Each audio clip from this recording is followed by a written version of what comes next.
देश की दिशा। सवाल वही जिनसे जुड़ा हो जन सरोकार। देखिए 5 की पंचायत मेरे साथ सोमवार से शुक्रवार शाम 5 बजे सिर्फ डीडी न्यूज पर।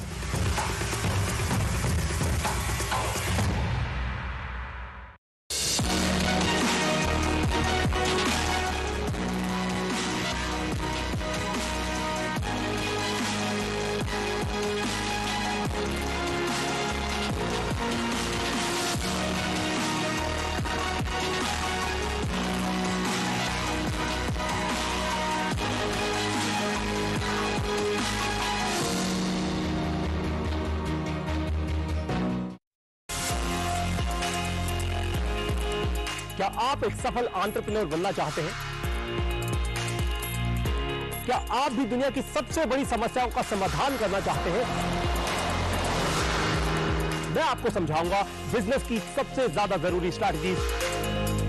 एक ऐसा टीवी शो जहां आप मिलते हैं उन स्टार्टअप फाउंडर से जिन्हें सम्मानित किया गया है नेशनल स्टार्टअप अवार्ड से। मिलिए मुझसे स्टार्टअप चैंपियंस के दूसरे संस्करण में। देखिए स्टार्टअप चैंपियंस 2.0 केवल डीडी नेटवर्क पर।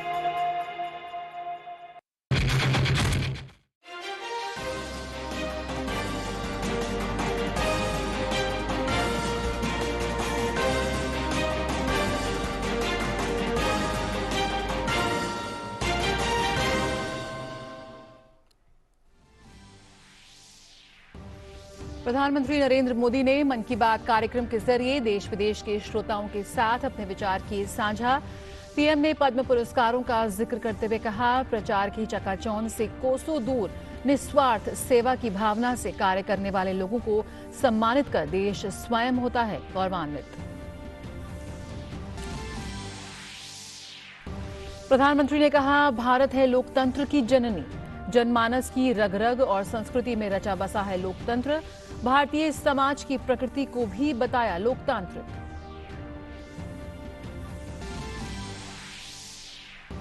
नई दिल्ली के ऐतिहासिक विजय चौक पर आज बीटिंग रिट्रीट के आयोजन के साथ 4 दिवसीय गणतंत्र दिवस समारोह का हो जाएगा समापन।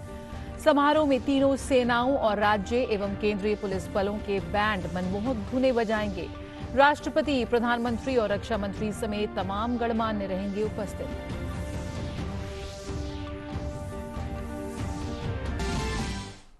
और इस वक्त सीधे रुख करेंगे चंडीगढ़ का, जहां पर G20 की एक प्रेस वार्ता का आयोजन किया जा रहा है। As this press conference and this meeting is primarily about the G20 meeting, so my request to all my media friends would be, please restrict yourself only to the questions relating to G20 and nothing else, because that is not really our mandate. We are here to discuss what is going to happen in the next 2 days. शुरुआत में मैं request करूंगा मेरी colleague Anu Mathias, economic adviser, और हमारे साथ ministry of finance के joint secretary साहब हैं। आप दोनों लोग मिलके इनपुट्स देंगे regarding this 2 days press briefing, this 2 days meeting. Once you have got the inputs, the initial inputs, then the floor will be open for the question answer segment. When we will starting the question answer segment, my request will be that whoever wants to put up a question, please raise your hands, introduce your organization, and ideally we should have one question from the print and one from the electronic, so that each one of you gets covered in a balanced way. So now I'll open the floor and I'll request my colleague Anu Mathais, Economic Advisor, Ministry of Finance, to give you the basic inputs. Good afternoon or namaskar aap sabko.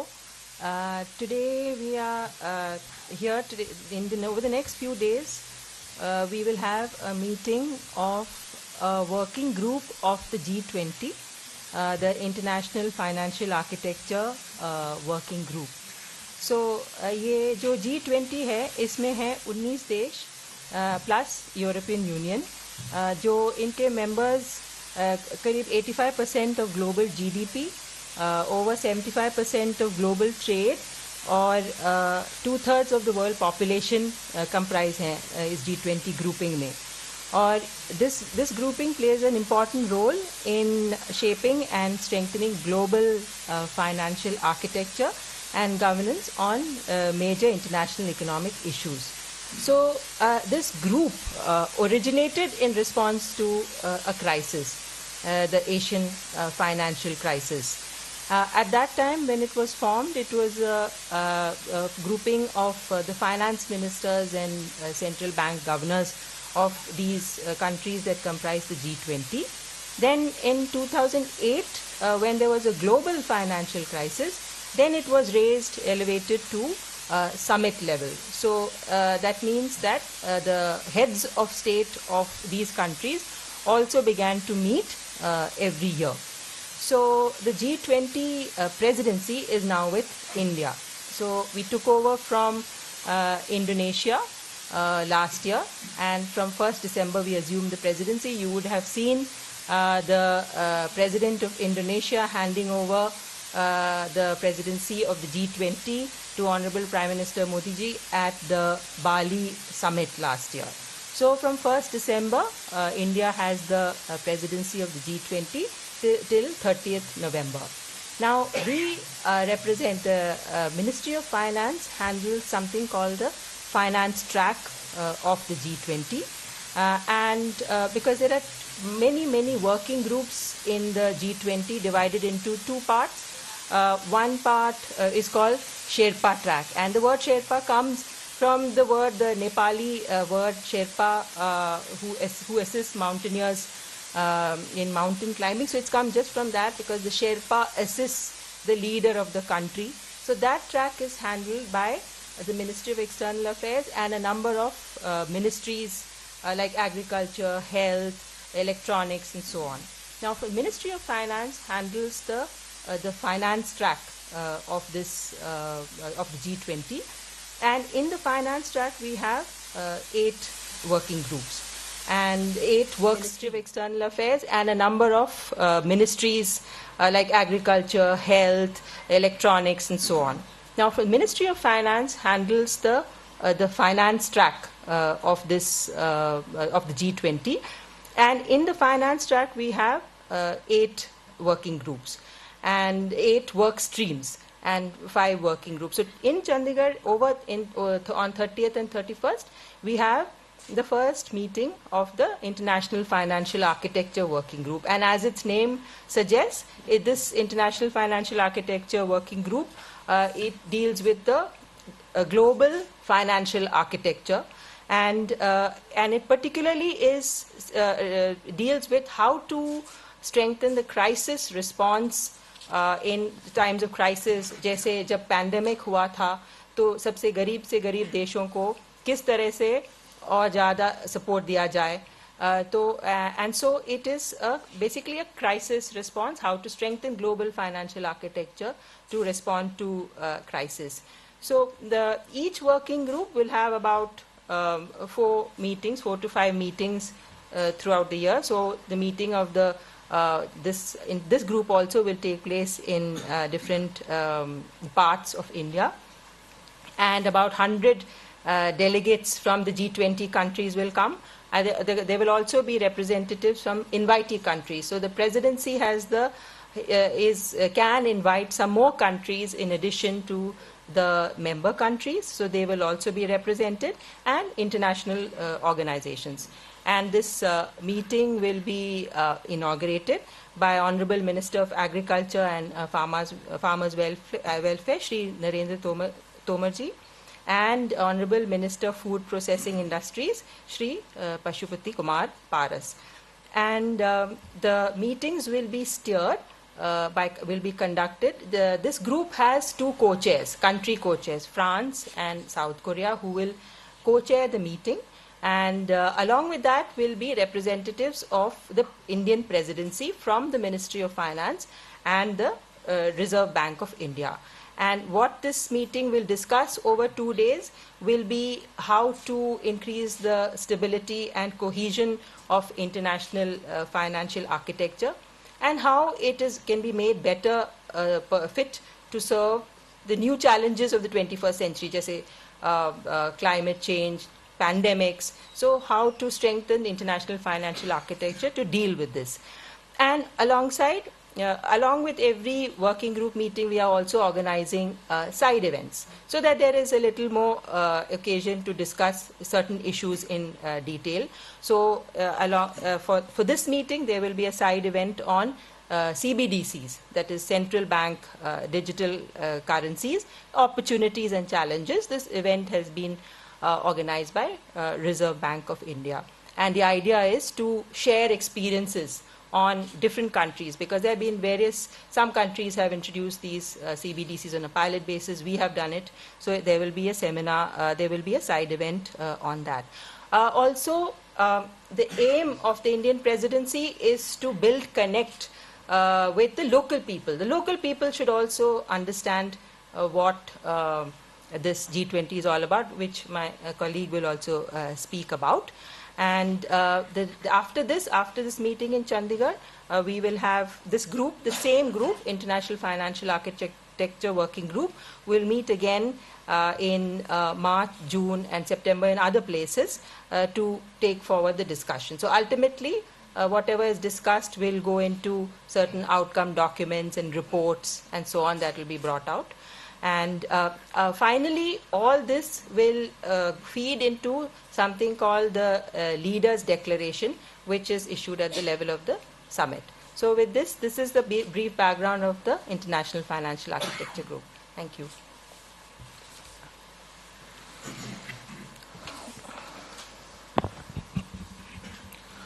नमस्कार साथियों, जो G20 के बारे में बताने के पहले शायद आपको पता होगा, मैं चंडीगढ़ म्यूनिसिपल कमिश्नर था 2015 to 17 और मैं तलाश कर रहा था कि मेरे पुराने साथियों में कोई तो दिखे, किसी का चेहरा तो दिखेगा। कुछ दिख रहे हैं, तो मुझे बाद में यही पता चला कि शायद मीडिया में भी ट्रांजिशन की स्पीड वही है जो अफसरों में है। खैर, बहुत अच्छा लगा आप सबसे मिलके आज दोबारा 5-6 साल बाद, और अगले 2-3 दिनों में हम यहीं हैं और G20 के दौरान उम्मीद है हमारे इंटरेक्शंस होंगे। G20 जैसा कि मेरे कलीग ने बताया, उसके बारे में बताया, उसके अंदर अलग अलग वर्क स्ट्रीम और जो वर्किंग ग्रुप्स हैं उसके बारे में बताया, उसके काम और उसके उद्देश्य क्या है उसके बारे में बताया। लेकिन G20 जैसे किसी भी बड़े इवेंट का एजेंडा सिर्फ मीटिंग नहीं होता। ऐसे किसी भी बड़े इवेंट का एजेंडा सिर्फ दुनिया के नुमाइंदों को एक जगह बुलाकर बिठाना नहीं होता, बल्कि उस देश के इतिहास की, विरासत की, खान पान की, सांस्कृतिक उपलब्धियों की, समाज की, इन तमाम का भी एक परिचय देना भी लक्ष्य होता है, ताकि जब वो यहाँ से जाएं तो इस देश के बारे में उनकी जानकारी बढ़े और इस देश का जो गौरवशाली इतिहास है या जो गौरवशाली परंपरा है उसके बारे में वो जान कर जाएं। तो G20 की मीटिंग्स जैसा आपको पता है पूरे साल भर चलेगी और देश के अलग अलग हिस्सों में शेड्यूल हुई है, ताकि पूरे हिंदुस्तान की, इतना बड़ा मुल्क है और इतनी इसकी विविधता है, उसकी एक जानकारी सारे जो भी लोग आते हैं इसमें पार्टिसिपेट करने अलग अलग मुल्कों से, उनको मिल सके। और जब फाइनेंशियल आर्किटेक्चर पे मीटिंग वेन्यू तय करने की बात आई तो एक ही वेन्यू इसके लिए था कि फाइनेंशियल आर्किटेक्चर के लिए वेन्यू वो होना चाहिए जो आर्किटेक्चरल मार्वल हो, और द सिटी ब्यूटीफुल को छोड़कर हिंदुस्तान में ऐसा कोई वेन्यू नहीं था जो आर्किटेक्चर के लिहाज से पूरी दुनिया में अपना एक स्थान रखता है। तो ये जो एक तमगा है इस सिटी ब्यूटीफुल का, इसको हम कोशिश करेंगे कि अगले 2-3 दिनों में उनसे जो डेलीगेट्स हमारे आ रहे हैं उनका इससे परिचय कराया जाए। इसका इतिहास क्या है, इसके आसपास का जो एक हमारा उत्तर भारतीय परिवेश है उसका खान पान क्या है, उसके खान पान की विविधता क्या है, वो हम कोशिश कर रहे हैं उनको अपने जो हमने उनके लिए खास खान पान की व्यवस्था की है उसके द्वारा बतलाने की। जो यहाँ के आर्ट और कल्चरल फॉर्म हैं उसको बतलाने का प्रयास किया जा रहा है सांस्कृतिक कार्यक्रमों द्वारा। एक छोटा सा सांस्कृतिक कार्यक्रम आज भी रखा गया है, एक बड़ा सांस्कृतिक कार्यक्रम कल रखा गया है सुखना पर, तो इसके द्वारा हम बताने की कोशिश कर रहे हैं। फिर इसके बाद एक पोलो मैच जो आज चंडीगढ़ पोलो क्लब के द्वारा कराया जा रहा है उसमें उनकी शिरकत करवाई जा रही है, ताकि वो इस गेम को जो हिंदुस्तान की इजाद है, इस गेम को देख सकें, समझ सकें और इसका आनंद उठा सकें। कल सुखना लेक पर एक गाला इवेंट का ऑर्गेनाइज किया जा रहा है, जहां पर उनको हम चंडीगढ़ की खूबसूरती का नजारा करा सकें। और चंडीगढ़ की खूबसूरती का नजारा जो सुखना से मिलता है, मेरे ख्याल से आप सब उससे वाकिफ हैं। इसके अलावा अगर चंडीगढ़ हम ला रहे हैं दुनिया के तमाम लोगों को, तो कोई भी विजिट रॉक गार्डन के बगैर अधूरी है। तो हम रॉक गार्डन भी इनको ले जा रहे हैं ताकि वो देख सकें। आज पूरी दुनिया में एक मूवमेंट सा चला है, रिसाइकल। पूरी दुनिया में मूवमेंट है ग्रीन। पूरी दुनिया में मूवमेंट है कैसे हम रिसोर्सेज के कम इस्तेमाल से ज्यादा काम कर सकते हैं। और चंडीगढ़ का जो ये रॉक गार्डन, इसका बहुत बड़ा एग्जाम्पल है। और वो तब से एग्जाम्पल है जब से ये बातें इकोनॉमिक टर्मिनोलॉजी में, डेवलपमेंट की टर्मिनोलॉजी में नहीं आई थी। तो वो दिखाने का प्रयास है।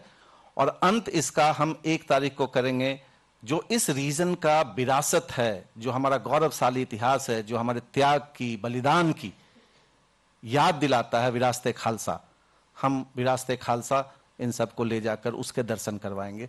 तो हमारी कोशिश होगी कि अगले 2 से 3 दिनों में हिंदुस्तान, खासकर उत्तर भारत जिसको हम कहते हैं, उसकी जो गौरवशाली परंपरा है, उससे इनका परिचय करवाया जाए।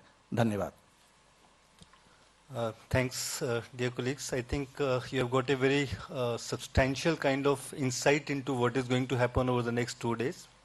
इसमें आपको फाइनेंस पॉइंट ऑफ व्यू से क्या क्या मीटिंग्स होंगी वो भी आपको एक ब्रीफ मिला, और इस मीटिंग के बाद आपको एक प्रेस नोट भी मिल जाएगा जिसमें which contains all the basic details. Now I throw the floor open for question answers from your side. Please feel free to ask the questions.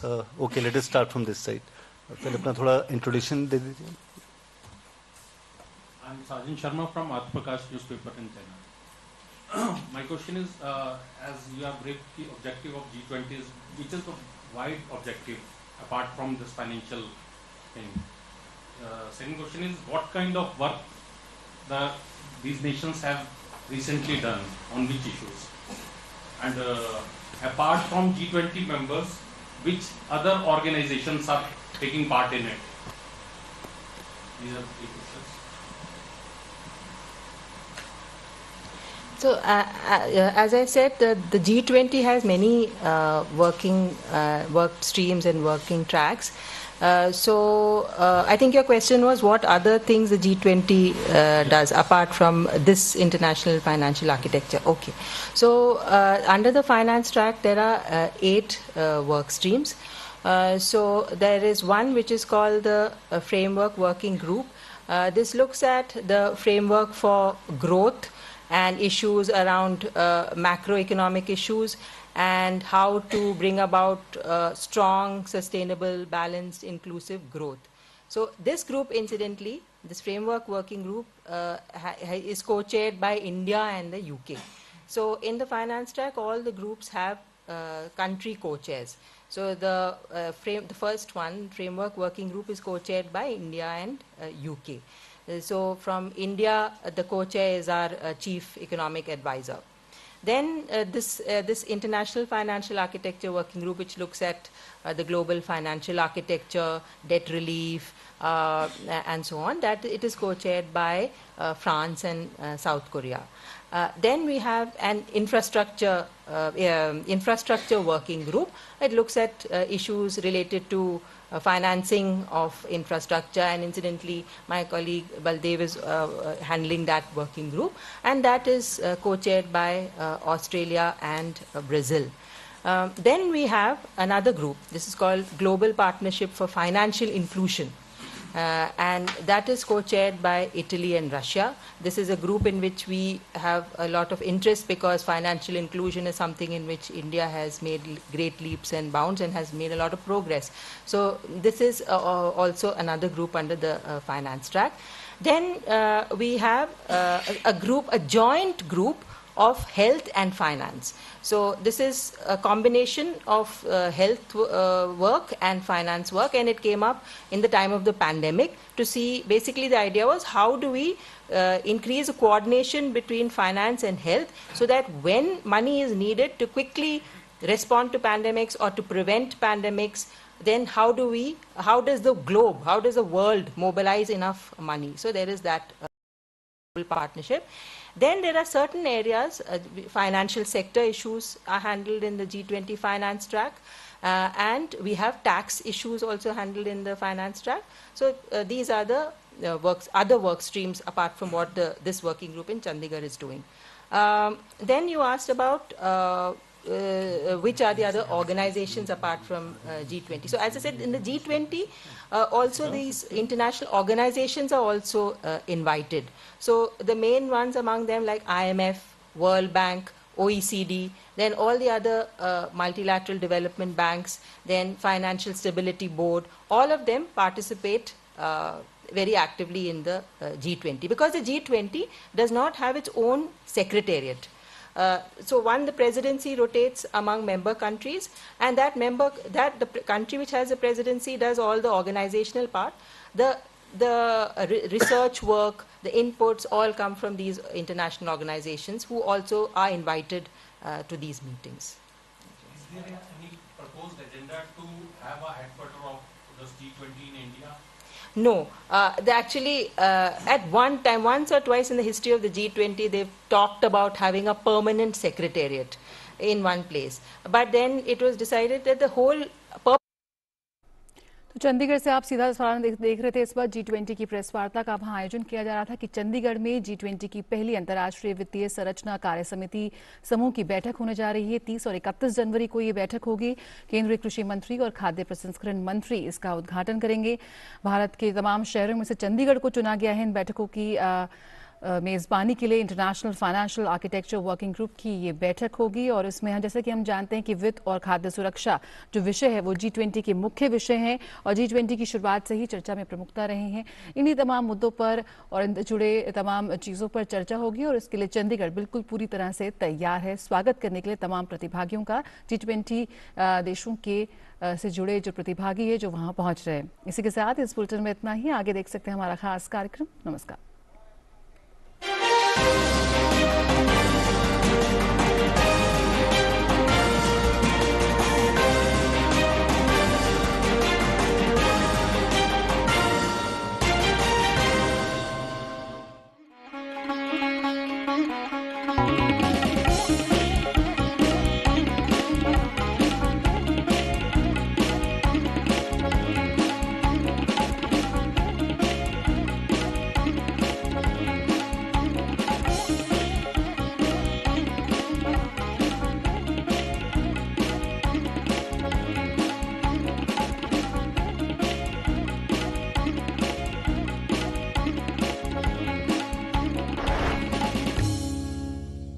Ratnakar धौतपदां Himalaya किरीटिनीं ब्रह्म राजर्षि रत्नाढ्यां वंदे भारत मातरम। राष्ट्र सेवायै राष्ट्र रक्षायै च कटिबद्ध सैन्य संचलन समायोजके एतस्मिन् काले वार्तावल्याः नूतनमेकमङ्कमादाय अहं ऋचा सत्करोमि राष्ट्रभक्ति भरितान् अस्मदीय दर्शकान्। राष्ट्रभक्तेः अथ वसंत पंचम्याः परं वासन्त्यापि उल्लसिताः सन्ति भारतीयाः। एतस्मिन् उल्लासमये काले मुकुलस्य अपि अभिवादनं स्वीकुर्वन्तु दर्शकाः। मुकुल, राष्ट्र सेवारताः शूरवीराः तु मनसः संकल्प शक्त्या सर्वदा एव समलंकृताः भवन्ति। तेषां च एषः गुणः वस्तुतः सर्वेभ्यः एव अनुकरणीयः। सत्यमुक्तं। संकल्पित मनसा एव सिद्धिम् आप्नोति मानवः। तथ्यम् एतद् विशदीकरोति अस्मदीयम् अद्यतनं सुभाषितम्। विकल्पमात्रावस्थानि वैरूप्यं मनसो भवेत् पश्चान्मूलक्रियारम्भ गंभीरावर्त दुस्तरः। विकल्प मात्र का विचार करने से मन में विरूपता उत्पन्न हो जाती है, जिसके बाद प्रारंभ किए गए कार्य में गंभीर आपत्तियों की भंवरें आ जाती हैं और कार्य कठिन हो जाता है। अतः मन को संकल्पात्मक करें, विकल्पात्मक नहीं। Even slightest of doubt creates distortion in mind. that in turn creates serious hurdles for the task at hand. Therefore, one must free our minds of doubts and stay firm on our resolution. Mukul, जीवने यशः समर्जनाय मनसि दृढ संकल्प शक्तिः अपरिहार्या, तदा तु विघ्नदलानि दूरतः एव पलायन्ते। सत्यम, एषः एव गुणः नानाविध वार्ता संकलकेषु वार्ताहरेषु अपि स्पष्टतया दरीदृश्यते। अतः एव अत्र सम्प्रति प्रस्तूयन्ते प्रवाहि वार्ताः। दिल्ल्याः तालकटोरा क्रीडाङ्गणे प्रधानमन्त्री नरेन्द्र मोदी परीक्षा पे चर्चा अर्थात् परीक्षा विषये चर्चा इत्यत्र छात्रेभ्यः परीक्षात्रासात् मुक्त्यर्थं मन्त्रान् प्रादात्। प्रधानमन्त्री शिक्षकैः छात्रपरिपालकैः सह अपि संवादं कृतवान्। चतुःसप्ततितमे गणतन्त्रदिने दिल्ल्याः कर्तव्यपथे राष्ट्रपतिपदासीना द्रौपदी मुर्मुः त्रिरङ्गध्वजं नमस्कारं कृतवती। एतस्मिन्नवसरे भव्यसैन्यसञ्चलनस्य आयोजनं जातम्। इजिप्ट देशस्य राष्ट्रपतिः अब्दुल फतह अल सीसी इत्यसौ मुख्यातिथिरूपेण अत्र उपस्थितः आसीत्। दिल्ल्याः कर्तव्यपथे देशस्य गौरवगाथायाः शक्तेः च समृद्धं प्रदर्शनम् अभवत्। फील्ड गन इति भारतीय शतघ्नीतः 21वारं सनादस्फोटपुरस्सरं त्रिवर्णध्वजं प्रति सम्माननं दर्शितम्। अत्र सशस्त्रसेनायाः सर्वैः अङ्गैः अपि स्वपराक्रम प्रदर्शनं कृतम्। भारतस्य सांस्कृतिक विविधता भिन्नवर्णाः च गणतन्त्रदिने कर्तव्यपथे उपस्थापितानां राज्यानां मन्त्रालयानां च सरणिक्रमे दृष्टाः। प्रथमवारं सीमासुरक्षाबलस्य महिला उष्ट्रोपविष्टा सती सैन्यसञ्चलने भागं गृहीतवती। जगतः प्रथमस्य इंट्रानेजल कोविड वैक्सीन इत्यस्य अर्थात् नासिकान्तः कोरोनारोधि सूच्यौषधस्य शुभारम्भः केन्द्रीय स्वास्थ्य मन्त्रिणा डॉक्टर मनसुख मांडविया द्वारा कृतः। एतस्मिन् अवसरे केन्द्रीय विज्ञान प्रौद्योगिकी मन्त्री डॉक्टर जितेन्द्र सिंहः अपि उपस्थितः आसीत्। ध्यातव्यमेतत् यत् सूच्यौषधस्य एतस्य निर्माणं भारत बायोटेक इत्येतेन समवायेन कृतमस्ति। ऐषमः सामान्यम् अर्थसङ्कल्पपत्रं फेब्रुवरी मासस्य प्रथमे दिनाङ्के संसदि प्रस्तुष्यते। पूर्वं वित्तमन्त्रालये संयाव समारोहस्य आयोजनं जातमासीत्। एतस्मिन् अवसरे केन्द्रीय वित्तमन्त्रिपदासीना निर्मला सीतारामणः उपस्थिता आसीत्। भारते इजिप्ट देशयोः मध्ये प्रतिनिधिमण्डलस्तरीयायां वार्तायां बहुषु क्षेत्रेषु सहकार्यविषये सहमतिः अभवत्। समुपवेशनानन्तरं द्वयोः देशयोः मध्ये सन्धिपत्राणाम् आदानप्रदानं जातम्। ततः पूर्वं प्रधानमन्त्री नरेन्द्र मोदी राष्ट्रपतिः अल फतेह अल सीसी इत्यसौ च द्विपक्षीय वार्तालापं कृतवन्तौ। वसंत पंचम्युत्सवः देशे सर्वत्र उत्साहेन आचरितः। राधास्वामी सत्संग दयालबागस्य दिल्ली केन्द्रे एकः अद्वितीयः वसंत पंचम्युत्सवः अभवत्। अपरत्र हिमाचल प्रदेशस्य कुल्लू नगरे वसंत पंचम्याः अवसरे भगवतः रघुनाथस्य भव्य रथयात्रा अनुष्ठिता। उत्तराखण्डस्थितस्य विश्वप्रसिद्धस्य बद्रीनाथ धाम्नः द्वारम् एप्रिल मासस्य 27 दिनाङ्के उद्घाटितं स्यात्। एषः निर्णयः वसंत पंचमी दिने टिहरी नगरस्य नरेन्द्रनगर स्थिते राजदरबारस्थले आयोजिते धार्मिक समारोहे जातः।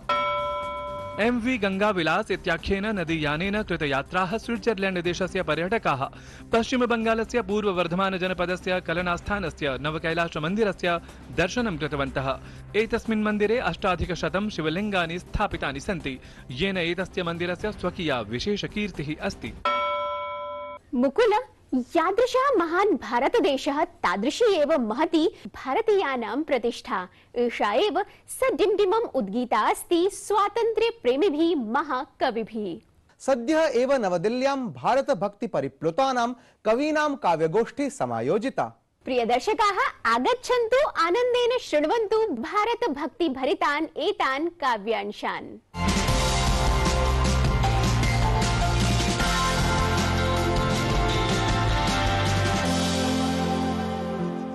बलं तरणे देहे शृणुयामदेव बलं पदे माधविरग्राः। संस्कृतस्य प्रचार प्रसार कर्मणि अनारतं संलग्ना दिल्ली संस्कृताकादमी संस्कृत भाषायाम् अनेक कार्यक्रमान् आयोजयति। समयः आसीत् स्वातन्त्र्यस्य अमृत महोत्सवान्तर्गतं गणतन्त्र दिवसावसरम् उपलक्ष्य आयोज्यमानस्य संस्कृत कवि सम्मेलनस्य। भावानां भवनी शरासरमणि रङ्गस्य नो चिन्तनं कामानां कमलमनादपि मनो मोदीयते कान्तया। देशस्य राजधान्यां नवदिल्ल्यां दिल्ली संस्कृताकादमी 74तमं गणतन्त्र दिवसावसरम् उपलक्ष्य अखिल भारतीयं संस्कृत कवि सम्मेलनम् आयोजितवती। कोऽपि षड्यन्त्रं कृत्वा अविलम्बं स्वातन्त्र्यं वाञ्छति यः समृद्धं भारतोपवनं विनष्टं यदि कृतं येन वदन्ति भारती पुत्राः स्वानुमृत्युं गमिष्यति सः। यत्र देशस्य विभिन्नेभ्यः प्रदेशेभ्यः आगतेन संस्कृत कविगणेन देशभक्ति भावनाभिप्लाविताः मनोहराः स्वरचिताः कविताः प्रस्तुताः। किमर्थं प्रिय मे स्वदेशः किमर्थं किमस्यास्ति वायौ जले वा विशेष। अत्र कवीनां काव्य प्रस्तुति संस्कृतेः किं वा समग्र संस्कृतेः एव गौरवमपि आलक्षितं गतम्। अन्ये सन्ति मानवाकाराः मनुजानेन गुणेस्ते अगति जीवनं नरु जीवनतः अगति जीवनं नरु जीवन्तः सन्ति न जीवन्तस्ते। अथ अत्र कार्यक्रमे दिल्ली संस्कृताकादम्याः उपाध्यक्षः कार्यक्रमस्य मुख्यातिथिः च उक्तवान् यत् मानव सभ्यतायाः प्राचीनतमेतिहासेन सम्बद्धं सर्वाधिकं साहित्यं संस्कृत भाषायामेव अस्ति। कवि सम्मेलन के आयोजन के माध्यम से संस्कृत का उत्थान हो, संस्कृत का और अधिक से अधिक प्रचार प्रसार हो, और ये उसका एक ध्येय है हमारा। और उसमें ये भी एक बड़ा ही अच्छा है, यहाँ पर आकर के सब लोग अपने अपने विचार रखते हैं। प्रतिवर्षम् अत्र स्वतन्त्रतादिवसम् उपलक्ष्य अत्र गणतन्त्रदिवसम् उपलक्ष्य कविसम्मेलनानि संस्कृतकविसम्मेलनानि राष्ट्रीयकविसम्मेलनानि समायोज्यन्ते। तत्र प्रतिष्ठिताः बहवः कवयः भारतात् आगत्य अत्र काव्यपाठं कुर्वन्ति। उन्नतिमार्गे प्रचले देशः ईदृशीं कामनां करोम्यहम्। अत्र उपस्थितैः कविभिः एकैकशः स्वरचितानि राष्ट्रभक्तिभृतानि संस्कृतगीतानि नाम काव्यप्रणयनादीनि उपस्थापितानि। संस्कृत अकादमी दिल्ली नगरे बहुभ्यः वर्षेभ्यः संस्कृत प्रचार क्षेत्रे अत्यंत सम्यक् रूपेण स्वकीयं योगदानं ददाति। अद्य गणतन्त्र दिवसम् उपलक्ष्य आयोजिते कविसम्मेलने कविरूपेण समागत्य मोमुद्यते मे चेतः। अपरञ्च संस्कृत अकादम्याः संस्कृत योगदानं यदस्ति तत् सर्वदा प्रशंसनीयमस्ति। मह्यं प्रददाति कामकमलं प्रेमानुरङ्गैर्युतम्। मुदावहं तथ्यमेतत् यत् ईदृशैः संस्कृत सम्मेलन समायोजनैः नूनं संस्कृतप्रियाः सहृदयाः श्रोतारः दर्शकाः वा इतोपि संस्कृतं प्रति मुग्धमानसाः भवेयुः। गणतन्त्र दिवसावसरे आयोजितेन एतेन संस्कृत काव्य प्रस्तुति माध्यमेन संस्कृतस्य सर्वथा सरलं समुन्नतम् आधुनिकं संगीतमयं च स्वरूपं समक्षम् आयातम्। छायांकनकारेण संजीव शर्मणा सह लता वसिष्ठः, डीडी न्यूज़। ऋचे एतस्मिन् कविसम्मेलने भारतीय संस्कृत्या सह एव संस्कृतस्य अपि लीलाविलासः दृष्टः। आम्, अस्माकं संस्कृतेः प्रमुखविशेषता अस्ति अस्मदीयः गौरवमयः इतिहासः। परमपि जानाति इतिहासे अपि यदा कदा मिथ्यालेखनस्य दुष्प्रभावः दृग्गोचरी भवति इति। प्रिय दर्शकाः, अद्य भारतीयेतिहास विषयः भारत गौरव गाथा विषयः वा सुष्ठुतया सुस्पष्टयति संवादाय आहूता सुविख्यात इतिहास मर्मज्ञा मीनाक्षी जैनः। आयन्तु तावत् पश्यामः मीनाक्षी जैन महोदयया सह साधितम् एतं विशेष संवादम्।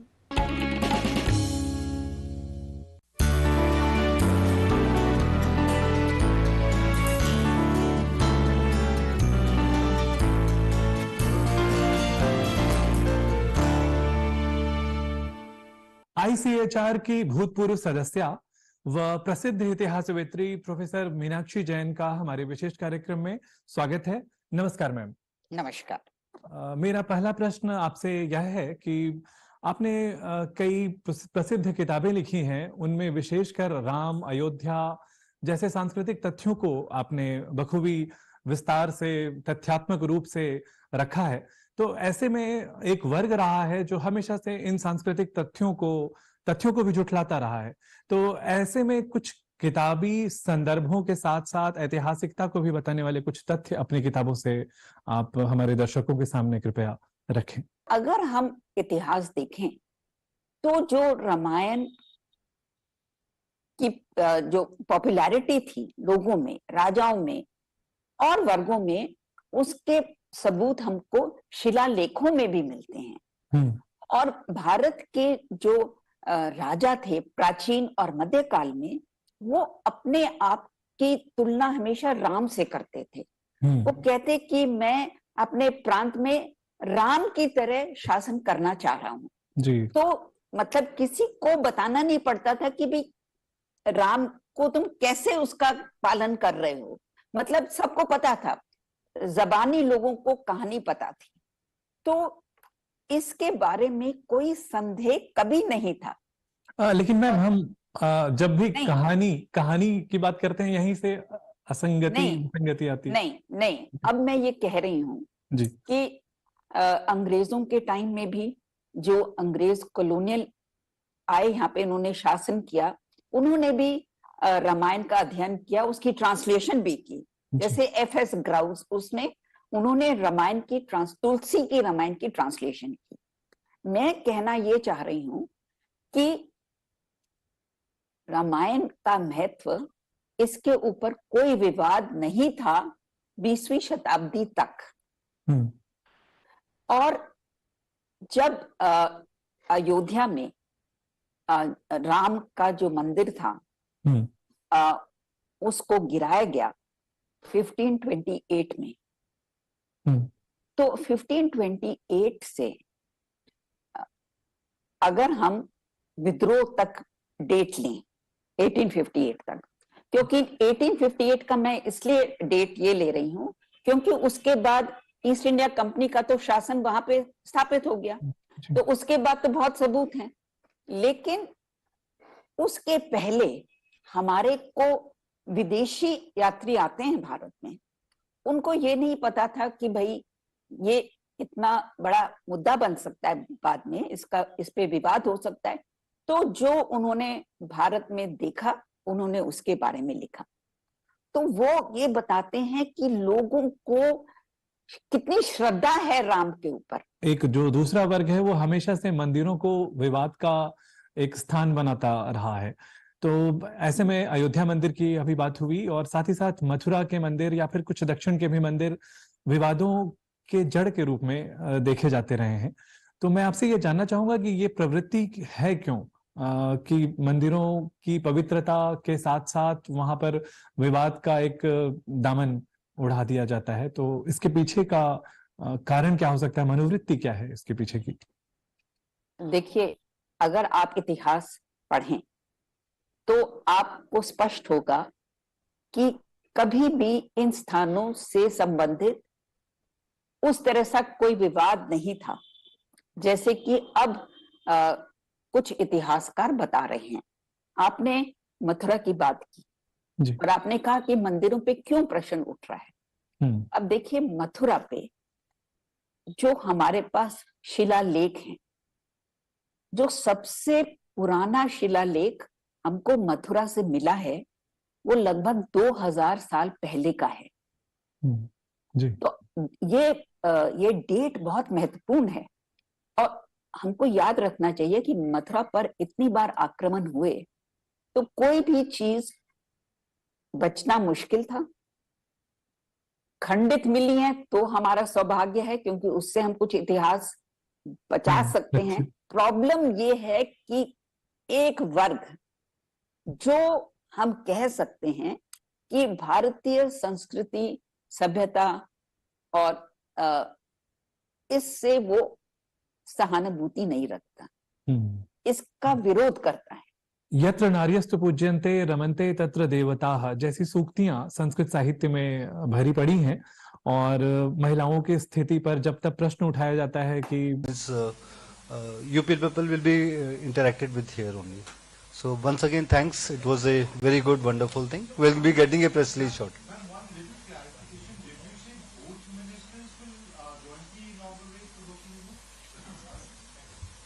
Thank you. Thank you.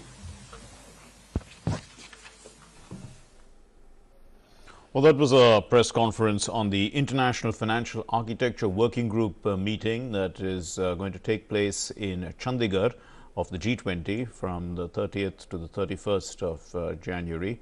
It is one of the working groups under the finance track, and it was this press conference was being addressed by the International Economic Relations Division of the Ministry of Finance. They were highlighting what key issues will be discussed at this meeting. And among the Indian priorities that are going to be raised at this meeting and discussed in detail is the issue of global debt, multilateral financial institutions requiring to be made stronger so that they can help poorer countries. Global financial safety net is another issue so that liquidity can be distributed in times of crisis, as we are seeing in some countries of the world, particularly in our neighborhood. And the implications of digital currencies, that central bank DCs, CBDCs, central bank digital currencies, how they're going to change the way the financial architecture of the world works, and important financial capital flows, and to try and monitor them.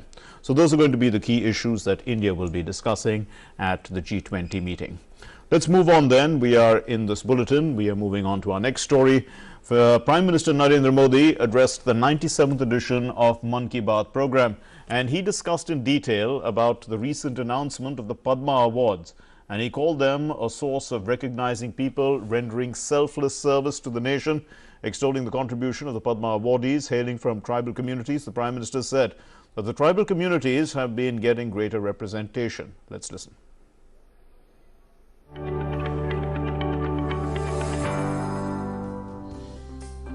Prime Minister Narendra Modi also touched upon the recent announcement of the Padma Awards. He in fact called the awards recognition of selfless service rendered to the nation by the awardees.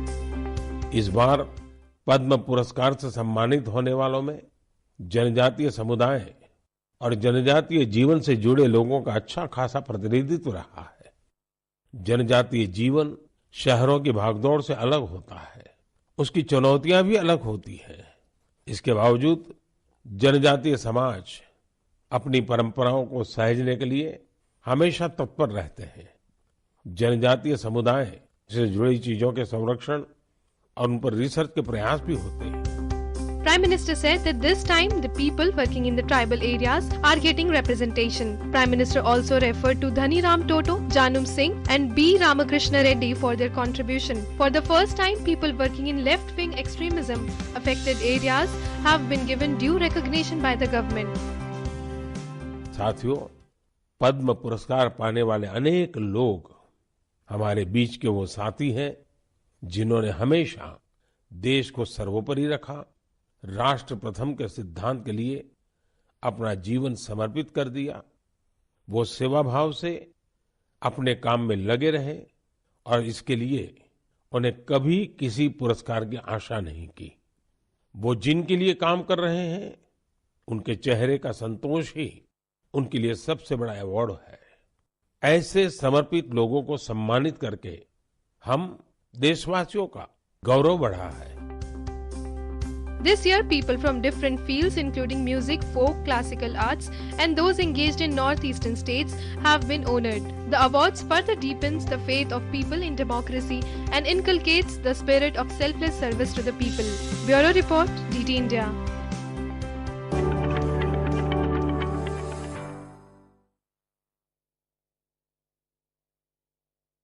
Program talked about India's vibrant democracy and mentioning a book the Prime Minister called India, the Mother of Democracy.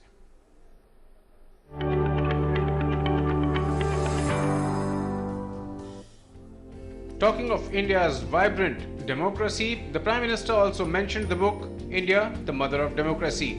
The book is based on India's glorious tradition of democratic principles. Prime Minister also said that by nature, India is a democratic society. Bharat दुनिया का सबसे बड़ा लोकतंत्र है और हम भारतीयों को इस बात का गर्व भी है कि हमारा देश मदर ऑफ डेमोक्रेसी भी है। लोकतंत्र हमारी रगों में है, हमारी संस्कृति में है। सदियों से यह हमारे कामकाज का भी एक अभिन्न हिस्सा रहा है। स्वभाव से हम एक डेमोक्रेटिक सोसाइटी है। डॉक्टर अंबेडकर ने बौद्ध भिक्षु संघ की तुलना भारतीय संसद से की थी। Prime Minister also talked of an incident where Bharat Ratna Dr. Bhimrao Ambedkar had compared the Buddhist monks' union to the Indian Parliament. Prime Minister described the Buddhist monks' union as an institution where there were many rules for motions, resolutions, quorum, voting and counting of votes. Citing example of democratic values in the history of India, Prime Minister invoked Anubhav Mandapam of Lord Basaveshwara of the 12th century.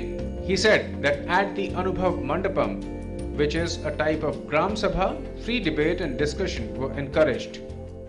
हमारे देश के इतिहास में democratic values का एक और उदाहरण है 12वीं सदी के भगवान बसवेश्वर का अनुभव मंडपम। यहाँ फ्री डिबेट और डिस्कशन को प्रोत्साहन दिया जाता था। आपको ये जानकर हैरानी होगी कि यह माग्ना कार्टा से भी पहले की बात है। वारंगल के काकीय वंश के राजाओं की गणतांत्रिक परंपराएं भी बहुत प्रसिद्ध थी। The Bhakti movement of India also furthered the culture of democracy. Not only this, high traditions of democracy have been present in the tribal society of India too. Citing various other examples, the Prime Minister said that India deserves to be called the mother of democracy in each and every respect. Bureau Report, DD India.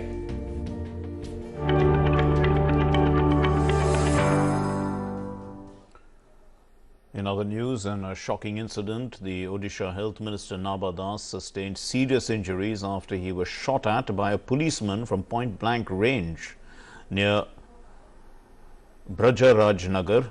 This is in Jharsuguda in the state of Odisha. The incident occurred when Naba Das was on his way to attend a program at Gandhi Chowk at Brajarajnagar, and he was rushed to a local hospital. His condition is said to be critical, and the exact reason behind this firing is still unclear. He was lifted to Bhubaneswar. The United States is witnessing a spree of continuous mass shootings in the last few days. In the latest such incident, 3 people were killed and 4 others were injured in a shooting incident in Los Angeles. This is the 4th mass shooting in Los Angeles, in California, in fact, this month. So, according to media reports, the shooting took place in Beverly Crest, which is a prime neighborhood in Los Angeles. The incident comes just days after a man opened fire at a California dance venue after the Lunar New Year celebrations. 11 people were killed and 9 others injured in the mass shooting on Sunday. Days later, a gunman killed 7 of his co-workers at the Mushroom Farm in Half Moon Bay, south of San Francisco. The 2 horrific episodes, both involving semi-automatic weapons, sparked bafflement from California's large Asian American community as people struggled to come to terms with what's going on there.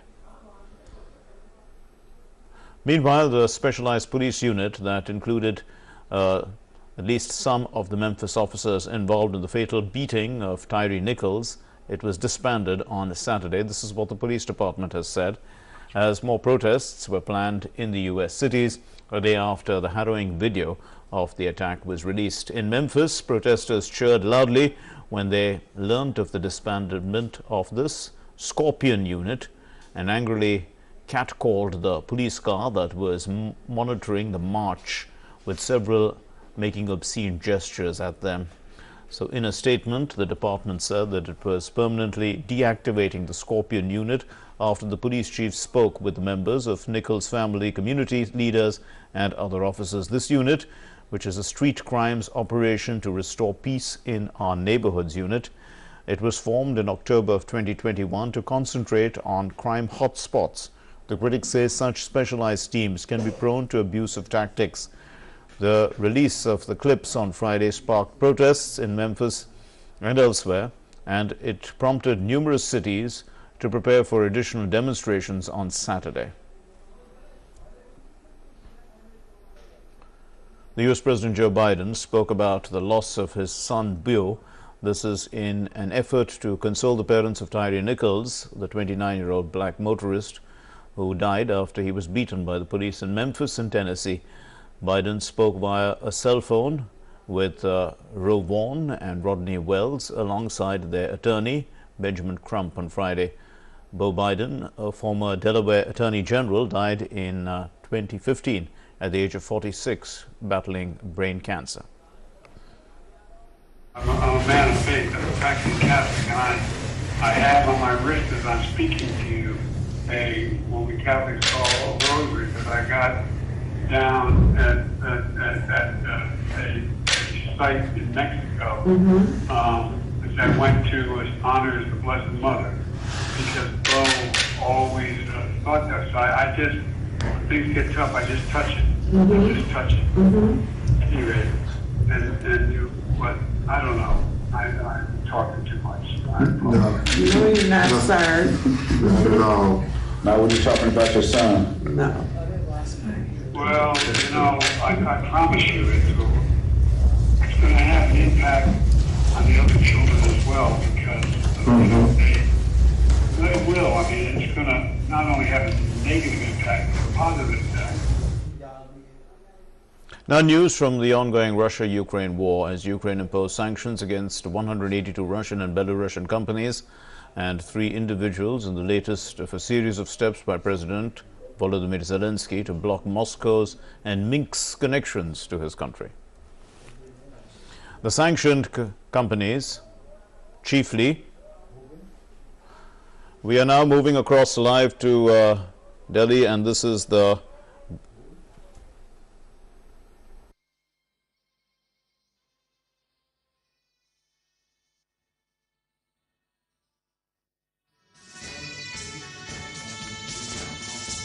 नमस्कार। राजधानी नई दिल्ली के विजय चौक से आप सभी का हार्दिक स्वागत है। ऐतिहासिक और महत्वपूर्ण इमारतों की पृष्ठभूमि है। 29 जनवरी की शाम है। अब ये पूरा इलाका बीटिंग रिट्रीट समारोह का मानो मंच बन जाएगा। दर्शक दीर्घाएं भरी हुई उत्सुकता का वातावरण। आज की बारिश के बाद ढलती रोशनी में और भी भव्य लगती इमारतें।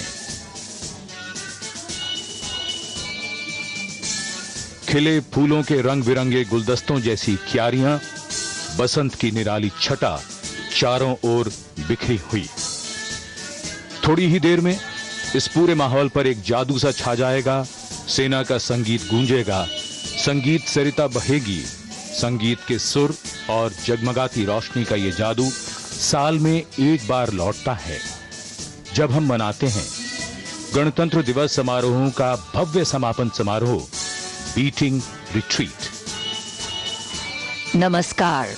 Good evening and welcome to Vijay Chowk, where a sliver of the Indian Republic is gathered today to witness one of the most resplendent ceremonies of our Republic Day celebrations, the beating retreat ceremony. Vijay Chowk today, living up to its name, representing a victorious and absolutely beautifully converging point where martial melodies will harmonize with fabulous formations and technology-driven demonstrations will speak to an anticipative audience. The promise, of course, is only one, that whatever will unfold here today will be an absolutely awe-inspiring tapestry of tradition and modernity, and modernity. And of course, on the one hand, soul-stirring, and at the other, heart-stopping, from a complex form to yet strikingly simplicity, and of course, the past embracing the future. The gentle touch of a falling drizzle has given a velvety hue to the tarmac here, and of course, a cloudy evening, a mystical edge, and the people here, of course, braving the rain but very excited an ombre finish to the yellow and red sandstone edifice, the Rashtrapati Bhavan, the north and south blocks, India Gate, and of course, Parliament House all around. So please put away all tasks, make yourself warm and snug, and join us as we beam beautiful shots and sequences live of the beating retreat ceremony at Vijay Chowk right into your homes. Beating retreat समारोह के मुख्य अतिथि सशस्त्र सेनाओं के सर्वोच्च commander Bharat के राष्ट्रपति होते हैं। 46 घुड़सवार अंगरक्षकों के साथ जैसे ही राष्ट्रपति का काफिला विजय चौक पहुंचता है, बिगुल के उद्घोष के साथ ये सूचना दी जाती है। बिगुल और तुरही की गूंज इस बात का संकेत भी होती है कि समारोह बस अब शुरू होने वाला है। बीटिंग रिट्रीट 17वीं सदी में एक नई सैन्य परंपरा का जन्म हुआ था, जिसमें दिन समाप्त होने पर बिगुल बजने के बाद सेनाएं युद्ध बंद कर देती थीं। सेनाएं अपने ध्वज उतारकर और अस्त्र शस्त्र समेटकर अपने अपने शिविरों को लौट जाया करती थीं। बीटिंग रिट्रीट में भारतीय सेना के बैंड तालमेल और अनुशासन के साथ इस प्राचीन परंपरा को पूरी शान के साथ प्रस्तुत करते हैं। और विजय चौक पर आगमन वायुसेना अध्यक्ष air chief marshal V.R. Chaudhary का। So as the dignitaries and VIPs continue to arrive here at Vijay Chowk, it's inevitable that we note that the warp and weft of this beautiful country we call home is nothing else than its people, the different colors of our diversity designing its fabric.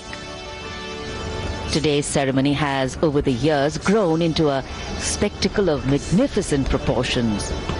From a band display to an impressive projection mapping presentation. And of course, the drone show, which is a kaleidoscope of color, rich lighting at its conclusion. The last few days we had seen that the temperature was rising and it did seem that winter was getting ready to say goodbye, but today it looks as if it's hesitating and her intent is changing, and I'm sure it's because of her wanting to wait and watch this really enchanting closure of our Republic Day celebrations.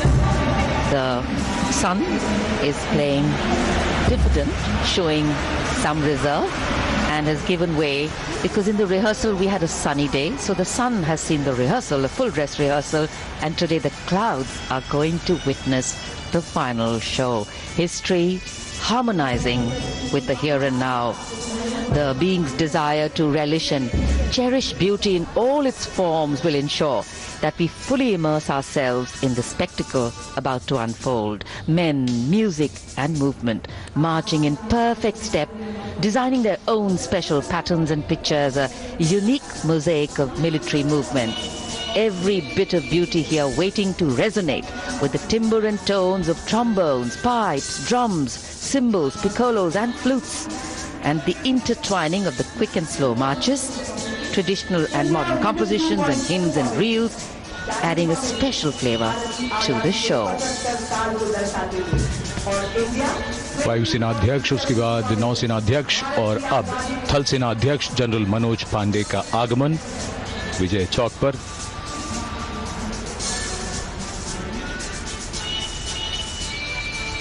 कुछ साल पहले तक beating retreat समारोह में सिर्फ सेनाओं के band ही शामिल होते थे, लेकिन सन 2016 से समारोह में थल सेना, नौसेना और वायुसेना के साथ केंद्रीय सशस्त्र पुलिस बल CAPF के बैंड को भी शामिल किया गया और इस बल की महत्वपूर्ण भूमिका की ये एक बड़ी पहचान है।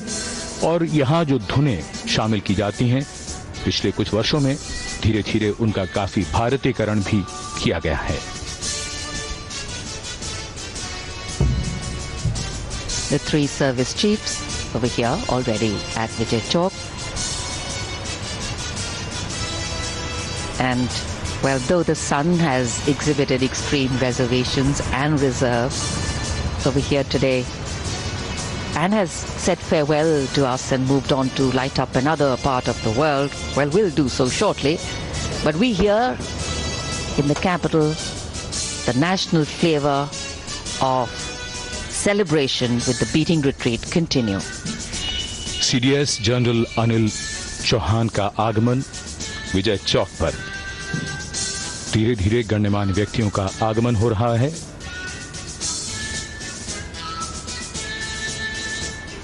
बीटिंग रिट्रीट में सभी बैंड धुनें बजाते हुए मार्च भी करते रहते हैं और साथ साथ तरह तरह की आकृतियां भी बनाते हैं।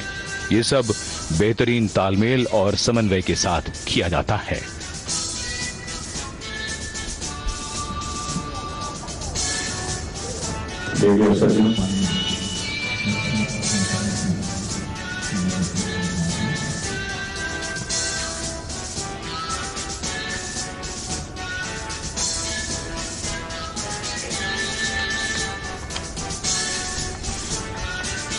रक्षा राज्य मंत्री का आगमन।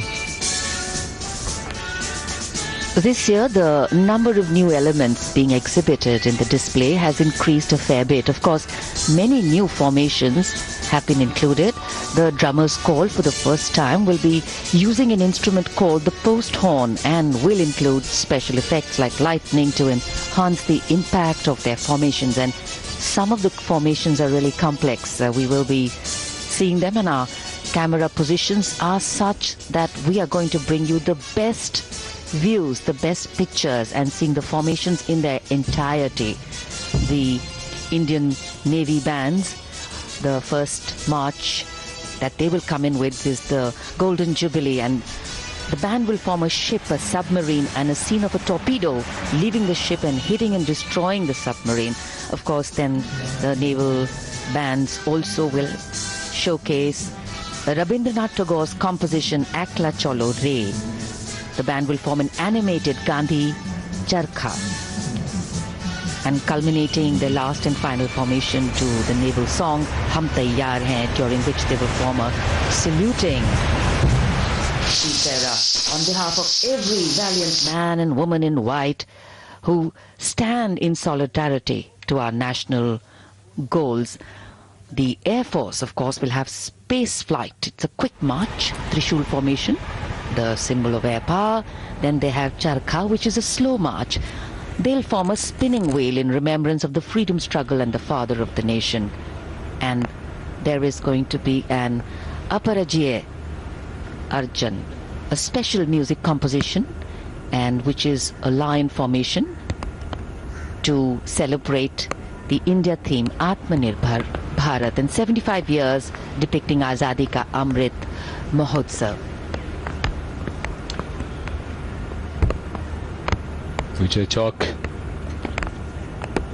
जो आज मंच है का वहां आगमन देश के रक्षा मंत्री श्री राजनाथ सिंह का,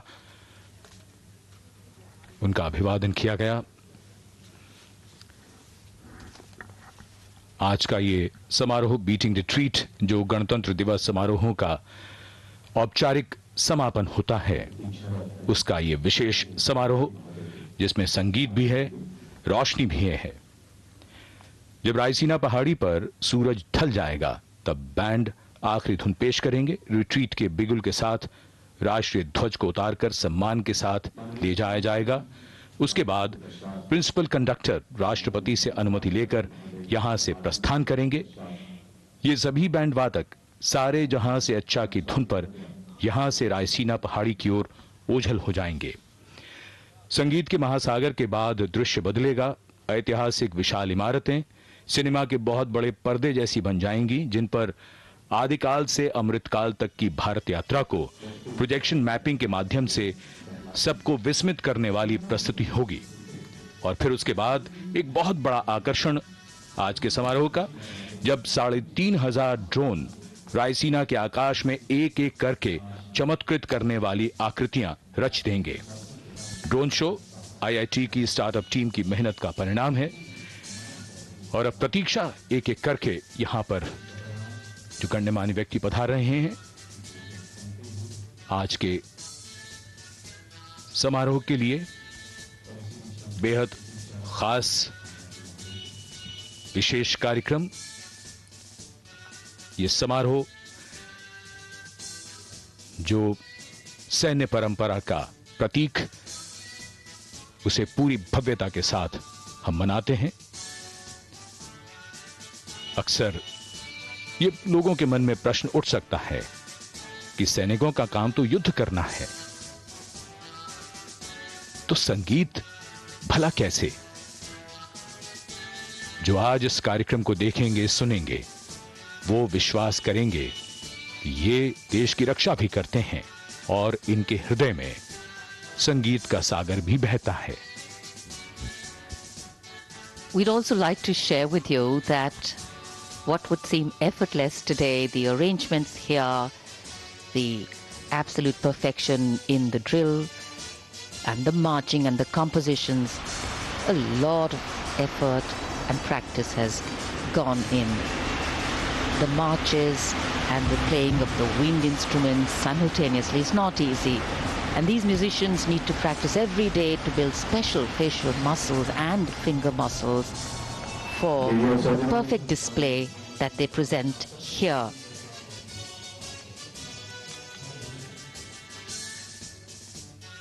And we can see the arrival of the Prime Minister's carcade here at Vijay Chowk.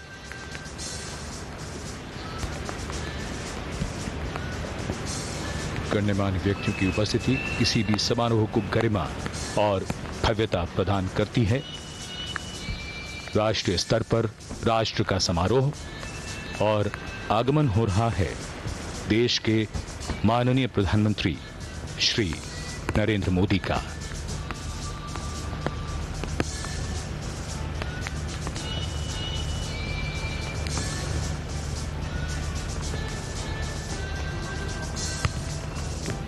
A slight drizzle welcomes the Prime Minister at Vijay Chowk. Welcomes come in different ways, and of course there is the people element and then there is the nature element.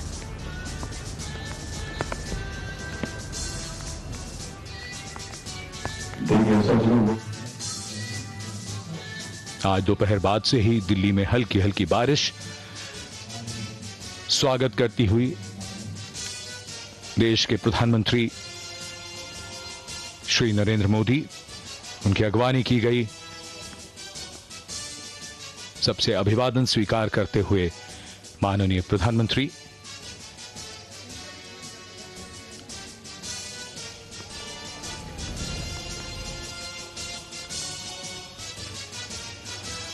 The dignitaries now await the arrival of the Vice President of India, and after that, in a short while from now, the President of India, Srimati Draupadi Murmu, will reach Vijay Chowk. The tricolour will be unfurled, and here we see the first visuals of the President emerging from Rashtrapati Bhavan. दरबार hall से होते हुए राष्ट्रपति जी का प्रस्थान विजय चौक के लिए उन्हें एस्कॉर्ट कर रहे हैं राष्ट्रपति के सैन्य सचिव मेजर जनरल रंजीत मंडराल, उप सैन्य सचिव ग्रुप कैप्टन अभय फंटसालकर, मेजर रोहित रसगोत्रा और lieutenant commander Sanil Parulekar.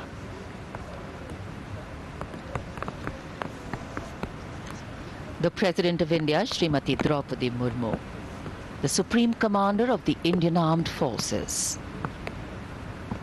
Very, very special beating retreat ceremony for our President.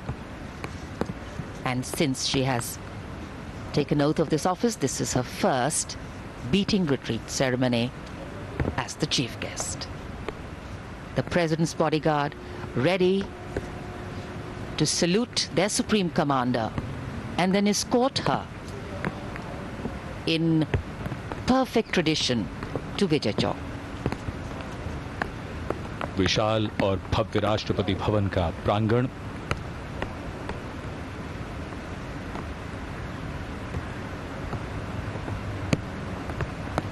और अब राष्ट्रपति जी को सैल्यूट दिया जाएगा। उसके बाद वो समारोह पूर्वक प्रस्थान करेंगी विजय चौक की ओर।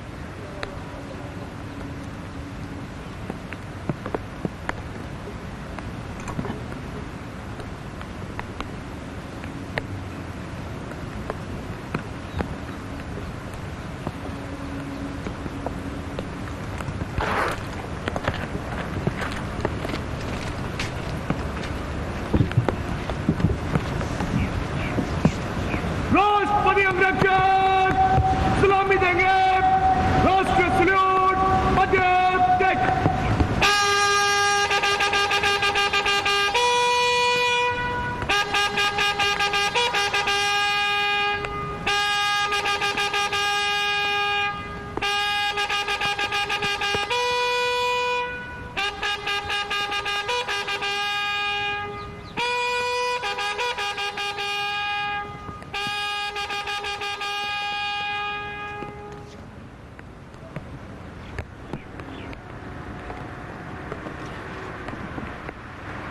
The President's bodyguard, also referred to as the PBG. Their commandant, Colonel Anup Tiwari, gives the command. The salute is given. And now, this contingent of the PBG will escort the President. Commandant Colonel Anup Tiwari and the second in command, Lieutenant Colonel Ramakant Yadav.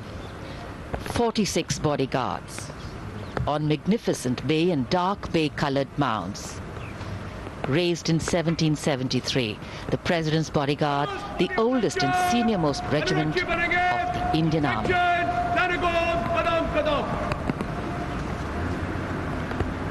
Slight drizzle has picked up over here, but from the demeanor, from the perfection of the wheeling of the mounts, you cannot make out that there is another element in the weather.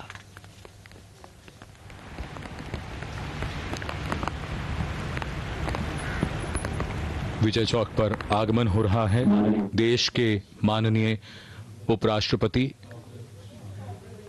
Shri Jagdeep Dhankhar जी का।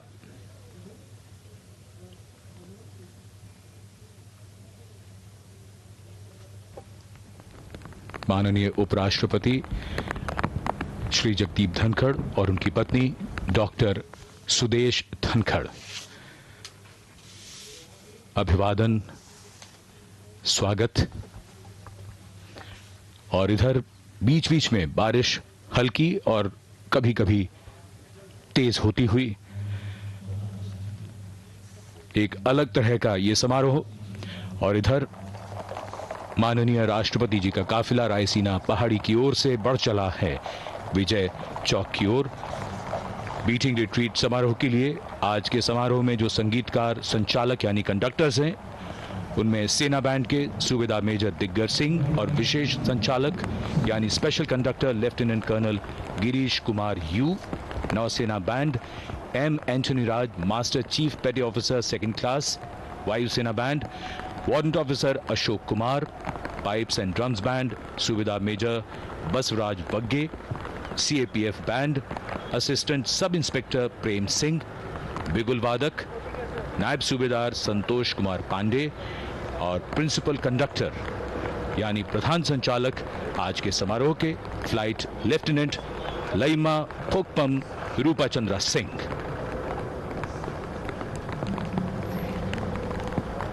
A washed look, but definitely not washed out. It's amazing to see the stillness and the demeanor, even of the mounts as they continue to move slowly, gracefully, and in perfect rhythm.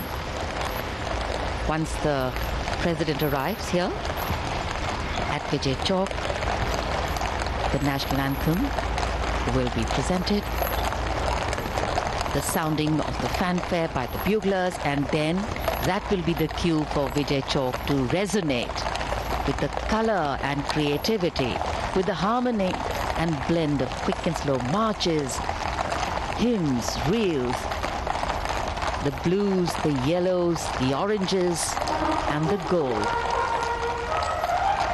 The buglers heralding the arrival of the President.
परंपरा भी, सादगी भी और भव्यता भी।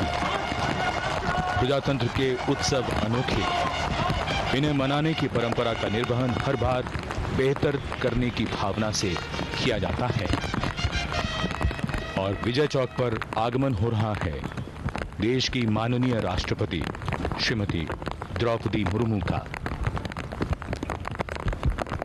आज के समारोह की मुख्य अतिथि माननीय राष्ट्रपति।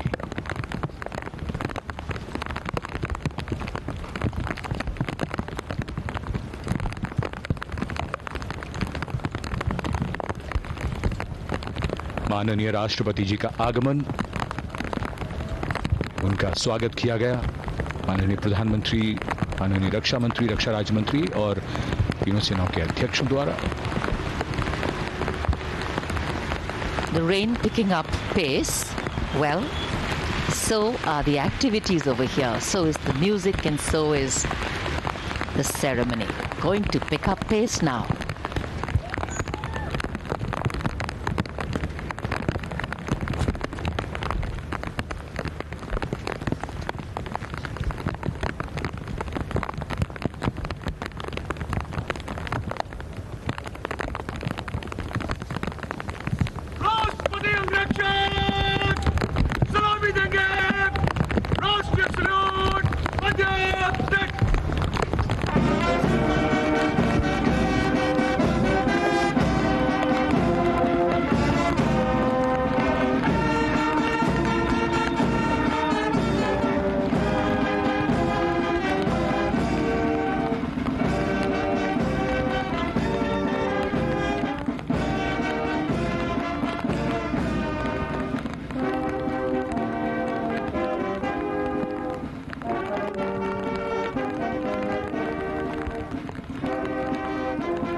please rise for the beating retreat. Those in uniform will salute.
समापन समारोह समाप्त हुआ।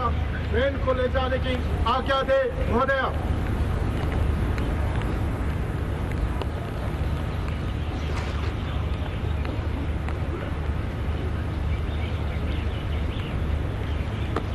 ट्रेन को ले जाओ।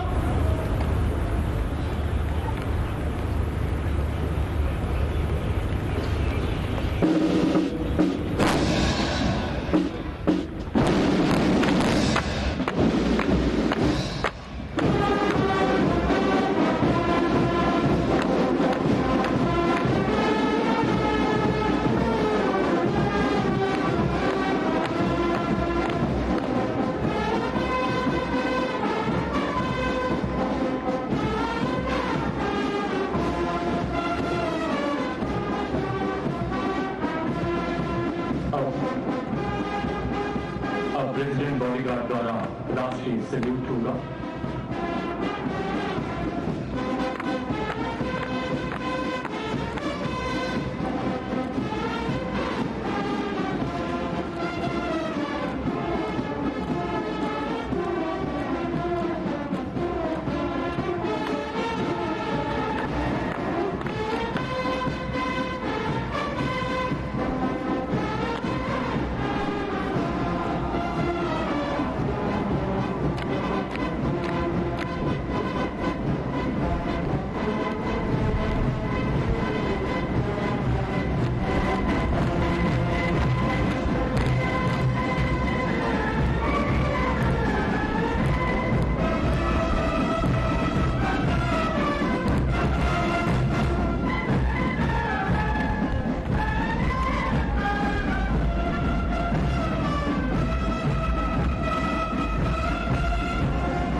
We do what we have to do.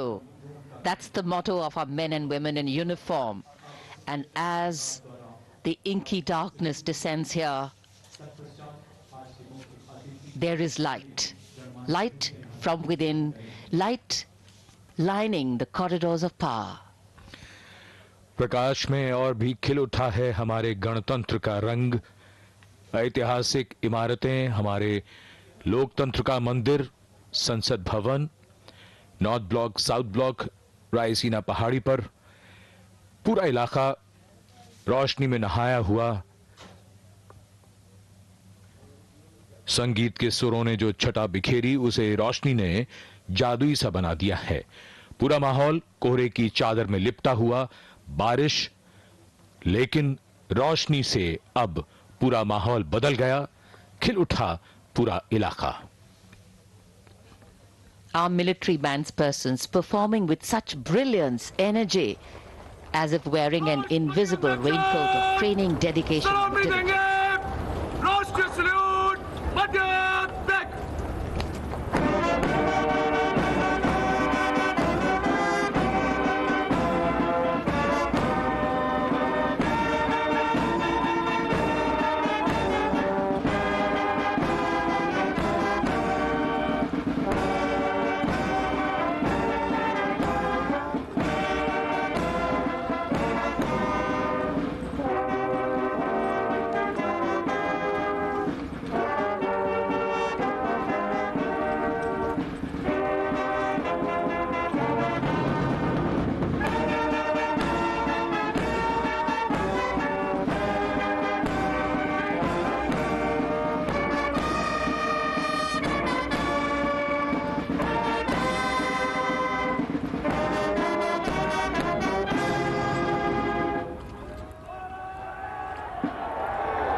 दर्शक भाव विभोर और बहुत उत्साह।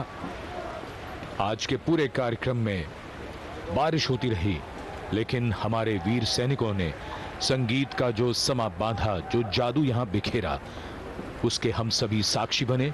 और उसके बाद अब टेक्नोलॉजी की सहायता से इस रोशनी का जो प्रभाव है वो और भी बढ़ता हुआ। पुरानी सैन्य परंपरा का ये भव्य और नया उदाहरण माननीय राष्ट्रपति जी दर्शकों का अभिवादन स्वीकार करती हुई। The President of India, Srimati Draupadi Murmu, greeting the viewers here. It's been an amazing performance of fortitude by the audience too. Their encouragement to the performers, their constant cheering, their applauding, the formations has been so inspiring for all to see.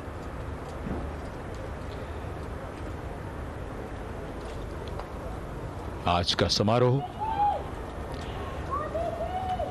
बारिश के बावजूद बेहद भव्य, beating the retreat. The air perfumed with sentiment and national pride, the timeless melodies we heard a bridge to the past, and embracing the moment, magical moment that spoke and said, "Let there be light.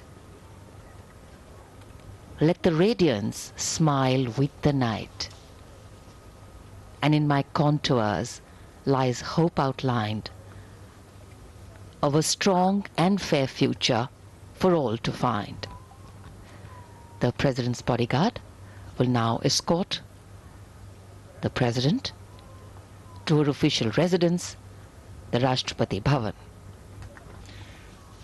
माननीय राष्ट्रपति जी श्रीमती द्रौपदी मुर्मू इस भव्य समारोह के समापन के बाद विजय चौक से प्रस्थान कर रही हैं।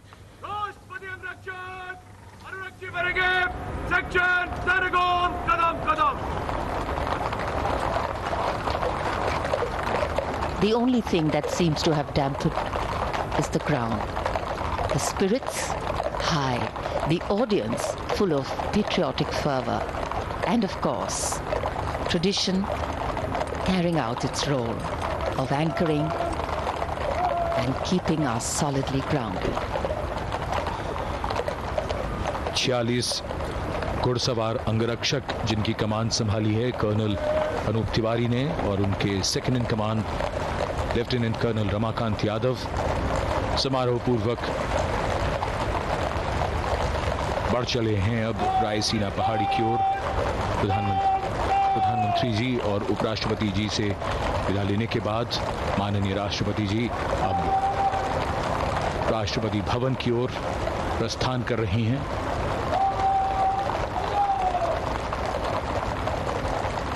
Winter has this powerful way of foregrounding the importance of warmth in our lives. And here, despite a slight wind picking up and it becoming chillier than normal, it is the warmth of national pride that warms our spirits, uniting us as a people, as a nation.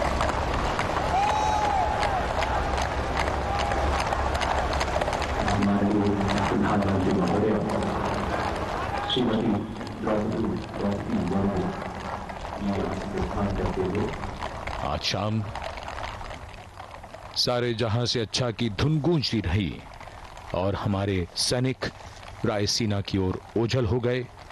अगले वर्ष हमारे सैनिक फिर लौटेंगे संगीत का जादू फिर से जगाने के लिए, फिर चाहे आज की तरह बारिश आए, कड़ाके की सर्दी हो या कोहरा छाए।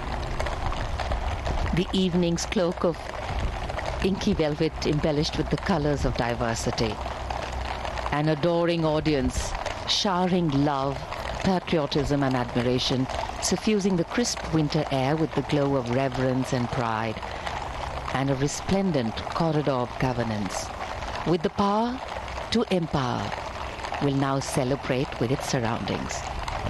The colors of celebration will now become one with the air as it takes this message all across that India, though held strong by its ancient roots, has now spread its wings to take off, bearing in their wide span the aspirations of a young population, vibrant democracy, and inherent creativity.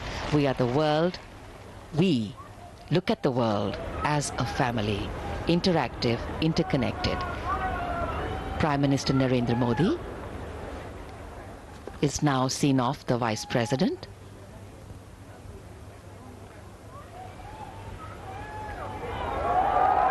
And moving around the enclosures to wave and greet this stoic, resilient and hugely participative audience. Braving the chill, braving the weather, showing complete solidarity. And what a fabulous moment for all of them, capturing it for their own personal memories. आज के इस मौसम के बावजूद दर्शक यहां पूरे उत्साह से बैठे रहे और अब प्रधानमंत्री उनके निकट, उनके दीर्घाओं के निकट जाकर अभिवादन स्वीकार करते हुए बहुत ही खास और यादगार मौका, और यहां दर्शकों में बहुत उत्साह।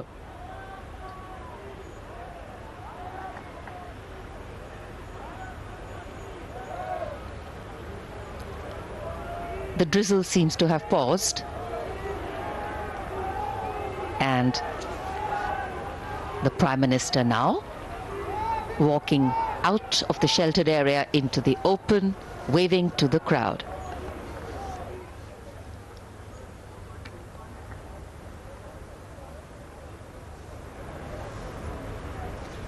In today's era of fast movement and short attention spans and quick turnaround times, the role of traditional ceremonies and protocol is all the more special.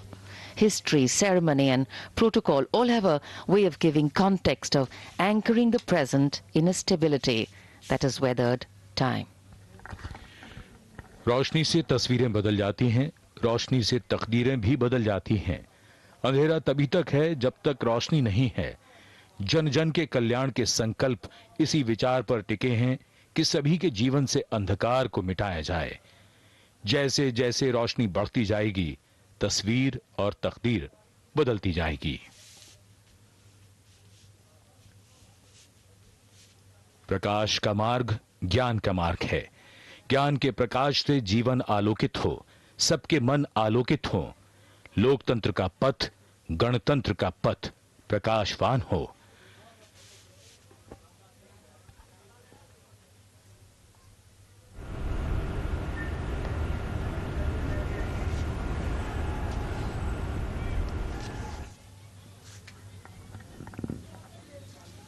सबके जीवन में उजाला हो।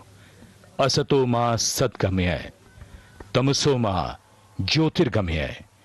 बीटिंग रिट्रीट समारोह संपन्न हुआ।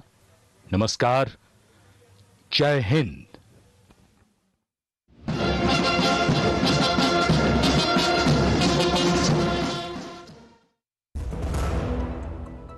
लहलहाती फसल, भरे पूरे खेत खलिहान, हर किसान का बस यही अरमान। लेकिन कभी बारिश, कभी बिजली, कभी ओला, कभी सूखा। भैया खेती में तो जोखिम रहता ही है, अब क्या करें? अब प्रकृति का कोनो उपाय?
सकलानन्ददायिनी जय जय भारत जननी पावनी जय जय सकलानन्ददायिनी जय जय भारत जननी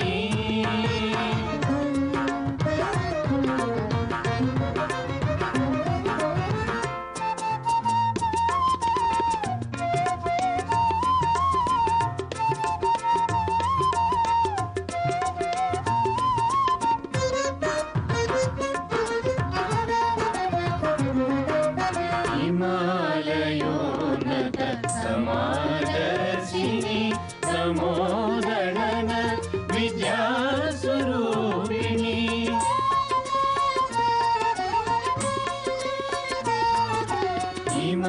हिमालयोन्नत समादर्शिनी तमोदनन विद्यास्वरूपिणी संतत सस्यश्यामरूपिणी सस्यश्यामरूपिणी सञ्चित सकलैश्वर्यदायिनी जय जय भारत जननी पावनी जय जय सकलानन्ददायिनी जय जय भारत जननी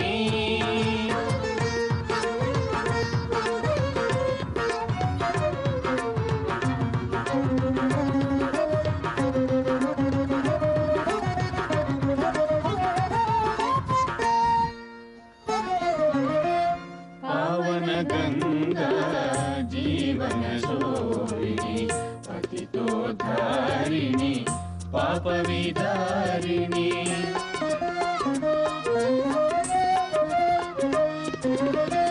पावन गंगा जीवन शोभिनी पतितोद्धारिणी पाप विदारिणी मधुर कुसुम फल मंद सुहासिनी मंजुल सुखपिक मधुर सुभाषिनी मधुर कुसुम फल मंद सुहासिनी मंजुल सुखपिक मधुर सुभाषिणी जय जय भारत जननी पावनी जय जय सकलानन्ददायिनी जय जय भारत जननी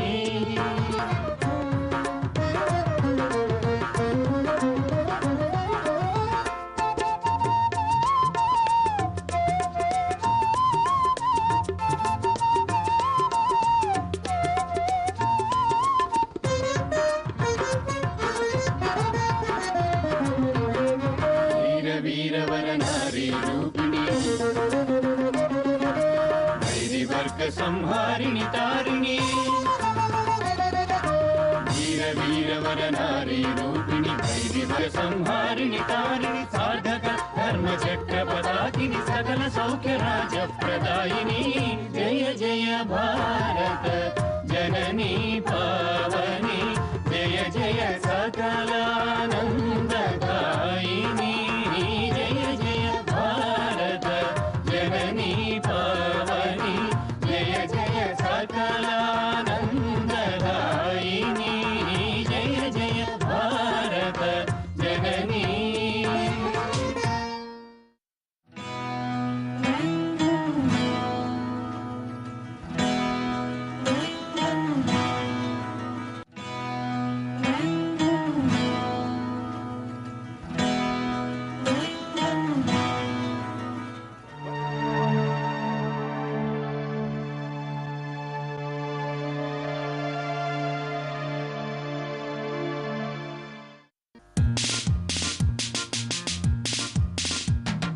देशमा देशमा देशमा देशमा भरत देशमा वो भरत देशमा भरत देशमा वो भरत देशमा देशमा देशमा देशमा देशमा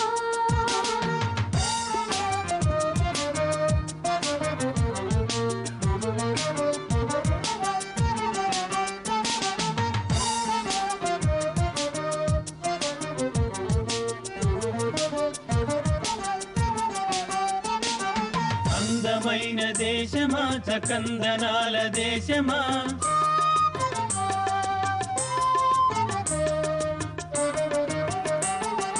అందమైన దేశమా చకందనాల దేశమా తీయని మా దేశమా దేవతల దేశమా తీయని మా దేశమా దేవతల దేశమా దేశమా దేశమా దేశమా దేశమా భారతదేశమా ఓ భారతదేశమా భారతదేశమా ఓ భారతదేశమా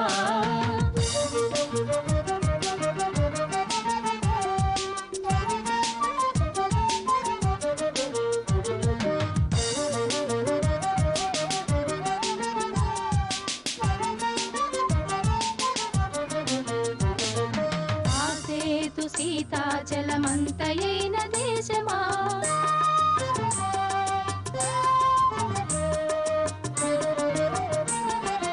ఆసేతు సీతాచలమంతయైన దేశమా వాసించిన ఆశ పరిమళ మృగమద దేశమా వాసించిన ఆశ పరిమళ మృగమద దేశమా దేశమా దేశమా దేశమా దేశమా భారతదేశమా ఓ భారతదేశమా భారతదేశమా ఓ భారతదేశమా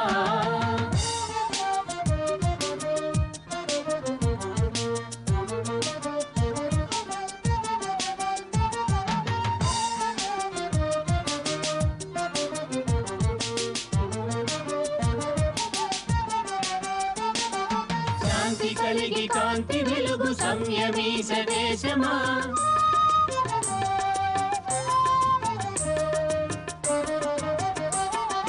శాంతి కలిగి కాంతి వెలుగు సంయమీశ దేశమా దేశాలకు దివ్య సందేశమిచ్చు దేశమా దేశాలకు దివ్య సందేశమిచ్చు దేశమా దేశమా దేశమా దేశమా దేశమా భారతదేశమా ఓ భారతదేశమా భారతదేశమా ఓ భారతదేశమా దేశమా దేశమా దేశమా దేశమా దేశమా దేశమా దేశమా దేశమా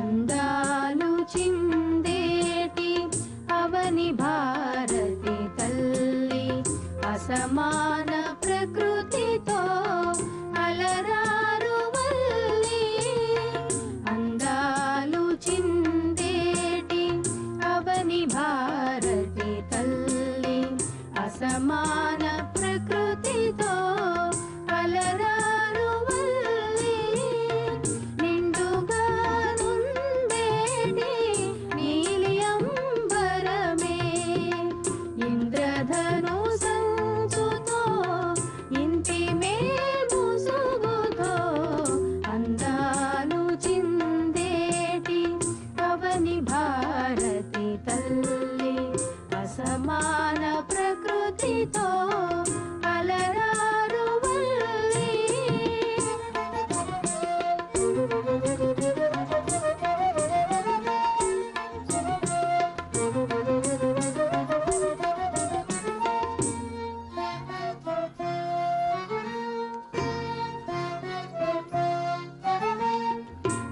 చిరుతావులను చిందు చంద్ర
తిలకము పోలు తొలకరి ముయి పరుగు తెలి ముంగురుల పోలు మంచు కొండయే మంచి ముత్యాల నగ పోలు పోలారు గని నీరు కోశగారము పోలు అందాలు చిందేటి అవని భారతి తల్లి అసమాన ప్రకృతితో అలరారు వల్లి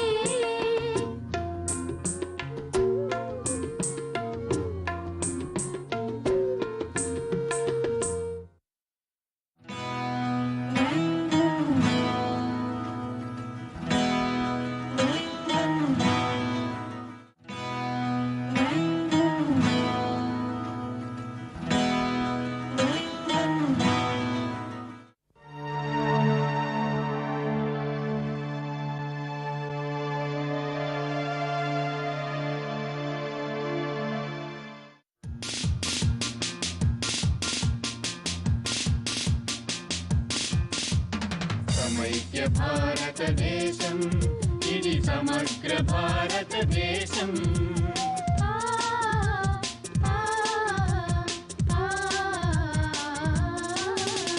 సమైక్య భారతదేశం ఇది సమగ్ర భారతదేశం నిరంతరంగా వినూతనంగా పురోగమించిన మహేతిహాసం సమైక్య భారతదేశం ఇది సమగ్ర భారతదేశం నిరంతరంగా వినూతనంగా పురోగమించిన మహేతిహాసం సమైక్య భారతదేశం ఇది సమగ్ర భారతదేశం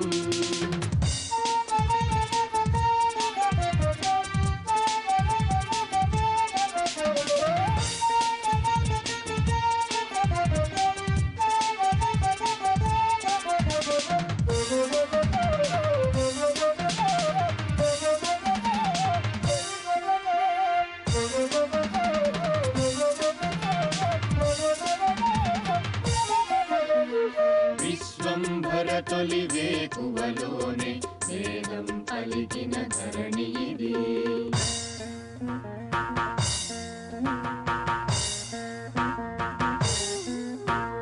విశ్వంభర తొలి వేకువలోనే వేదం పలికిన ధరణి ఇది జగములు మెచ్చిన భగవద్గీతకు జన్మనిచ్చిన జననీది సమైక్య భారతదేశం ఇది సమగ్ర భారతదేశం సమైక్య భారతదేశం ఇది సమగ్ర భారతదేశం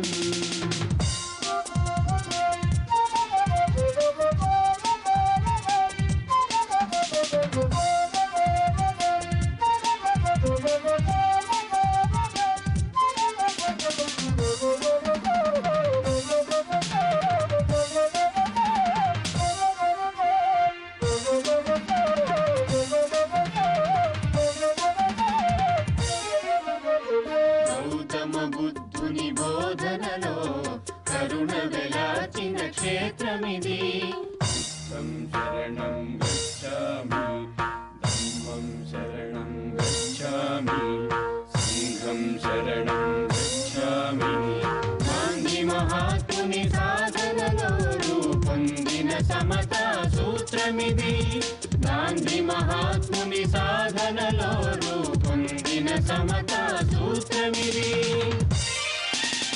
సమైక్య భారతదేశం ఇది సమగ్ర భారతదేశం సమైక్య భారతదేశం ఇది సమగ్ర భారతదేశం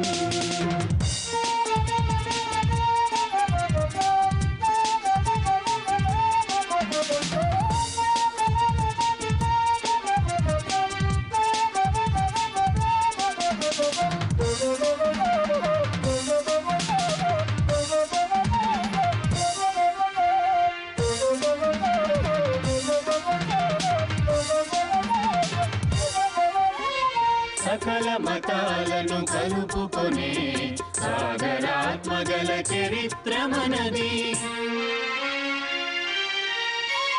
సకల మతాలను కలుపుకొనే సాగరాత్మగల చరిత్ర మనది. శరణు వేడితే శత్రువునైనా క్షమించి విడిచే సంస్కృతి మనది. శరణు వేడితే శత్రువునైనా క్షమించి విడిచే సంస్కృతి మనది. సమైక్య భారతదేశం ఇది సమగ్ర భారతదేశం. నిరంతరంగా వినూతనంగా పురోగమించిన మహేతిహాసం. సమైక్య భారతదేశం ఇది సమగ్ర భారతదేశం. నిరంతరంగా వినూతనంగా పురోగమించిన మహేతిహాసం. సమైక్య భారతదేశం, సమైక్య భారతదేశం, సమైక్య భారతదేశం.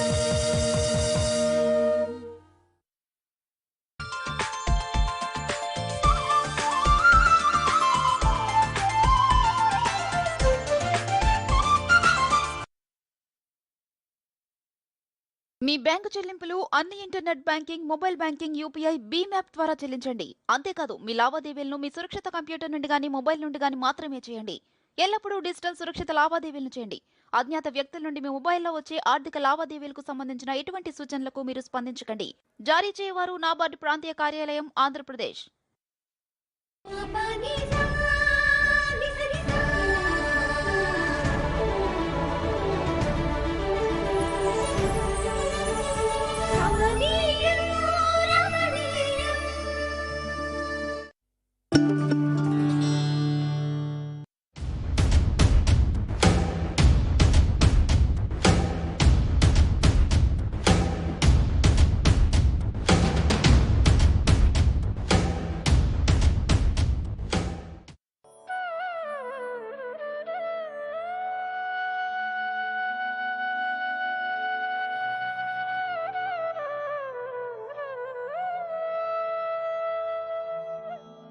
వీరవనిత ఝాన్సీ లక్ష్మీబాయి మరాఠా యోధురాలు.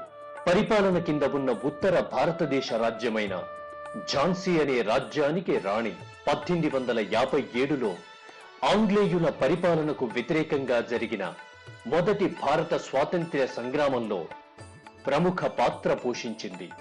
భారతదేశంలోని బ్రిటిష్ పరిపాలనలో ఝాన్సీకి రాణిగా ప్రసిద్ధికెక్కినది. 1857లో భారతదేశ తిరుగుబాటుదారులలో ముఖ్యమైన వాళ్లలో ఈమె ఒకరు. అలాగే భారతదేశంలోని బ్రిటిష్ పరిపాలనను అడ్డుకున్న వాళ్లకి ఈవిడ స్ఫూర్తిగా నిలిచారు. ఆమె భారతదేశ చరిత్రలో ఒక గొప్ప వ్యక్తిగా నిలిచిపోయింది. ఝాన్సీ లక్ష్మీబాయి అసలు పేరు మణికర్ణిక. ఆమె 1828వ సంవత్సరం నవంబర్ 19న మహారాష్ట్రకు చెందిన సతరలో ఒక కరహడి బ్రాహ్మణుల వంశంలో వారణాసిలో విక్రమనామ సంవత్సరం బహుళ చతుర్దశి నాడు జన్మించింది. ఈమె తల్లిదండ్రులు మోరోపంత్ తాంబే మరియు భాగీరథీబాయిలు. వీళ్ళది సాంప్రదాయ బ్రాహ్మణ కుటుంబం. ఆమె తల్లి చాలా తెలివైనది మరియు ఆధ్యాత్మిక ధోరణి మెండుగా కలది. రాణి అసలు పేరు మణికర్ణిక కాగా ఆమెను ముద్దుగా మను అని పిలుచుకునేవారు. లక్ష్మీబాయి ఏ వివాదాన్నైనా చాలా సులువుగా పరిష్కరించేది. 8 నుంచి 10 మంది సిబ్బంది ఆమె జారీ చేసిన ఆదేశాలను నమోదు చేస్తూ ఉండేవారు.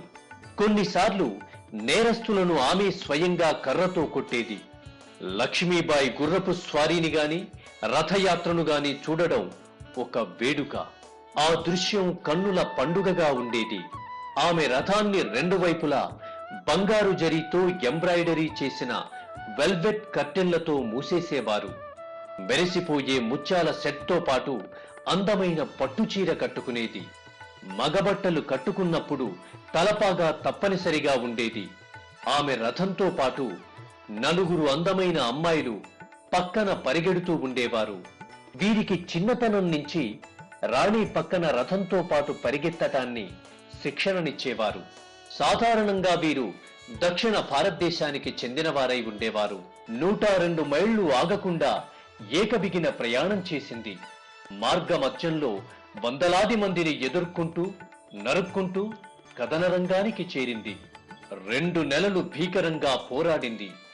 బ్రిటిష్ వారి బలం బలగం ముందు తాను సరిపోనని ఆమెకు తెలుసు. కొడుకును జాగ్రత్తగా చూసుకోమని తోటివారికి అప్పగించింది. ఇక తనకేమైనా పర్వాలేదన్న తెగింపుతో యుద్ధం చేసింది. 1858 జూన్ 17న రోజంతా తెల్లసేనను చీల్చి చెండాడింది. బ్రిటిష్ వారు కుయుక్తులు పన్నారు, వెన్నుపోటు పొడిచారు. ఝాన్సీ మరియు గ్వాలియర్లలో ఆమెకు గుర్తుగా కంచు విగ్రహాలను స్థాపించారు. రెండింటిలోనూ ఆమె గుర్రంపై కూర్చున్నట్టుగా చిత్రీకరించారు. రాణి లక్ష్మీబాయి దేశీయ శూరురాలైంది మరియు ఆమెను మహిళా శూరురాలిగా ఒక గొప్ప ఉదాహరణగా చెప్పుకోవచ్చు. భారత దేశీయ సేనలో మొదటి మహిళా సమూహమును తయారు చేసినప్పుడు దానికి లక్ష్మీబాయి అని పేరు పెట్టారు.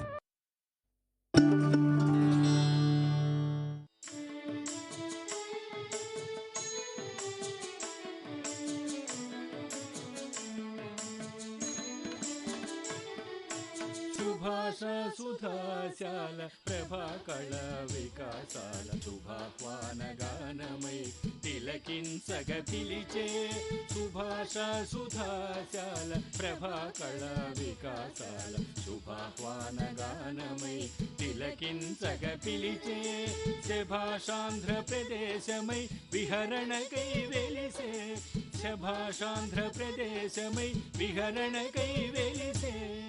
శభాష్ ఆంధ్రప్రదేశ్ కార్యక్రమం ప్రతి శనివారం రాత్రి 7:30 తిరిగి ఆదివారం ఉదయం 9 గంటలకు మీ దూరదర్శన్ సప్తగిరిలో ప్రసారమవుతుంది.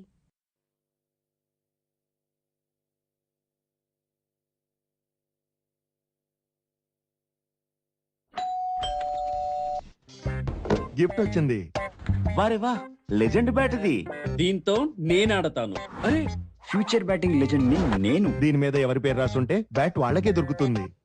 అరే యార్, చూసారా, దీని మీద నా పేరు రాసుండకపోతే ఎంత గొడవ అయిపోయేదో. అందుకే ఆర్బీఐ ఉంటుంది, బ్యాంక్ అకౌంట్ అయినా బ్యాంక్ లాకర్ అయినా మీరు కూడబెట్టిన డబ్బు మీరు నిర్ణయించిన వారికే అందేందుకు అందులో నామినీ పేరు తప్పకుండా నమోదు చేయండి. ఆర్బీఐ అంటుంది, విషయాలు తెలుసుకోండి, జాగరూకంగా ఉండండి.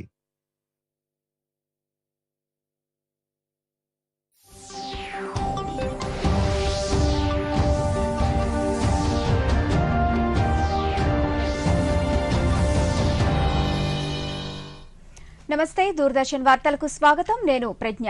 కరోనాను నియంత్రించేందుకు ప్రతి ఒక్కరూ మాస్కును తప్పనిసరిగా ధరించాలి. ముక్కు నోరు కప్పి ఉంచేలా సరైన పద్ధతిలో మాస్కును ధరించాలి. తరచూ చేతులను శుభ్రం చేసుకోవాలి. వ్యక్తిగత పరిశుభ్రతను పాటిస్తూనే భౌతిక దూరాన్ని తప్పకుండా పాటించాలి. అర్హులందరూ వ్యాక్సిన్ వేయించుకోవాలి. నిబంధనలు పాటిస్తూ కరోనాను జయిద్దాం. వార్తల్లో ముందుగా ముఖ్యాంశాలు.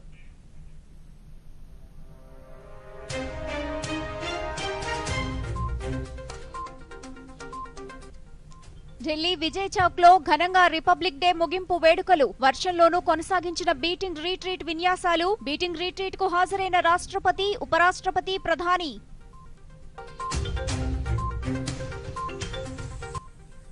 గణతంత్ర దినోత్సవ వేడుకలపై దేశవ్యాప్తంగా ప్రశంసలు కురిశాయన్న ప్రధాని. మన్ కీ బాత్ లో తన మనసులోని భావాలను దేశ ప్రజలతో పంచుకున్న మోదీ.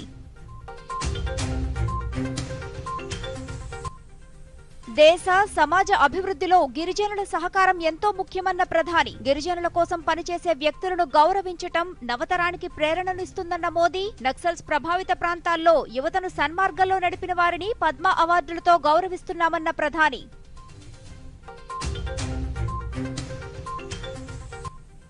చిరుధాన్యాల ప్రయోజనాలను ప్రజలకు చేర్చేందుకు పలు ప్రయత్నాలు చేస్తున్నామన్న మోదీ. నంద్యాల జిల్లాకు చెందిన కేవీ రామసుబ్బారెడ్డి చిరుధాన్యాల ప్రాచుర్యానికి చేస్తున్న కృషిని ప్రశంసించిన ప్రధాని.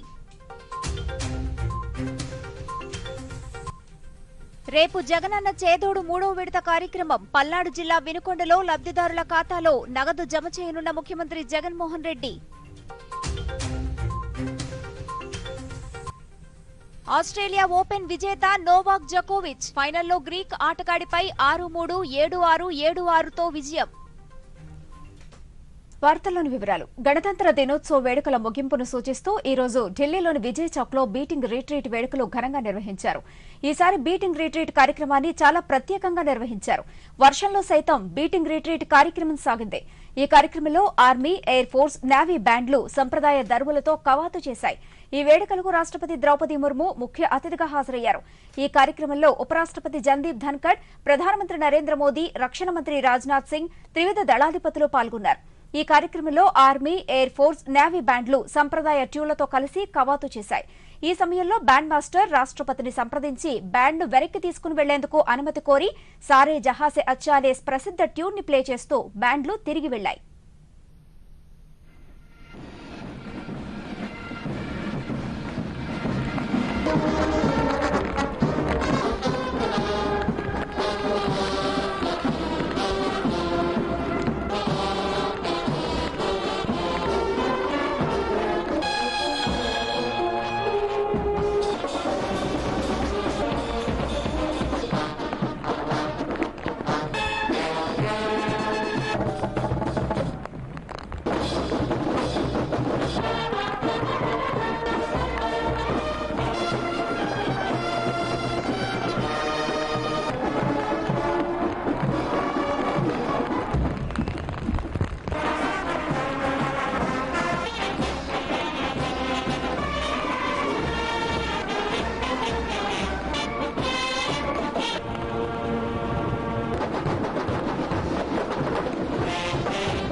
అంతకుముందు బీటింగ్ రిట్రీట్ కార్యక్రమంలో పాల్గొనేందుకు ఢిల్లీలోని రాష్ట్రపతి భవన్ నుంచి రాష్ట్రపతి ద్రౌపది ముర్ము బయలుదేరారు. ఆ సమయంలో రాష్ట్రపతి బాడీగార్డ్స్ 46 మంది అశ్వక దళంతో గౌరవ వందనం చేశారు. వారి గౌరవ వందనాన్ని స్వీకరించిన అనంతరం తన వాహన శ్రేణిలో రాష్ట్రపతి విజయ్ చౌక్ చేరుకున్నారు.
వార్తలు ఇప్పుడు స్వల్ప విరామం తీసుకుందాం. సిగ్గెందుకు పడుతున్నావు? గజ్జి, తామర, దురద అందరికీ వస్తాయి. జాలిం లోషన్ నాకు నానమిచ్చింది. చర్మ వ్యాధులకు అద్భుత పరిష్కారం అంది. జాలిం లోషన్ పురాతన యోధుడు, పురాతనమైంది, మెరుగైంది. జాలిం లోషన్ ఫాస్టెస్ట్, ట్రస్టెడ్, టెస్టెడ్ తరతరాలుగా. జాలిం లోషన్. మీ బ్యాంకు చెల్లింపులు అన్ని internet banking, mobile banking, UPI, beam app ద్వారా చెల్లించండి. అంతేకాదు మీ లావాదేవీలను మీ సురక్షిత కంప్యూటర్ నుండి గానీ, మొబైల్ నుండి గానీ మాత్రమే చేయండి. ఎల్లప్పుడూ డిజిటల్ సురక్షిత లావాదేవీలను చేయండి. అజ్ఞాత వ్యక్తుల నుండి మీ మొబైల్లో వచ్చే ఆర్థిక లావాదేవీలకు సంబంధించిన ఎటువంటి సూచనలకు మీరు స్పందించకండి. జారీ చేయవారు నాబార్డు ప్రాంతీయ కార్యాలయం, ఆంధ్రప్రదేశ్. తిరిగి స్వాగతం. ప్రధానమంత్రి నరేంద్ర మోదీ తన మనసులోని భావాలను దేశ ప్రజలతో పంచుకునే మన్ కీ బాత్ కార్యక్రమంలో ఈ రోజు అనేక అంశాలను ప్రస్తావించారు. ఈసారి గణతంత్ర దినోత్సవ వేడుకల్లో అనేక అంశాలకు ప్రశంసలు వచ్చాయని వివరించారు. పద్మ పురస్కారాలకు ఎంపికైన వారు దేశం కోసం చేసిన కృషిని ప్రధాని వివరించారు. చిరుధాన్యాల ప్రాముఖ్యత, ఉపయోగాలను ప్రజలకు చేరువ చేసే అంశాలతో పాటు ఆంధ్రప్రదేశ్లోని నంద్యాల జిల్లాకు చెందిన కేవీ రామసుబ్బారెడ్డి చిరుధాన్యాలను ప్రజలకు విరివిగా అందించేందుకు చేస్తున్న కృషిని ప్రధాని వివరించారు. ప్రధాని మన్ కీ బాత్ కు సంబంధించిన మరిన్ని అంశాలను ఇప్పుడు చూద్దాం.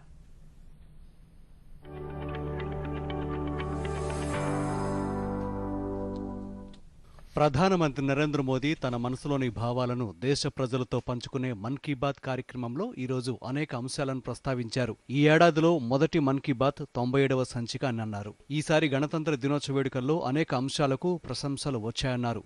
పెరేడ్లో పాల్గొన్న శకటాలలో భారతీయ సంస్కృతి తాలూకు విభిన్న అంశాలను చూసి ఎంతో ఆనందం కలిగిందని, తొలిసారి మహిళా క్యామెల్ రైడర్స్, సిఆర్పీఎఫ్ మహిళా దళ ప్రదర్శనపై ప్రశంసలు కురిపించారన్నారు.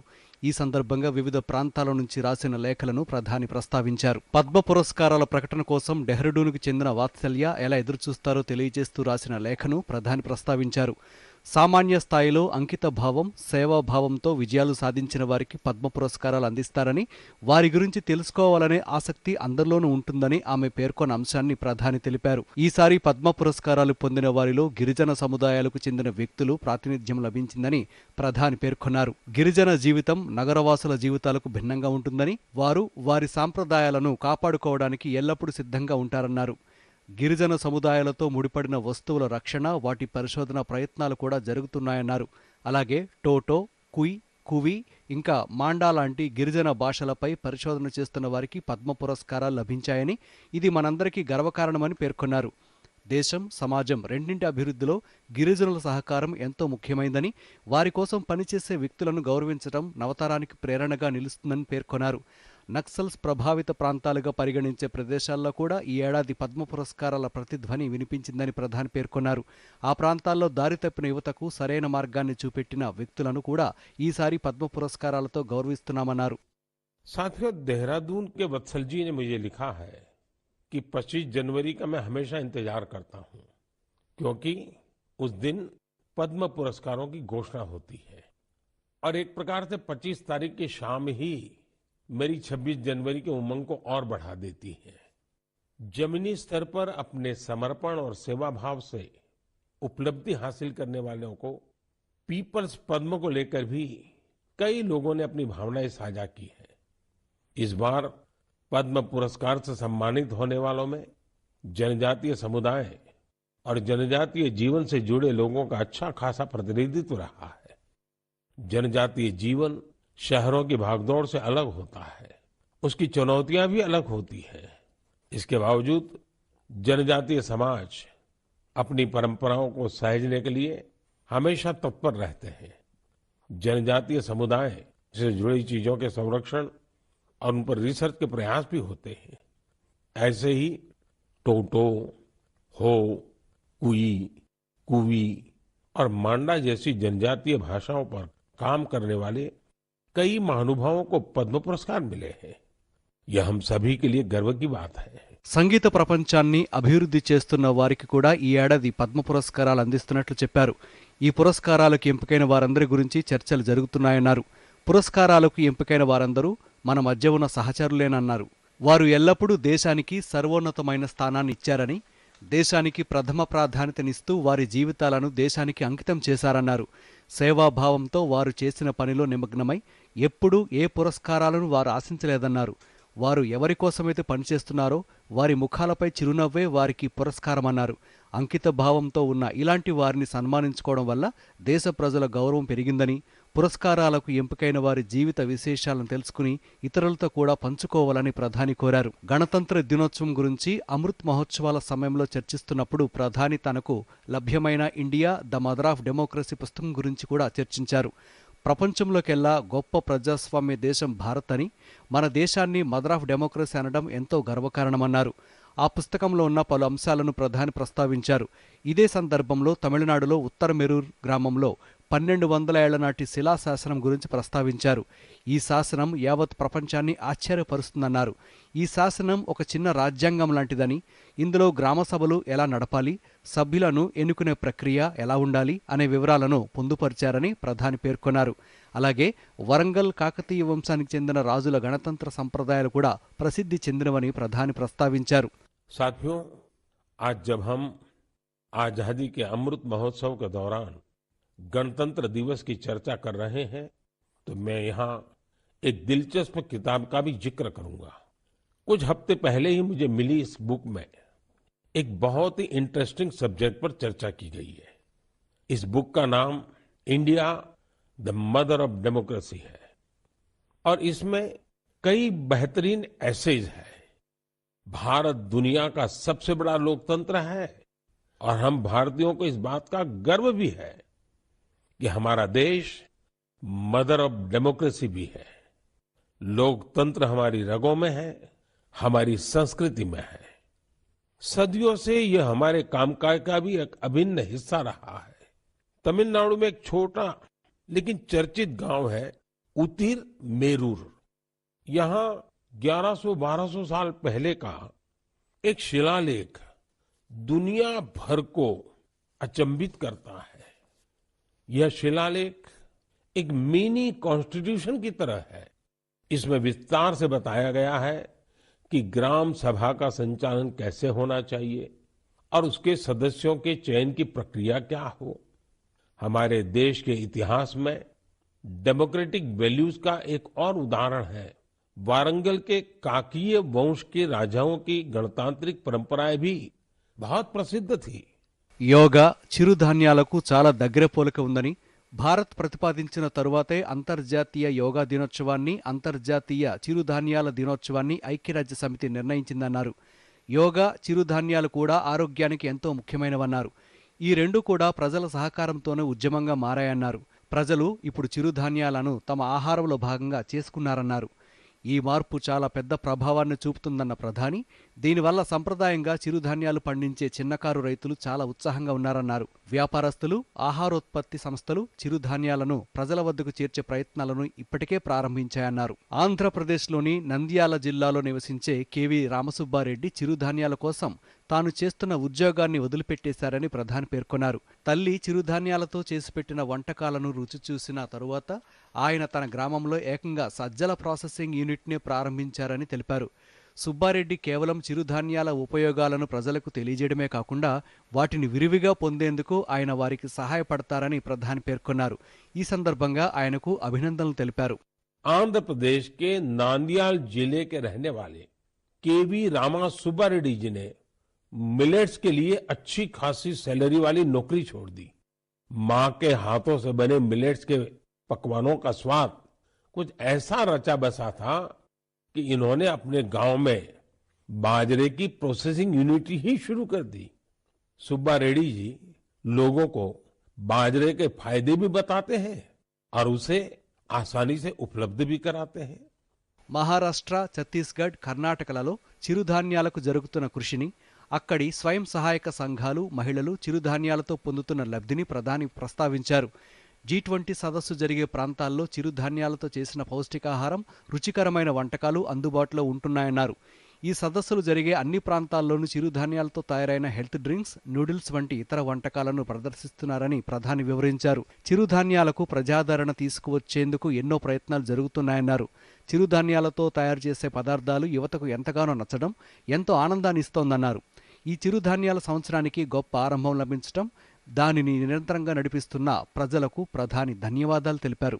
साथियों, आज हिंदुस्तान के कोने कोने में G20 की समिट्स लगातार चल रही है और मुझे खुशी है कि देश के हर कोने में जहां भी G20 की समिट हो रही है, मिलेट से बने पौष्टिक और स्वादिष्ट व्यंजन उसमें शामिल होते हैं. यहाँ बाजार से बनी खिचड़ी, पोहा, खीर और रोटी के साथ ही रागी से बने पायसम, पूड़ी और डोसा जैसे व्यंजन भी परोसे जाते हैं. G20 के सभी वेन्यूज पर मिलेट एग्जीबिशन में मिलेट से बनी हेल ड्रिंक, सीरियल्स और नूडल्स को शोकेस किया गया. दुनिया भर में इंडियन मिशंस भी इनकी लोकप्रियता बढ़ाने के लिए भरपूर प्रयास कर रहे हैं. आप कल्पना कर सकते हैं कि देश का ये प्रयास और दुनिया में बढ़ने वाली मिलेट्स की डिमांड हमारे छोटे किसानों को कितनी ताकत देने वाली है. मुझे देखकर भी अच्छा लगता है कि आज जितने तरह की नई नई चीजें मिलेट से बनने लगी हैं, वो युवा पीढ़ी को भी उतनी ही पसंद आ रही है. इंटरनेशनल ईयर ऑफ मिलेट्स की ऐसी शानदार शुरुआत के लिए और उसको लगातार आगे बढ़ाने के लिए मैं मन की बात के श्रोताओं को भी बधाई देता हूं. గోవాలో పర్పుల్ ఫెస్ట్ విశేషాలను, దివ్యాంగుల సంక్షేమం కోసం జరిగిన ఈ కార్యక్రమ విశేషాలను ప్రధాని మన్ కీ బాత్లో ప్రస్తావించారు. దివ్యాంగులకు ఉపయోగపడే ఉత్పత్తులను ఇక్కడ ప్రదర్శిస్తారని, ఈ ఫెస్ట్ను విజయవంతం చేసేందుకు గాను అందరికీ ప్రధాని అభినందనలు తెలిపారు. పేటెంట్ ఫైలింగ్ ర్యాంకింగ్లో భారత్ 7వ స్థానంలో ఉందని, అందుకు సంబంధించిన విశేషాలను కూడా ప్రధాని మన్ కీ బాత్లో వివరించారు. తెలంగాణకు చెందిన ఇంజనీర్ విజయ్ నమో యాప్లో ఈ వేస్ట్ గురించి ప్రస్తావించిన అంశాన్ని ప్రధాని మన్ కీ బాత్లో వెల్లడించారు. ఈ వేస్ట్ను సరైన చోట పారేయకపోతే ఇది మన పర్యావరణానికి నష్టాన్ని కలిగిస్తుందని, ఈ వేస్ట్ను సద్వినియోగం చేసుకుంటే చెత్త నుంచి సంపద తయారు చేయవచ్చని, ఇటువంటి సరికొత్త ప్రయత్నాలు చేస్తున్న స్టార్టప్స్ చాలా ఉన్నాయని ప్రధాని పేర్కొన్నారు. వాతావరణ మార్పులు, జీవ వైవిధ్య సంరక్షణ గురించి ప్రపంచవ్యాప్తంగా చర్చలు జరుగుతున్నాయని, ఈ దిశలో భారత్ చేస్తున్న గట్టి ప్రయత్నాల గురించి నిత్యం మాట్లాడుకుంటున్నామని ప్రధాని పేర్కొన్నారు. ఉత్తర భారతదేశంలో చలి బాగా పెరిగిందని, జమ్మూ కాశ్మీర్లో మంచు కురిసిన చిత్రాలు సామాజిక మాధ్యమాల్లో దేశ ప్రజల మనసులను దోచుకుంటున్నాయన్నారు. గణతంత్ర భారతాన్ని బలోపేతం చేసేందుకు మన ప్రయత్నాలు నిరంతరాయంగా కొనసాగాలని, ప్రజల భాగస్వామ్యంతో అందరి ప్రయత్నాలతో దేశం పట్ల మన కర్తవ్యాలను నిర్వర్తిస్తే గణతంత్ర భారతం మరింత శక్తివంతంగా మారుతుందని ప్రధాని పేర్కొన్నారు. मेरे प्यारे देशवासियों, आज पूरी दुनिया में क्लाइमेट चेंज और बायोडायवर्सिटी के संरक्षण की बहुत चर्चा होती है। इस दिशा में भारत के ठोस प्रयासों के बारे में हम लगातार बात करते रहे हैं। भारत ने अपने वेटलैंड्स के लिए जो काम किया है वो जानकर आपको भी बहुत अच्छा लगेगा। कुछ श्रोता सोच रहे होंगे कि वेटलैंड्स क्या होता है। वेटलैंड साइट्स यानी वो स्थान जहां दलदली मिट्टी जैसी जमीन पर साल भर पानी जमा रहता है। कुछ दिन बाद 2 फरवरी को ही वर्ल्ड वेटलैंड्स डे है। हमारी धरती के अस्तित्व के लिए वेटलैंड्स बहुत जरूरी है, क्योंकि इन पर कई सारे पक्षी, जीव, जंतु निर्भर करते हैं।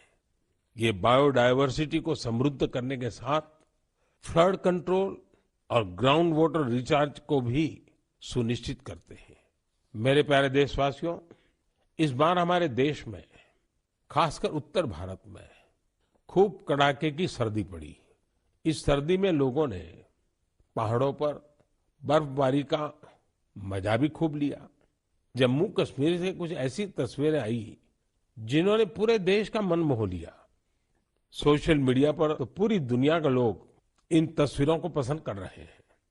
बर्फबारी की वजह से हमारी कश्मीर घाटी हर साल की तरह इस बार भी बहुत खूबसूरत हो गई है। बनिहाल से बड़गाम जाने वाली ट्रेन की वीडियो को भी लोग खासकर पसंद कर रहे हैं। खूबसूरत बर्फबारी, चारों ओर सफेद चादर सी बर्फ। लोग कह रहे हैं कि ये दृश्य परिलोक की कथाओं सा लग रहा है। कई लोग कह रहे हैं कि ये किसी विदेश की नहीं बल्कि अपने ही देश में कश्मीर की तस्वीरें हैं। मेरे प्यारे देशवासियों, गणतंत्र को मजबूत करने के हमारे प्रयास निरंतर चलते रहने चाहिए। गणतंत्र मजबूत होता है जनभागीदारी से, सबका प्रयास से, देश के प्रति अपने अपने कर्तव्यों को निभाने से। और मुझे संतोष है कि हमारा मन की बात ऐसे कर्तव्यनिष्ठ सेनानियों की बुलंद आवाज है।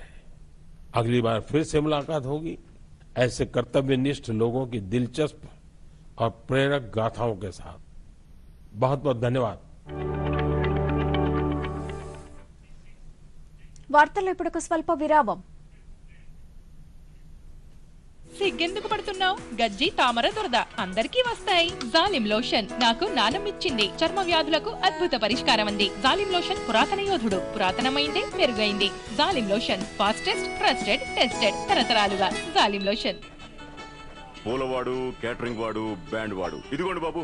వాయింపుడైపోతుంది అన్న, పొరపాటు జరిగితే డబ్బు పోతుంది. అరే కాదురా, బ్యాంక్ జాగ్రత్త పడుతుంది. ఎలాగా? నేను పాజిటివ్ పే సిస్టమ్ పై రిజిస్టర్ చేసుకున్నా. బ్యాంక్ కి చెక్స్ ఇంకా బెనిఫిషరీస్ వివరాలు ఇచ్చాను. బ్యాంక్ చెక్ చేసి పరీక్షిస్తుంది. డీటెయిల్స్ మ్యాచ్ కాకపోతే క్లియరెన్స్ చెయ్యదు. అలాగా? ఏది నాకివ్వండి. ఫోటోల వాడు, లైట్ల వాడు, మండపం వాడు. ఆర్బీఐ ఉంటుంది. విషయాలు తెలుసుకోండి, జాగరూకంగా ఉండండి. భలే బాగా చెప్తున్నారు వీరు.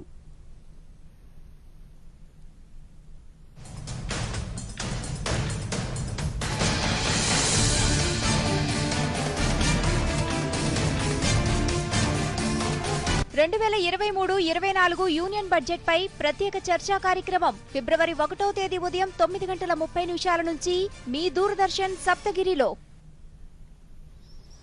తిరిగి స్వాగతం. ప్రధానమంత్రి నరేంద్ర మోదీ తన మనసులోని భావాలను దేశ ప్రజలతో పంచుకునే మన్ కీ బాత్ కార్యక్రమాన్ని ప్రకాశం జిల్లా వ్యాప్తంగా ప్రజలు ఎంతో ఆసక్తిగా తిలకించారు. ఒంగోలులోని ప్రకాశం జిల్లా రచయితల సంఘం కార్యాలయంలో రచయితలు ఈ కార్యక్రమాన్ని రేడియోలో విన్నారు. ఈ సందర్భంగా రచయితల సంఘం ప్రతినిధులు మాట్లాడుతూ ప్రధాని నరేంద్ర మోదీ పద్మ అవార్డులు అందుకోబోతున్న వారి విశేషాలను, వారి కృషిని వివరించడం ఎంతో గర్వపడేలా చేసిందన్నారు. ప్రధాని ప్రస్తావించిన అంశాలు ఎంతో ఆలోచింపచేసే విధంగా ఉన్నాయన్నారు.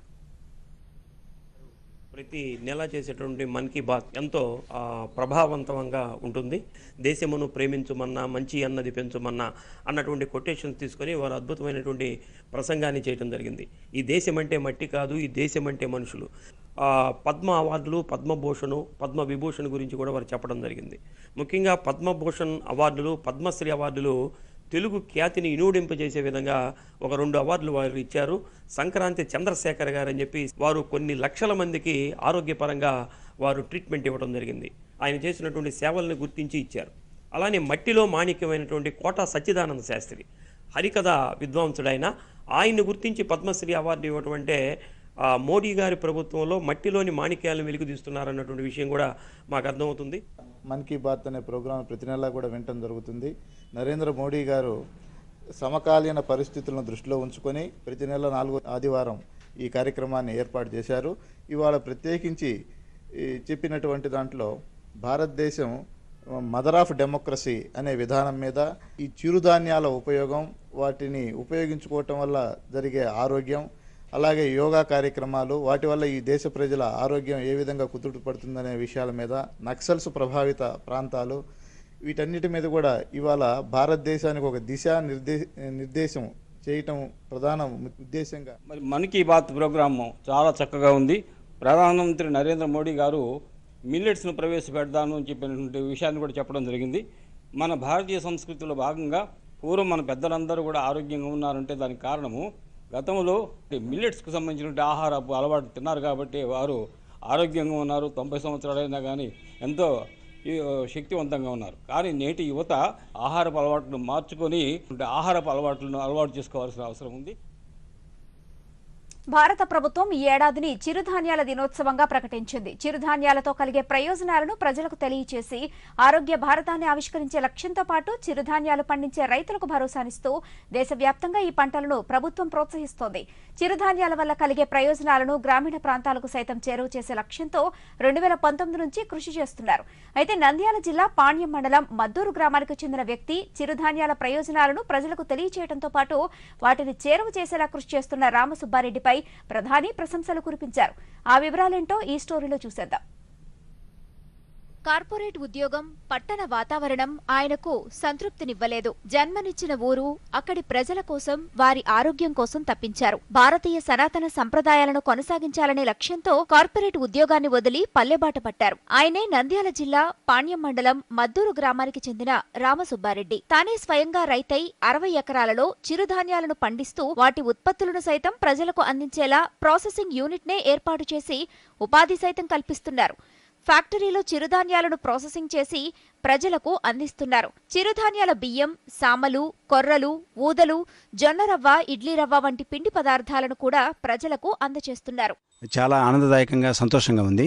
ఈ సంవత్సరము నిజంగా ఇక్కడ ఒక 60 ఎకరాల వరకు మా సొంత భూమిలో చిరుధాన్యాలు పండిస్తూ వాటిని ప్రాసెస్ చేస్తున్నాము. అదేవిధంగా ఇక్కడ ఉండే రైతాంగానికి వాటి మీద అవగాహన కల్పించి ఒక 4,000 ఎకరాల వరకు మా ఫ్యాక్టరీలో వాటిని ప్రాసెస్ చేసి వివిధ రకాలైనటువంటి ఉత్పత్తులను తయారు చేస్తున్నాము. చిరుధాన్యాలను వినియోగించడానికి ఉపయోగపడే అన్ని పదార్థాలను మా ఇక్కడ ఫ్యాక్టరీలో తయారు చేస్తున్నాము. మెటబాలిజం కానీ, తర్వాత డైజెషన్ సిస్టమ్ కానీ అన్నీ కుదుటపడి మంచిగా ఆరోగ్యకరంగా తయారవుతారు. రామసుబ్బారెడ్డి చేస్తున్న కృషిని ప్రధానమంత్రి నరేంద్ర మోదీ తన మన్ కీ బాత్ లో ప్రశంసించారు. आंध्र प्रदेश के नांदियाल जिले के रहने वाले केवी रामा सुब्बा रेड्डी जी ने मिलेट्स के लिए अच्छी खासी सैलरी वाली नौकरी छोड़ दी। माँ के हाथों से बने मिलेट्स के पकवानों का स्वाद कुछ ऐसा रचा बसा था कि इन्होंने अपने गांव में बाजरे की प्रोसेसिंग यूनिट ही शुरू कर दी। सुब्बा रेड्डी जी लोगों को बाजरे के फायदे भी बताते हैं और उसे आसानी से उपलब्ध भी कराते हैं।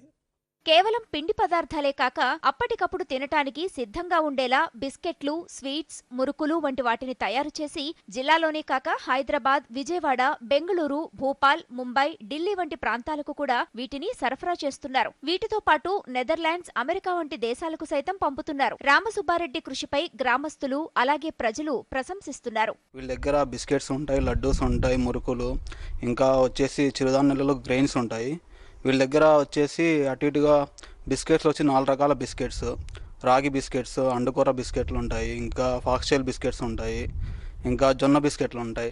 అన్నీ చాలా రుచికరంగా ఉంటాయి. ఇవి చాలా హెల్త్గా చాలా మంచిదండి. యూత్కి కానీ ముసలి వాళ్ళకి కానీ ఎక్సైజ్ యూత్కి అయితే చాలా ఫిట్గా ఉంటారు. చాలా బాడీ కూడా చాలా లీన్గా తయారవుతుంది.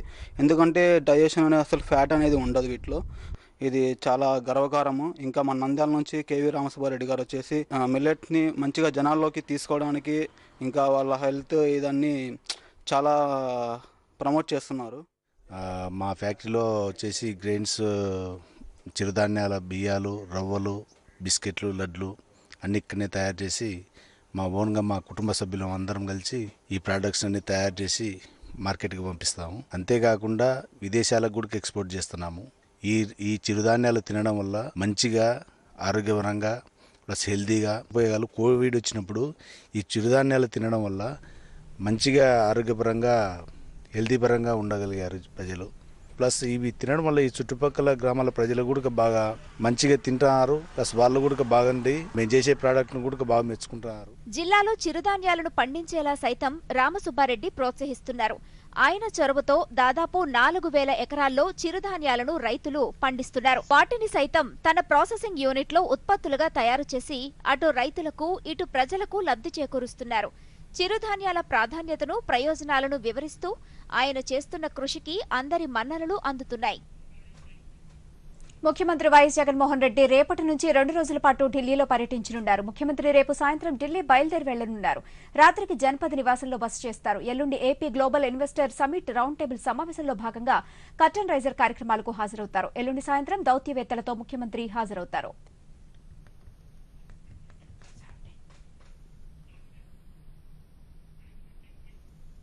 ఆస్ట్రేలియా ఓపెన్ 2023 పురుషుల సింగిల్స్ విజేతగా సెర్బియా స్టార్ నోవాక్ జోకోవిచ్ నిలిచాడు. ఈ రోజు జరిగిన ఫైనల్లో గ్రీక్ ఆటగాడు స్టెఫ్నోస్ సిట్సిపన్స్ పై 6-3, 7-6, 7-6 తేడాతో జోకోవిచ్ విజయాన్ని సాధించాడు. జోకోవిచ్ కెరీర్లో ఇది 10వ ఆస్ట్రేలియా ఓపెన్ టైటిల్ కావటం విశేషం. ఇక ఓవరాల్ గా జోకోవిచ్ కెరీర్లో ఇది 22 గ్రాండ్ స్లామ్ టైటిల్. తద్వారా ఒక అరుదైన ఘనతను జోకోవిచ్ సాధించాడు. అత్యధిక 22 గ్రాండ్ స్లామ్ టైటిల్ సాధించిన నాదల్ రికార్డును జోకోవిచ్ సమం చేశాడు. ఇక తాజా విజయంతో ప్రపంచ నెంబర్ 1 గా జోకోవిచ్ నిలిచారు. ఈ వార్తలంతటితో సమాప్తం. నమస్కారం.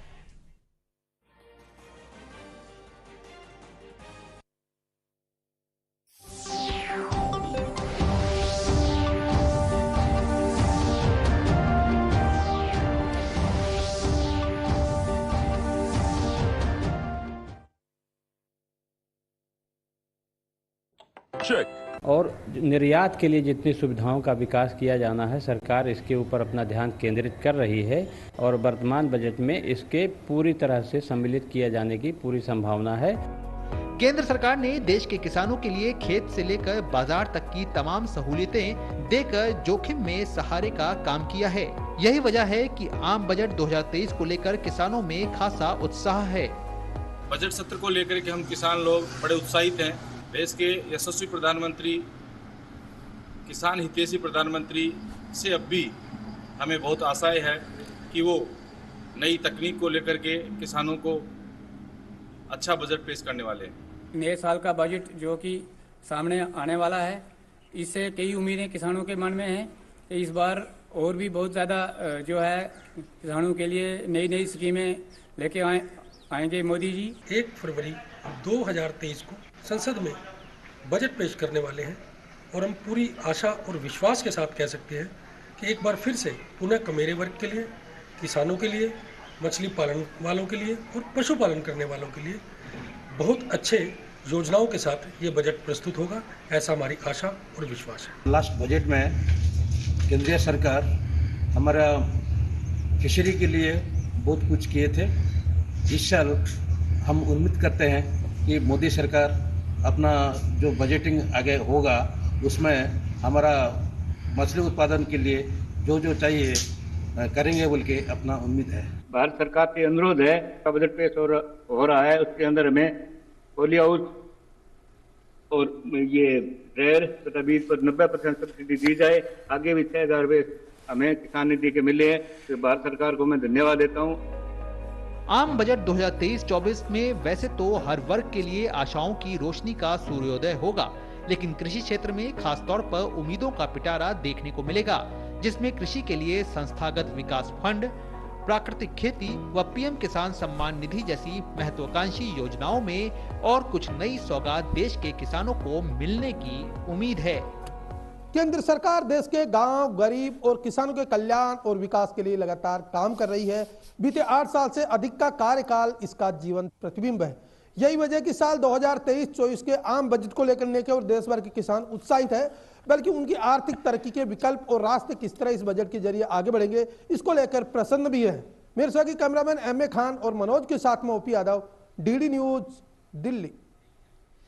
तो खेती किसानी को लेकर के उम्मीदें बहुत ज़्यादा बढ़ जाती हैं। बहुत सारे लोग ये कह रहे हैं कि शायद प्रधानमंत्री जो किसान सम्मान निधि योजना है उसका दायरा बढ़ाया जा सकता है, जो मनरेगा है उस स्कीम में थोड़ा सा एलोकेशन ज़्यादा बढ़ सकता है, रूरल इंफ्रास्ट्रक्चर को भी बढ़ावा देने के लिए कुछ बड़े कदम लिए जा सकते हैं, क्योंकि ये एक ऐसा सेक्टर रहा जिसने कोरोना के वक्त में देश की अर्थव्यवस्था को एक बड़ा संबल दिया।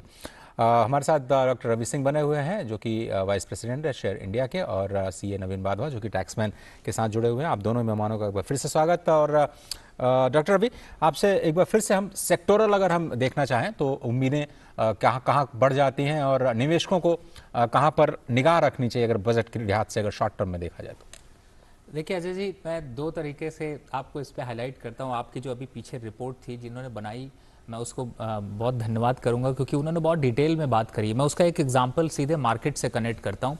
जब पिछली बार बजट आया था तब शायद एक्सपेक्टेशन नहीं रही होगी, लेकिन फर्टिलाइजर और एग्रीकल्चर के जितने भी स्टॉक्स थे उन्होंने लगभग एवरेज में अगर जाते हैं तो 48 से 50% से 100% तक के रिटर्न दिए हैं। ये शायद आपको पता नहीं होगा, और ये सिर्फ तभी मुमकिन हो पाया है जब आप स्ट्रांग बजट पेश करते हैं और इक्विटी में लोगों का निवेश आता है। और अभी भी जिस हिसाब से बजट से एक्सपेक्टेशन है, तो मैं पहले अगर एग्रीकल्चर सेक्टर की तरफ ही जाता हूं तो गवर्नमेंट ने जिस तरीके से स्कीम को लागू किया और जिस तरीके से गांव-गांव, घर-घर तक इंफ्रास्ट्रक्चर की बात की गई, उसका फायदा यहां पर लोगों को मिल रहा है। और जो किसानों की डबल इनकम करने की बात की गई, आज आप देखिए, आप किसी भी कमोडिटी को उठा के देखिए, चाहे आप सरसों देखिए, वीट देखिए, गेहूं को देखिए, दालों को देखिए, उन सब के प्रोडक्शन यहां पर अपने हायर साइड पे हैं। और अभी भी जो बुआई के आंकड़े आए हैं वो भी अपने पिछले साल के कंपैरिजन में 12 से 15% बढ़ोतरी के साथ हैं। तो मुझे ऐसी उम्मीद है कि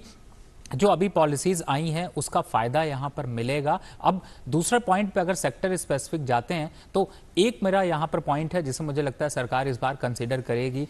पीएलआई स्कीम्स अभी 14 जो है वो यूनिट्स को कवर करते हैं, तो मुझे ऐसा लगता है कि अब जो 14 मैन्युफैक्चरिंग यूनिट हैं उनको, उनकी जगह अब कुछ और उसमें एड ऑन आपको देखने को मिलेगा। और वही एक्सपेक्टेशन है, देखिए टैक्स एक्सपेक्टेशन करना कि टैक्स को कम कर दिया जाए, लेकिन इंफ्रास्ट्रक्चर को डेवलप करने के लिए सरकार को पैसे भी चाहिए। और आपने स्टार्टिंग के शो में बड़ी अच्छी बात कही थी, क्रूड ऑयल के प्राइसेस आपको मैं बताऊं $150 से घटते हुए $80, यानी 40% का करेक्शन आ चुका है। और दूसरी तरफ सरकार का 2025 और 2030 का जो टारगेट है वो ये है कि जो हम 82% बाहर से क्रूड को इंपोर्ट करते हैं उसको घटा के 67% पर ले आए। हम भारतीय जो है वो कच्चे तेल का इस्तेमाल, यानी पेट्रोल और डीजल का इस्तेमाल और सोने का इस्तेमाल इतना कर लेते हैं कि सरकार के ऊपर काफी बोझ बढ़ जाता है। तो मुझे लगता है सरकार का फोकस इस तरफ भी है कि अगर इस चीज को यहां पर इंक्रीज कर लिया जाता है तो ये इंडस्ट्री की सपोर्ट जो है वो सारे पूरी इकोनॉमी में देखने को मिलेगी।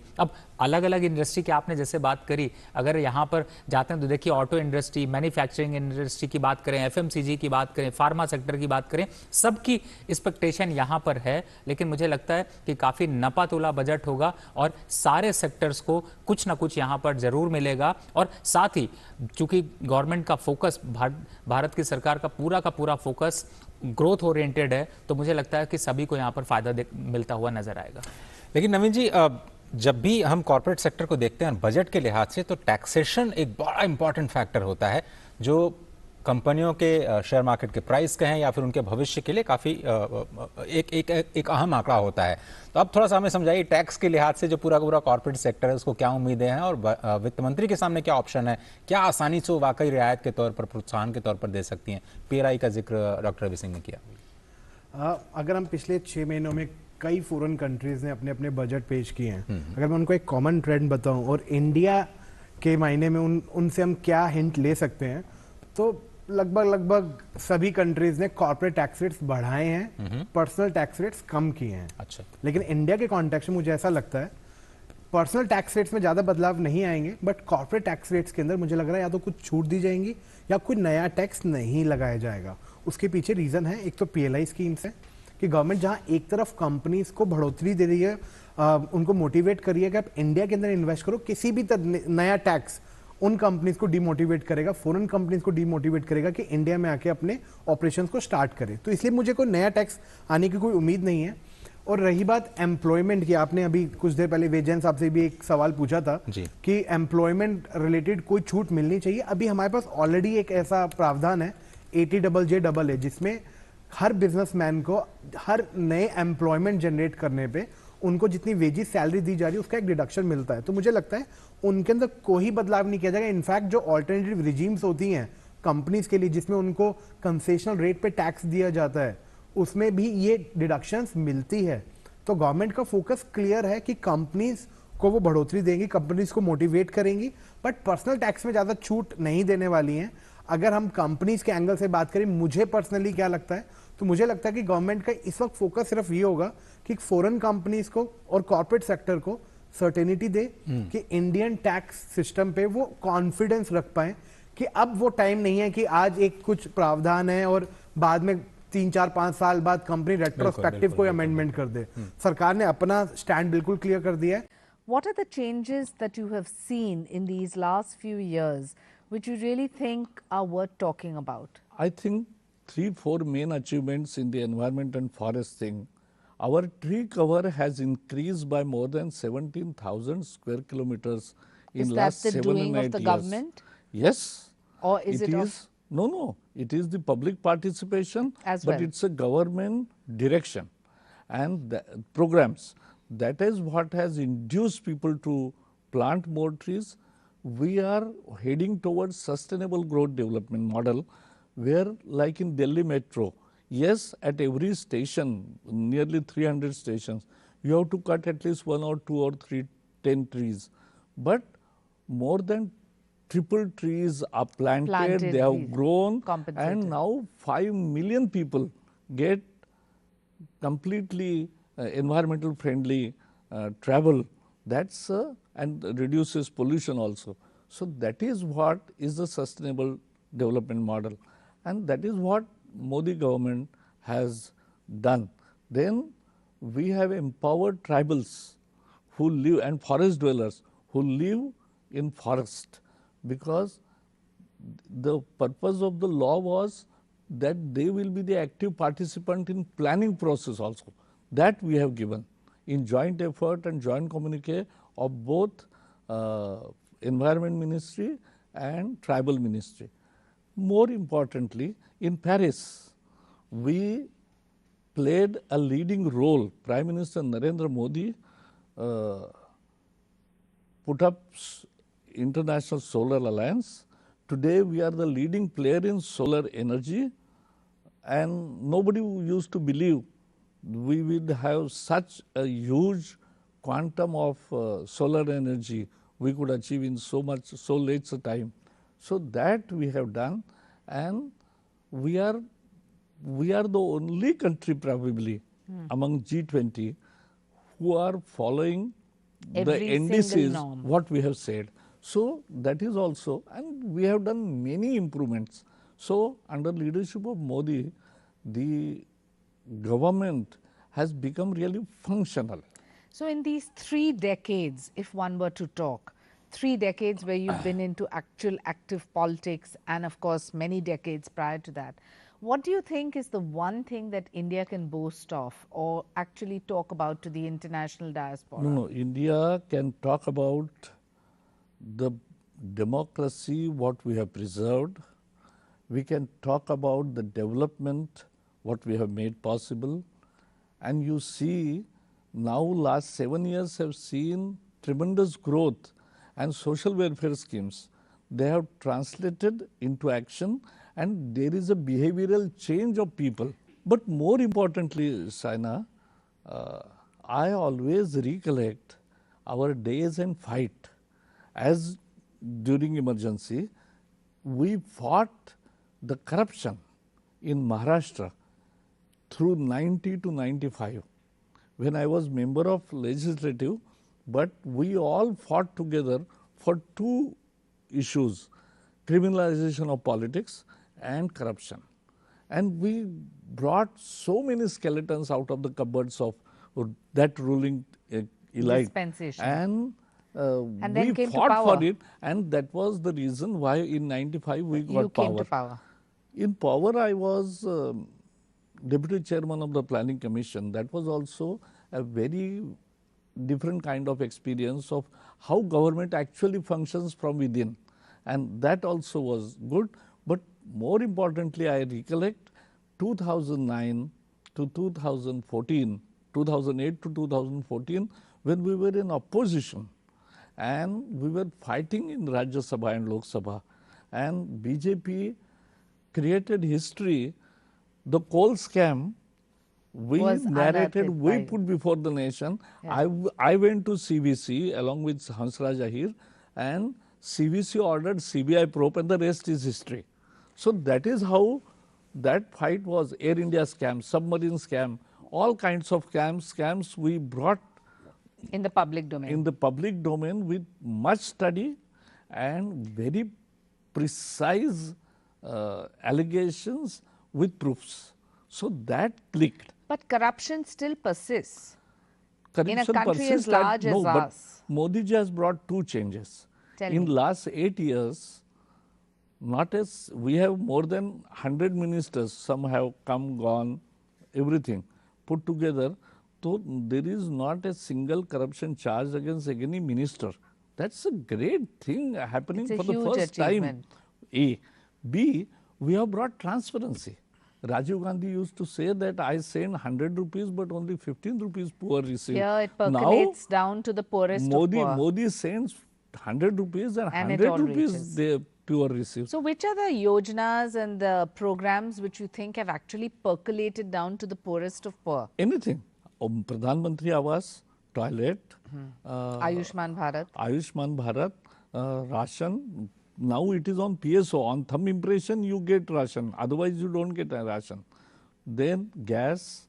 At the same time, just vaccination is a huge success. All over the world, there are anti-vaccine protests. In India, there is no anti-vaccine protest. People are lining up to get inoculated. So that is how things are It's happening. a huge, huge success because So we've that been is- able to achieve it and across the length and breadth of the country.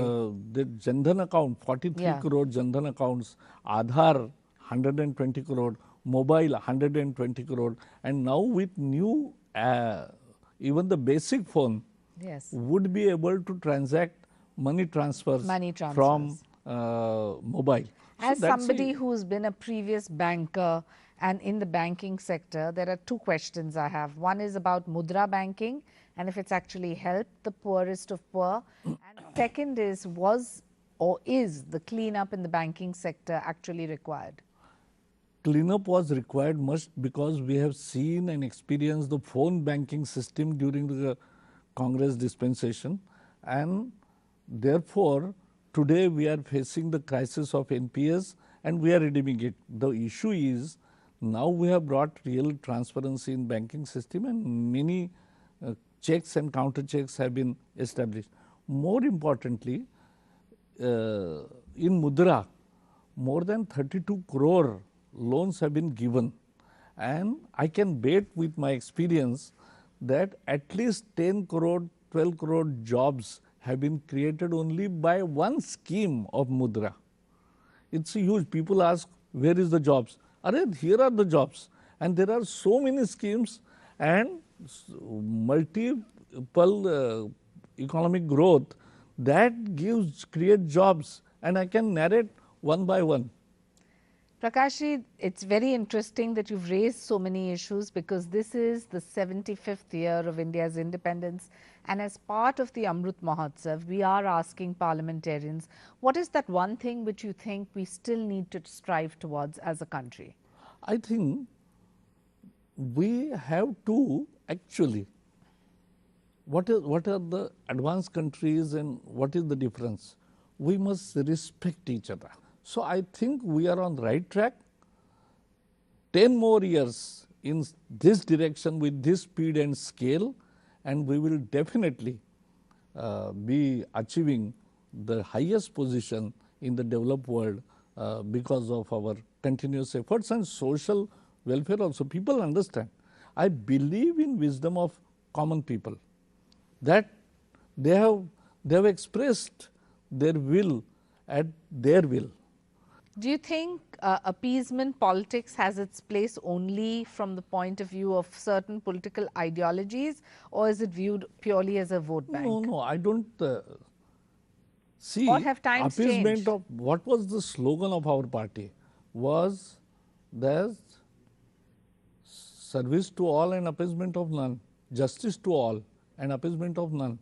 That's so that Hindutva. appeasement of none is important. As a minister, when you were the education minister, and especially because you are related to this sphere, do you think sometimes it becomes difficult to take decisions which are maybe viewed as something you're associated with? No, I don't think, because what you are associated with? You are associated with the larger welfare of the country. 2003 to 2014, 11 long years, we had gone through all phases as a party, and you have lots of detractors. I believe that good spokesman has to study, must understand the subject, must put it honestly, without arrogance, and at the same time rationality. Then you win the hearts of people. And I think that modesty, honesty and no arrogance is the key of anything, and the study, efforts and exact, crisp sentences. That's what you speak. It's very important to communicate correctly, because especially the younger generation that watches programs literally wants to hear sensible arguments, or then wants I'll tell you one more thing. Now I am member of parliament of the ruling party. Yes. So what I am doing, last session I sent 30 questions. These 30 questions where the answer will highlight the achievements of the government which were not spoken about much. So give us an example. Many things. I have found out that in last 8 years there are no unmanned gates left. There were 11,000 unmanned gates. Now there is 0. And because of that, the accidents which used to take place on unmanned gates have gone, have disappeared. It's a great success, but not talked about much. Not talked about, not heard. So I put that question. So there are many questions I am putting this time also. Give us one or two more examples, because this is an interesting one. Yeah. No, I have given 2 more examples, that in Jan Dhan account also, how many years, how many poor why they were denied. In Mudra also, how much employment and how much impact it has created. And in many schemes, in Khadi, we have grown up from 10,000 to 40,000 in Khadi sales, and the Khadi KVIC, which the rural other handicrafts, it is now the sales have gone up to 1 lakh crore. So it's a huge thing. It was not come to light. My question has brought it to light. So I am putting that also, because in every role you can perform. Yes. In every role, whether you are in opposition or ruling, whether you are minister or not minister, you can work to that end, because if you have, and that is what we have learned, if you have the will to do something, not to roast somewhere. So that is what we are doing.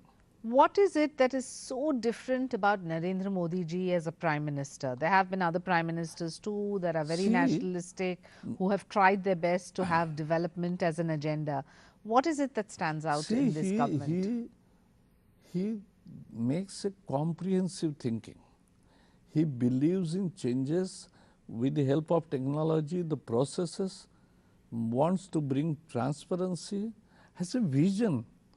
If somebody goes to Kevadia, so anybody can understand what is the vision, what it means to be doing all this. And world over, country over now, there are so many line of museums and many other things which are not talked about, but they are very essential part of his vision, how he sees to it. And implements Simple thing. Earlier, every time Prime Minister used to go to foreign countries, the whole ministers, the whole ministry, Council of Ministers would go to airport to see him off. He's and stopped that practice. He has stopped that practice. We have done away with the red light, red bacon. Then we have done away with attestation. Now it is self-attestation. So that is his thinking in terms of people convenience, but more importantly values also. And that is what we see, what he has done in Kashi and what he has done in planning in Kedarnath and all over in Kartarpur. Prakash, the youth that watches programs like The Journey and others sometimes are quite repulsed with the political scenario and stay far away. If you ask a parent, they would always want their child to be a doctor, an engineer, a lawyer, a pilot, and a politician would probably be last in the list of things unless the child has the aptitude. What is your message to those people watching this program? See, public life is an important aspect of national development, and more importantly, you cannot head the system which decides your fate. It is after all the government's actions, bad or good, will impact your life. So there has to be good people. If you send all bad people only to politics, then you will have bad country and governance. Good people must come forward. So all the good people listening must take a note from you. Through the prism of career. It has to be a way of giving back to society. Way of giving back to society, it's a way of life, and small adjustments can be done. My wife has taken care of me for a whole life. She has earned, I was not earning, and that's how it worked. But that's fine. Yes. There are new examples, and this is aspirational India. Yes. What does Prakash Javadekar ji do when he's not in Parliament and not researching as a minister to speak in Parliament? What are his hobbies? What is his life? I love music, reading, doing research, writing. So I will be writing, and I will be doing anything. See, everything. What type of music? No, all classical, Western, Indian, all kinds of music I love very much. So I can spend hours together in listening to good music, good programs, good debates, good lectures. I can appreciate, because my feeling is I can appreciate anybody who is good. I remember you once talking about your mother and saying what an impact she had on your life. And you said that she always said that you must keep walking no matter what. And that is a big message for you, that no matter if you stumble and fall, get up and start walking. So as you part, is there any example or incident in your life which was a game changer or a turning point that you'd like to? In political life, you sometimes don't get frustrated because that's not my life, my habit. But there are certain, when party is losing, so what you do? But we thought that we will fight it out, and we build teams of youths all over the country, and as Yuva Morcha we did it. So this is how you have to fight it back, because you are doing a right good thing. You must have belief in yourself. But has anyone inspired you in this process? In the process, the whole party, and whole leadership, right from Atal ji, Advani ji to Venkaya ji to everybody, Rajnath ji, and we all work together, and we have. I'm very fortunate to be in this party. Thank you, Prakash ji. So this was Prakash Javadekar ji, and he says good people must enter public life, not view it as a profession, but view it as a passion of giving back to society. Every week we will have one parliamentarian in the journey, in this entire experience, to explain what they feel is necessary to be known about Indian democracy and Indian politics. It's ironical that we have 75 years of India's independence and this Amrit Mahotsav, and still a lot to be done in the days to come. It's important for people like yourselves who are watching this program to give us feedback. So continue watching. This is Shaina NC signing off. Dhanyavad.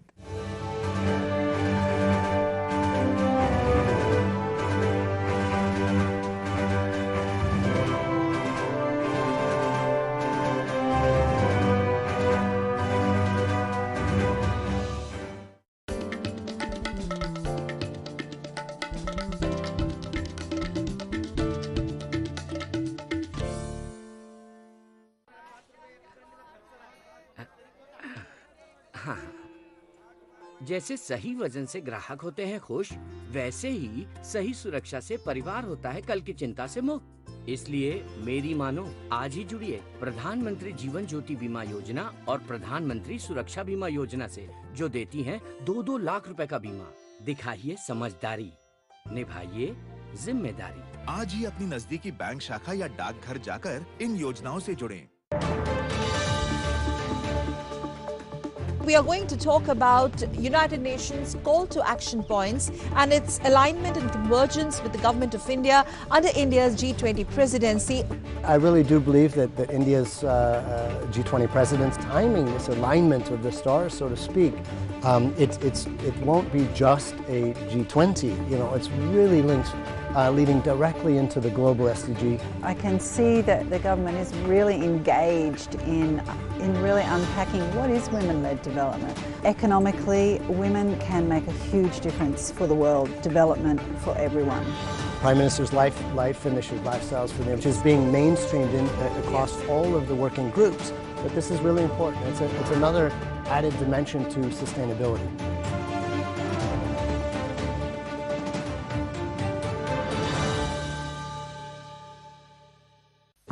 विशाल है ना, इसका सब proper चलता है। कल उसके bank account में 15,000 रुपए का फ्रॉड हुआ है, पता है? इसको तो कोई टेंशन ही नहीं होती है, देखना। टेंशन क्यों? मेरी कोई गलती नहीं थी। फिर भी फ्रॉड होने पर मैंने तुरंत बैंक को इन्फॉर्म कर दिया। आरबीआई कहता है अगर आपके अकाउंट से किसी ने धोखे से पैसे निकाले हैं तो बैंक को जल्द से जल्द इन्फॉर्म कीजिए। 3 दिन के अंदर इन्फॉर्म किया तो कोई नुकसान नहीं होगा। जितना लेट करोगे उतना ज्यादा नुकसान। और सुन, सब चलता नहीं है, प्रॉपर चलाना पड़ता है। आरबीआई कहता है जानकार बनिए, सतर्क रहिए।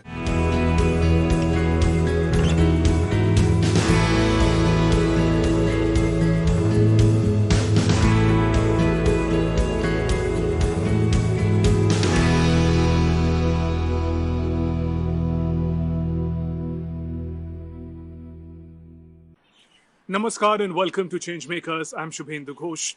Have you wondered what is a good age to become an innovator? How old must you be before you can help others?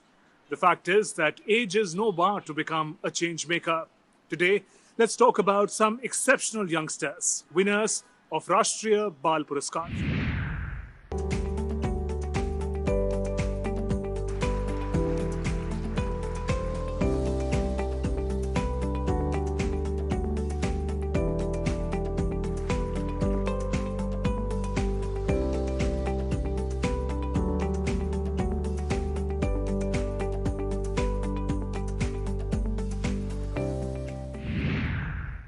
Rashtriya Bal Puraskar is a celebration of the potential, vision and action of India's youngsters.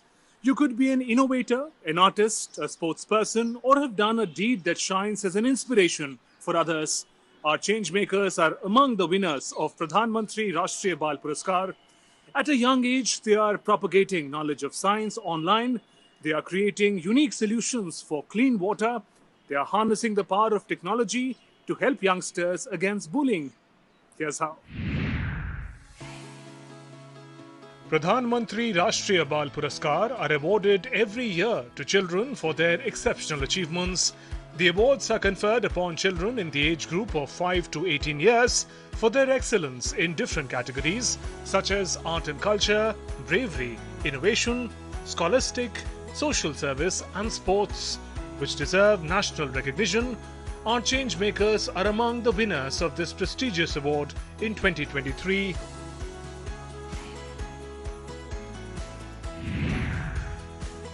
Our first change maker is Rishi Shiv Prasanna from Bengaluru. Rishi is 9 years old and a student of class 3. Certified with an IQ level of 180, Rishi is the youngest certified Android application developer with applications such as IQ Test app for kids, countries of the world, among others. He is inquisitive and has inclinations towards science and technology, maths, space science and coding. He is also the youngest YouTuber, and in every episode, he shares insights on science-related topics. Rishi has also authored a book, Elements of Earth. Alongside many achievements, Rishi Shiv Prasanna was awarded Pradhan Mantri Rashtriya Bal Puraskar 2023 for his excellence in the field of innovation.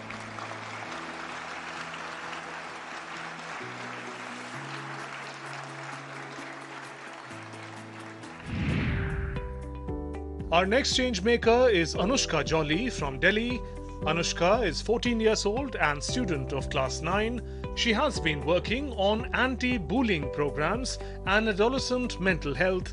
Anushka has developed a website and app named Anti-Bullying Squad Kavach, which provides counseling to young students. The app has a bullying reporting mechanism. So far, it has helped students across thousands of schools. Anushka has developed a self-paced educational online program comprising short videos dealing with bullying and cyberbullying. She also takes anti-bullying sessions with students in schools, spreading awareness about the issue. Anushka Jolly has been awarded Pradhan Mantri Rashtriya Bal Puraskar 2023 for excellence in the field of social service.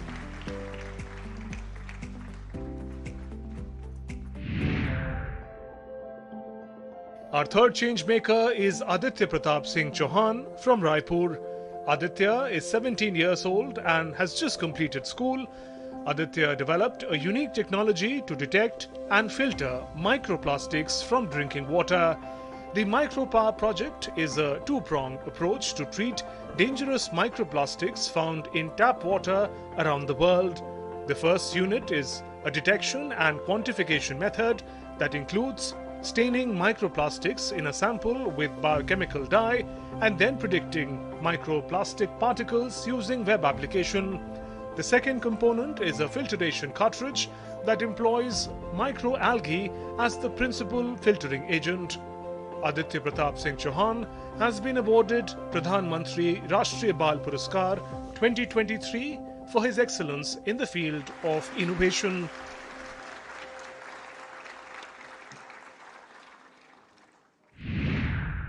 What gifted youngsters. Let's now meet our change makers, learn more about their journey and achievements.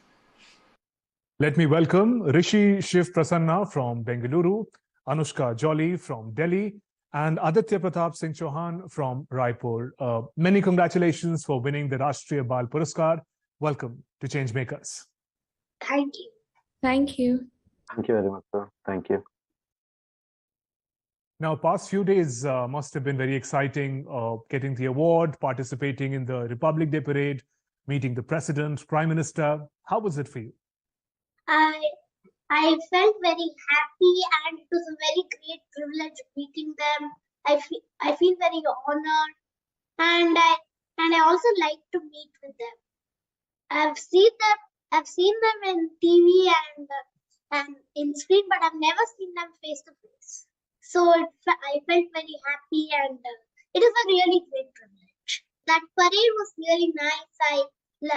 I liked everyone, everything that was participating in the parade, like the camels or the people. That was very nice, and of course the tanks and everything else. I love that, and I also like being part of the parade. I felt very honored and grateful getting the award from President Ma'am. It was an otherworldly experience. I don't think I can describe how I felt in that moment. But you don't really realize you're meeting the Prime Minister, and when he walks in the room, and then you get goosebumps, and then you have that realization. But it was great, and he was extremely grounded, very down to earth. He spent lots of time with us. And as for the Republic Day parade, it was amazing. I think just getting to, you see it on TV, but when you're actually there, you see how beautiful the culture is in India. And as Rishi said, the camels, the state, all of that. So it was really great. Meeting the president, ma'am, was amazing, especially because she's always been an inspiration for young women like me. So getting that opportunity to just be in front of her and receive such a big honor from her was just an experience that will stay with me forever. Actually, like it was surreal. The past few days were really awesome. It was kind of an experience of a lifetime because you do not get to meet the highest authorities, the highest democratic position holder of India every day. So the meeting with the felicitation by the president was just a different atmosphere. It was so inspiring, and the award in itself is motivational enough to not let me stop here and encourage me to work further. And I would say the best part was meeting the Honorable Prime Minister, as we had an elaborate interaction session too after a quick photo shoot. So in the interaction, he discussed on how to aim for smaller goals in order to achieve some longer setups that you have in mind. And that is, I think, the lesson I would take out from my interaction with him and definitely implement in the future. That all sounds wonderful. Must have been so very special. Now, if we talk about your individual work and journey, Rishi, if I can come to you first, tell us about your interest in science and how did you think of developing an app and a YouTube channel? In science, I'm mainly interested in zoology, which is the study of animals. Since I really love to study about animals, especially reptiles, and I also wanted to spread that information around so that other people could enjoy the wonders of science. And so that's why I created a YouTube channel, since I love watching YouTube channels myself. And for the apps, for the first one, which was the Countries of the World app, it's basically an app that shows you all the countries of the world. It gives you information about them. For example, if you click a letter, it will give you all the countries that start with the letter, and it gives you all the information about it. And then the second one is IQ Test app. So I absolutely love taking quizzes and tests. So I decided, why don't I create a test of my own? So that's how the IQ Test app came. And then CHP, the last one, well, there was a COVID positive case in my apartment. It was the first wave and it was very serious. So they could not find any information. So I decided to get some information and create an app about that. So if other people need some information instantly, they could use that app.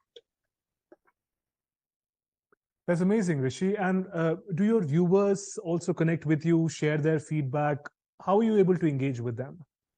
Yes, mostly I get good, and both sometimes I get dislikes, and sometimes I get good reviews. So when I get good reviews, I always feel motivated to make more videos and more applications. And when I get bad reviews, I just leave it and keep moving on. Okay, that's good. Now, Rishi, we learned that you have exceptionally high IQ. Now, what is the secret behind it? If you can share with us, is it the breakfast that you have, the books that you read? How do we develop same IQ as you? The books that I read and the videos that I watch. Okay, we've made a note of that. Anushka, if I can come to you now, you're dealing with a very sensitive issue. Bullying is something that we face not just in school, but also as an adult. What was your experience with bullying that encouraged you to find a solution to it? So I experienced bullying when I was 8 years old and I was in third grade. And two of my so-called best friends started making fun of me because I wasn't a very conventional looking girl. So they used to make fun of my dark skin and my curly hair. They used to make me keep their plates and tie their shoelaces. And they used to constantly leave me out. And that really impacted my self-esteem, how I viewed myself, how I viewed others.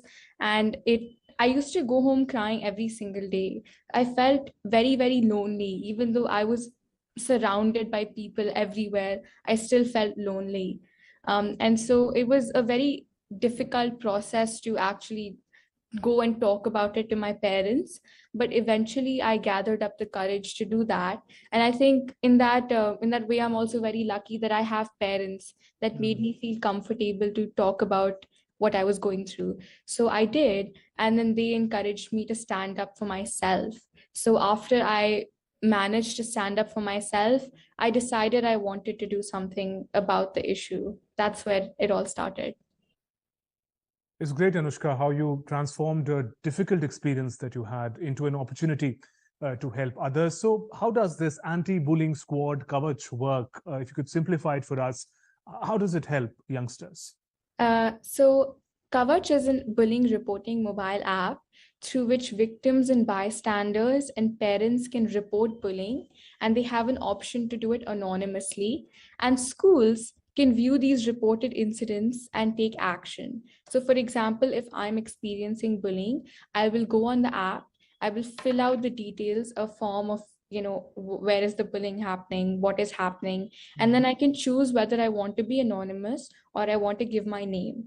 And then my school will be able to see this report, and the counselor in the school will then take action on the report and update that, okay, it has been done. So the primary objective of the app is to bridge the gap between bullying victims and bystanders and schools.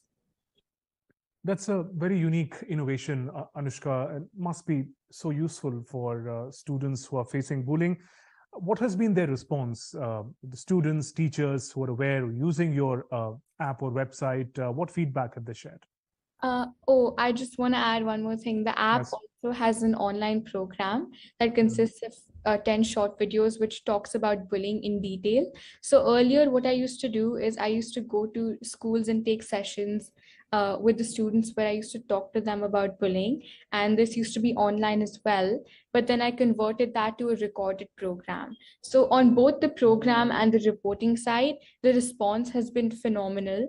I mean, I thought schools would be very apprehensive about implementing the app, but they've actually been very open to it. And I think that's because even they're looking for a solution for bullying because it's a new age problem and they want to find ways to implement a solution. And on the awareness side, the program is very educative, it's very detailed. So it's helped a lot of students and teachers and counselors just identify whether the situation is also bullying or not. It's great to learn about your story, Anushka. Aditya, if I can come to you now, tell us about the drinking water filter that you've developed. Now, there are so many filters out there that we're aware of. How is your filter unique? Okay, so it's actually different in quite a few ways. So mine is a system. It's a twofold system that includes the quantification and filtration of microplastics that are present in your drinking water. So if we talk of the first unit, that's the quantification system. So that includes a biochemical dye that I use in order to stain the microplastics, and then those stained microplastics are actually visible under a specific wavelength in a particular color, and that I try to detect, I try to quantify those spots which in fact represent microplastics with the help of an OpenCV algorithm that I've developed using Python. So it's a web application that you can use to just take an aerial image of the sample, and it will give a good prediction of how many microplastic particles might be present. And the second part is obviously the filtration unit. Now, the interesting thing here is that I've tried to give a greener edge to the filtration of microplastics. So I've used a microalgae, a particular species of microalgae that has a natural interaction with microplastics, which is usually seen on the ocean surface, but I've tried to simulate the same in a filter cartridge, and that is working out really well. That's amazing, Aditya. Now tell us also about how did you think of approaching such critical issues like access to clean drinking water, plastic pollution? What help did you get from your friends, family, and teachers? Yes, like before starting off my research, I had in mind that I want to start a research venture. I want to get into this field. I want to experience how does the research methodology go about. And interestingly, around the same time, I found out about microplastics, and that is when I decided to go with this particular field, this particular topic, because I believe things like drinking water and plastic pollution are in fact the biggest issues of the world, and these impact a lot of people, a majority of the population around the world. And that is why I went for it. And opportunity, I was able to build something that really helpful to the people. And as far as the support is said, I would first of all really like to thank my project partner, Master Tejas Sharma. He's been incredible with his support throughout, and I think it wouldn't have been possible without his help. And then I would thank my mentor, Mr. Sushil Kumar Pandey. He's been of incredible help in guidance and also motivating us at every step. And my principal, sir, Mr. Amitava Ghosh, has also helped us in references, contacts, lab setup, etc. And apart from that, I would definitely say my parents have been there all throughout by my side. And Aditya, they all must be so very proud of you. Good work. Now, as we come towards the conclusion of this conversation, there must be so many youngsters like you in the country who want to think out of the box, find new solutions to traditional problems, help others. But the path may not be easy. As it is, there must be so much pressure to study and do well. What is your message for them? Yeah, so this is actually quite an important thing, which I really try to spread as much as I can. So the thing is, now in India, research is being given a lot of value. Research is being valued for what it actually is, because new innovations are the way to move forward, because you need to solve all these global issues in order to develop as a country. And the thing I would like to emphasize on is we need more researchers from a younger age, that is in high school, because that is when your curiosity is at its peak, and you have a fresh brain to actually think of problems from a different perspective and try to implementing new ways of solving problems that might eventually lead up to some really good innovation. So I would say to the young kids of today, the high schoolers especially, to not just stick to your academics, but try taking a step outside the comfort zone, try taking a step into the field of research, try having a look at it, try experiencing the research methodology. I think many of you will really like it, and that will definitely be helpful for the future of our country. So the main thing is helping underprivileged kids and others. So you can start. You can start in your house itself. So you can get your housekeeping on the securities. You can get that kid something like books or used tablets, something like that. And also it can help by saving the environment. Some very basic steps like switching off the light if not in use, switching off the tap if not in use, and things like planting a bit more trees and reducing the usage of plastic. Wonderful. And one main thing, yes, sorry. A lot of books. I think Rishi pretty much summarized it. I think it's starting small. So if there's an issue you see around you or you're experiencing yourself, if you can take a conscious step and you can make an effort to stop that, then you've already become a change maker. So personally, I started very small. I started with just a website, and then slowly increasing my steps, I reached a very nice place. So I think if you also start small, if you just look at the issues around you and try to make a conscious effort to do something about them, you will also make a huge change. On that note, thank you very much, Aditya, Anushka, and Rishi, for joining us on Changemakers. Congratulations once again for the wonderful award that you won. Our best wishes for future endeavors. Thank you. Thank you very much. It was great meeting our Changemaker. Such exceptional achievements at such a young age.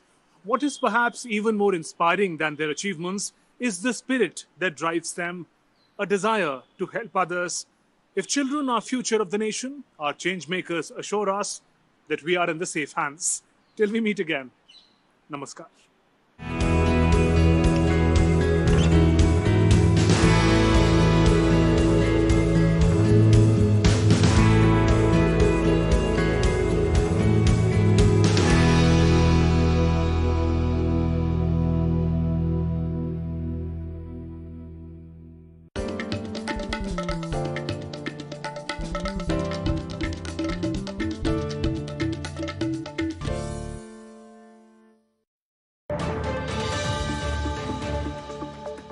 We are going to talk about United Nations call to action points and its alignment and convergence with the government of India under India's G20 presidency.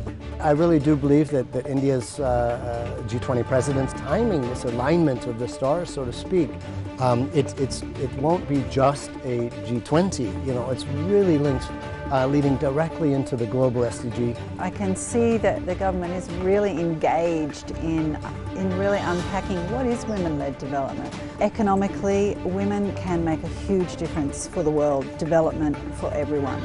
Prime Minister's life initiative, Lifestyles for Them, which is being mainstreamed across all of the working groups. But this is really important. It's another added dimension to sustainability.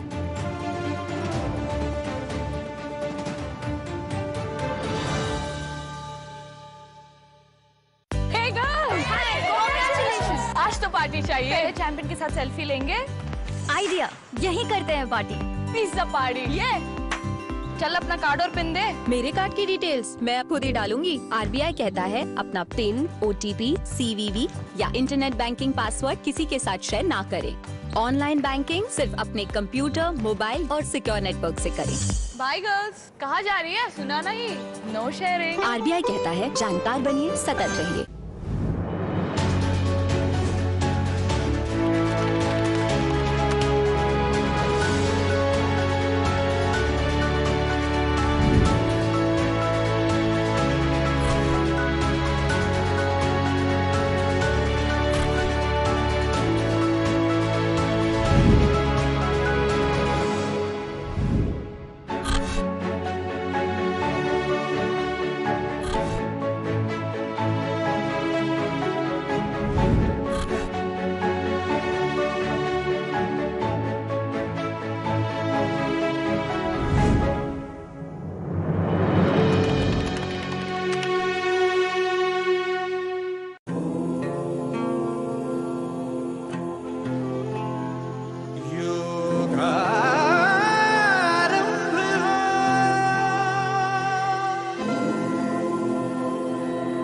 सांसों में छिपा है ये, पुरखों की कृपा है ये, दिखलाएगा रास्ता।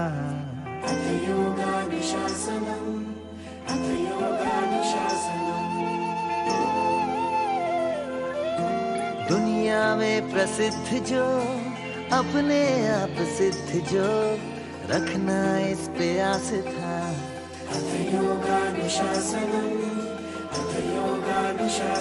योगारंभ हो, योगारंभ हो,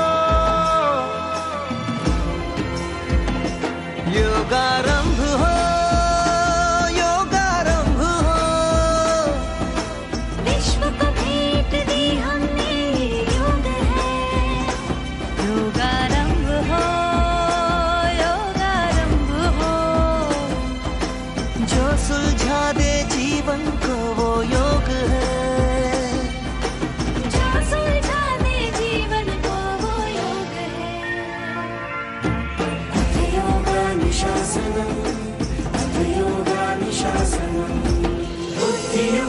जहातीह उभे सुकृत दुष्कृते तस्मात् योगाय युज्यस्व योगः कर्मसु कौशलम् योगः कर्मसु कौशलम् अथ योगानुशासनम् अथ योगानुशासनम् भारत ने ही योग सिखाया जग में फैलाया विश्व ने अपनाया नियंत्रण आया रोग पे विश्व ने जैसे है पाया जो अधिकार ये अब आरोग्य पे है सब हो पाया योग से सदियों से रहा है ये सब ही ने कहा है ये हरदम देगा आसरा अथ योगानुशासनम् अथ योगानुशासनम् योगारंभ हो योगारंभ हो ये शरीर और मन का संजोग है योगारंभ हो योगारंभ हो जो सुलझा दे जीवन को वो योग है जो सुलझा दे जीवन को वो योग है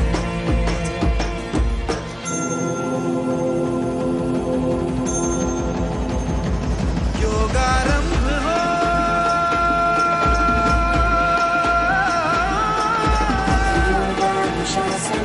आरंभ हो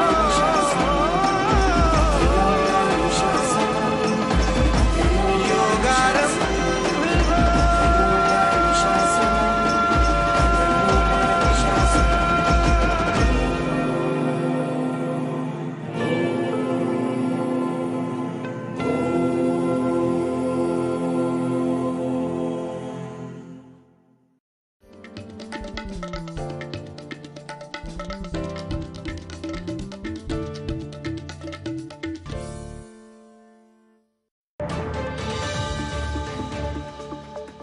We are going to talk about United Nations call to action points and its alignment and convergence with the government of India under India's G20 presidency. I really do believe that India's G20 president's timing, this alignment of the stars, so to speak, it won't be just a G20. You know, it's really linked, leading directly into the global SDG. I can see that the government is really engaged in really unpacking what is women-led development. Economically, women can make a huge difference for the world, development for everyone. Prime Minister's life initiative, Lifestyles for the, which is being mainstreamed across all of the working groups. But this is really important. It's another added dimension to sustainability.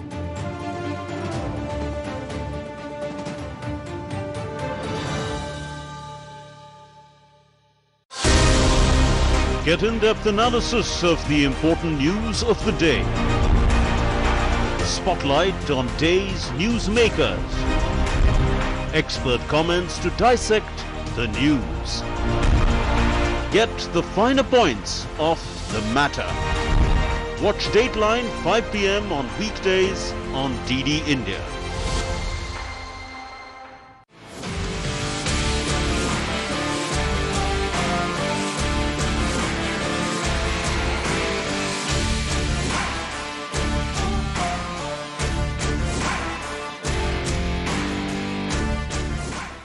Hello and welcome to Y Factor. I'm Shreya Upadhyay. Well, India comprises about 66% of young adults. That means all the more workforce, younger workforce and more hands contributing towards economic growth. Now, with budget consultations having started by the Finance Minister Nirmala Sitharaman with various stakeholders, we at Y Factor thought, let's go out and talk to young India about what their expectations are from the budget. We are today at the Delhi School of Economics in Delhi University, and we're going to be talking to students about what they feel are the challenges that face the Indian economy, how it can overcome it, and what really are their expectations from Budget 2023. All right, so let's talk to these youngsters at the Delhi School of Economics, the students of economics, what their expectations are in a post-pandemic world from the budget next year. Hi guys, what is your name? Lisa. Lisa, first of all, what are you expecting from the budget? I think that our economy is still recovering from the pandemic, so budget will be quite friendly for the people, and I think there will be quite friendly budget. Will be friendly in the post-pandemic world. We are seeing various economies suffering from, not just the COVID pandemic, but the Russia-Ukraine crisis as well. Do you think, various economies, not just the Indian economy, will be able to recover next year? Yeah, I think the economy will be able to recover next year, and as of now I think from the budget we can expect like salaried people are mostly in India, and most of the salary is the income taxes are paid by them.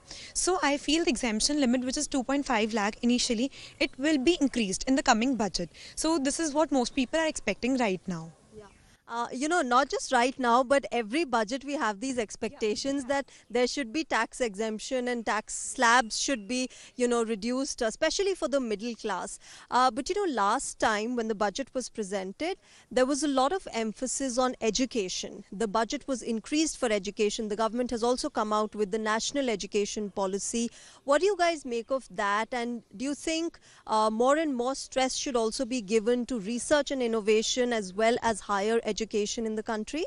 Yes, India has a lot of potential. If we see, it is one of the growing country which will surplus, and it will be the largest in regards of population. So it has a lot of potential, and the students are really innovative. But due to lack of education, they are not able to explore their talents or anything of that sort. But if they will be given proper education, training, research development, they can really excel in every field, and more stress should always be given in education, because we have a lot of youth here who really want that opportunity should knock their door, but it's not possible because people come from a lower background. They don't have enough money in their house that they should go for education more. They start earning at a really early age to help their family, but if they are given a proper opportunities and education, they can really excel in life.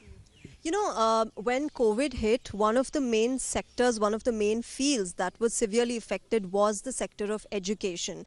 Especially, people, like she said, who come from not so privileged backgrounds, who could not afford online education. But the government did come out with various, whether it was a particular TV channel or online education, they tried to sort of make it more accessible. How do you think digital education will really play out next year?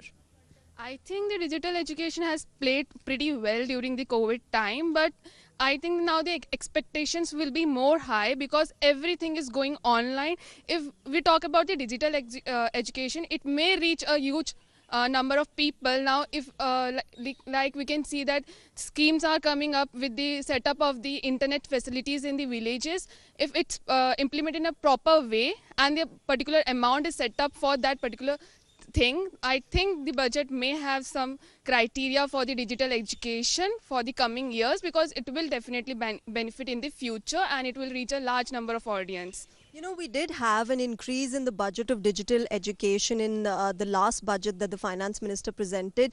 But also, the COVID pandemic had sort of changed the way we make payments, changed the way, our small time shop owners, whether it is the kirana shops that we go to, ration shops that we go to, they also have started taking, whether it's UPI or other digital forms of payment. How do you see the digital revolution really playing out in India in the last few years?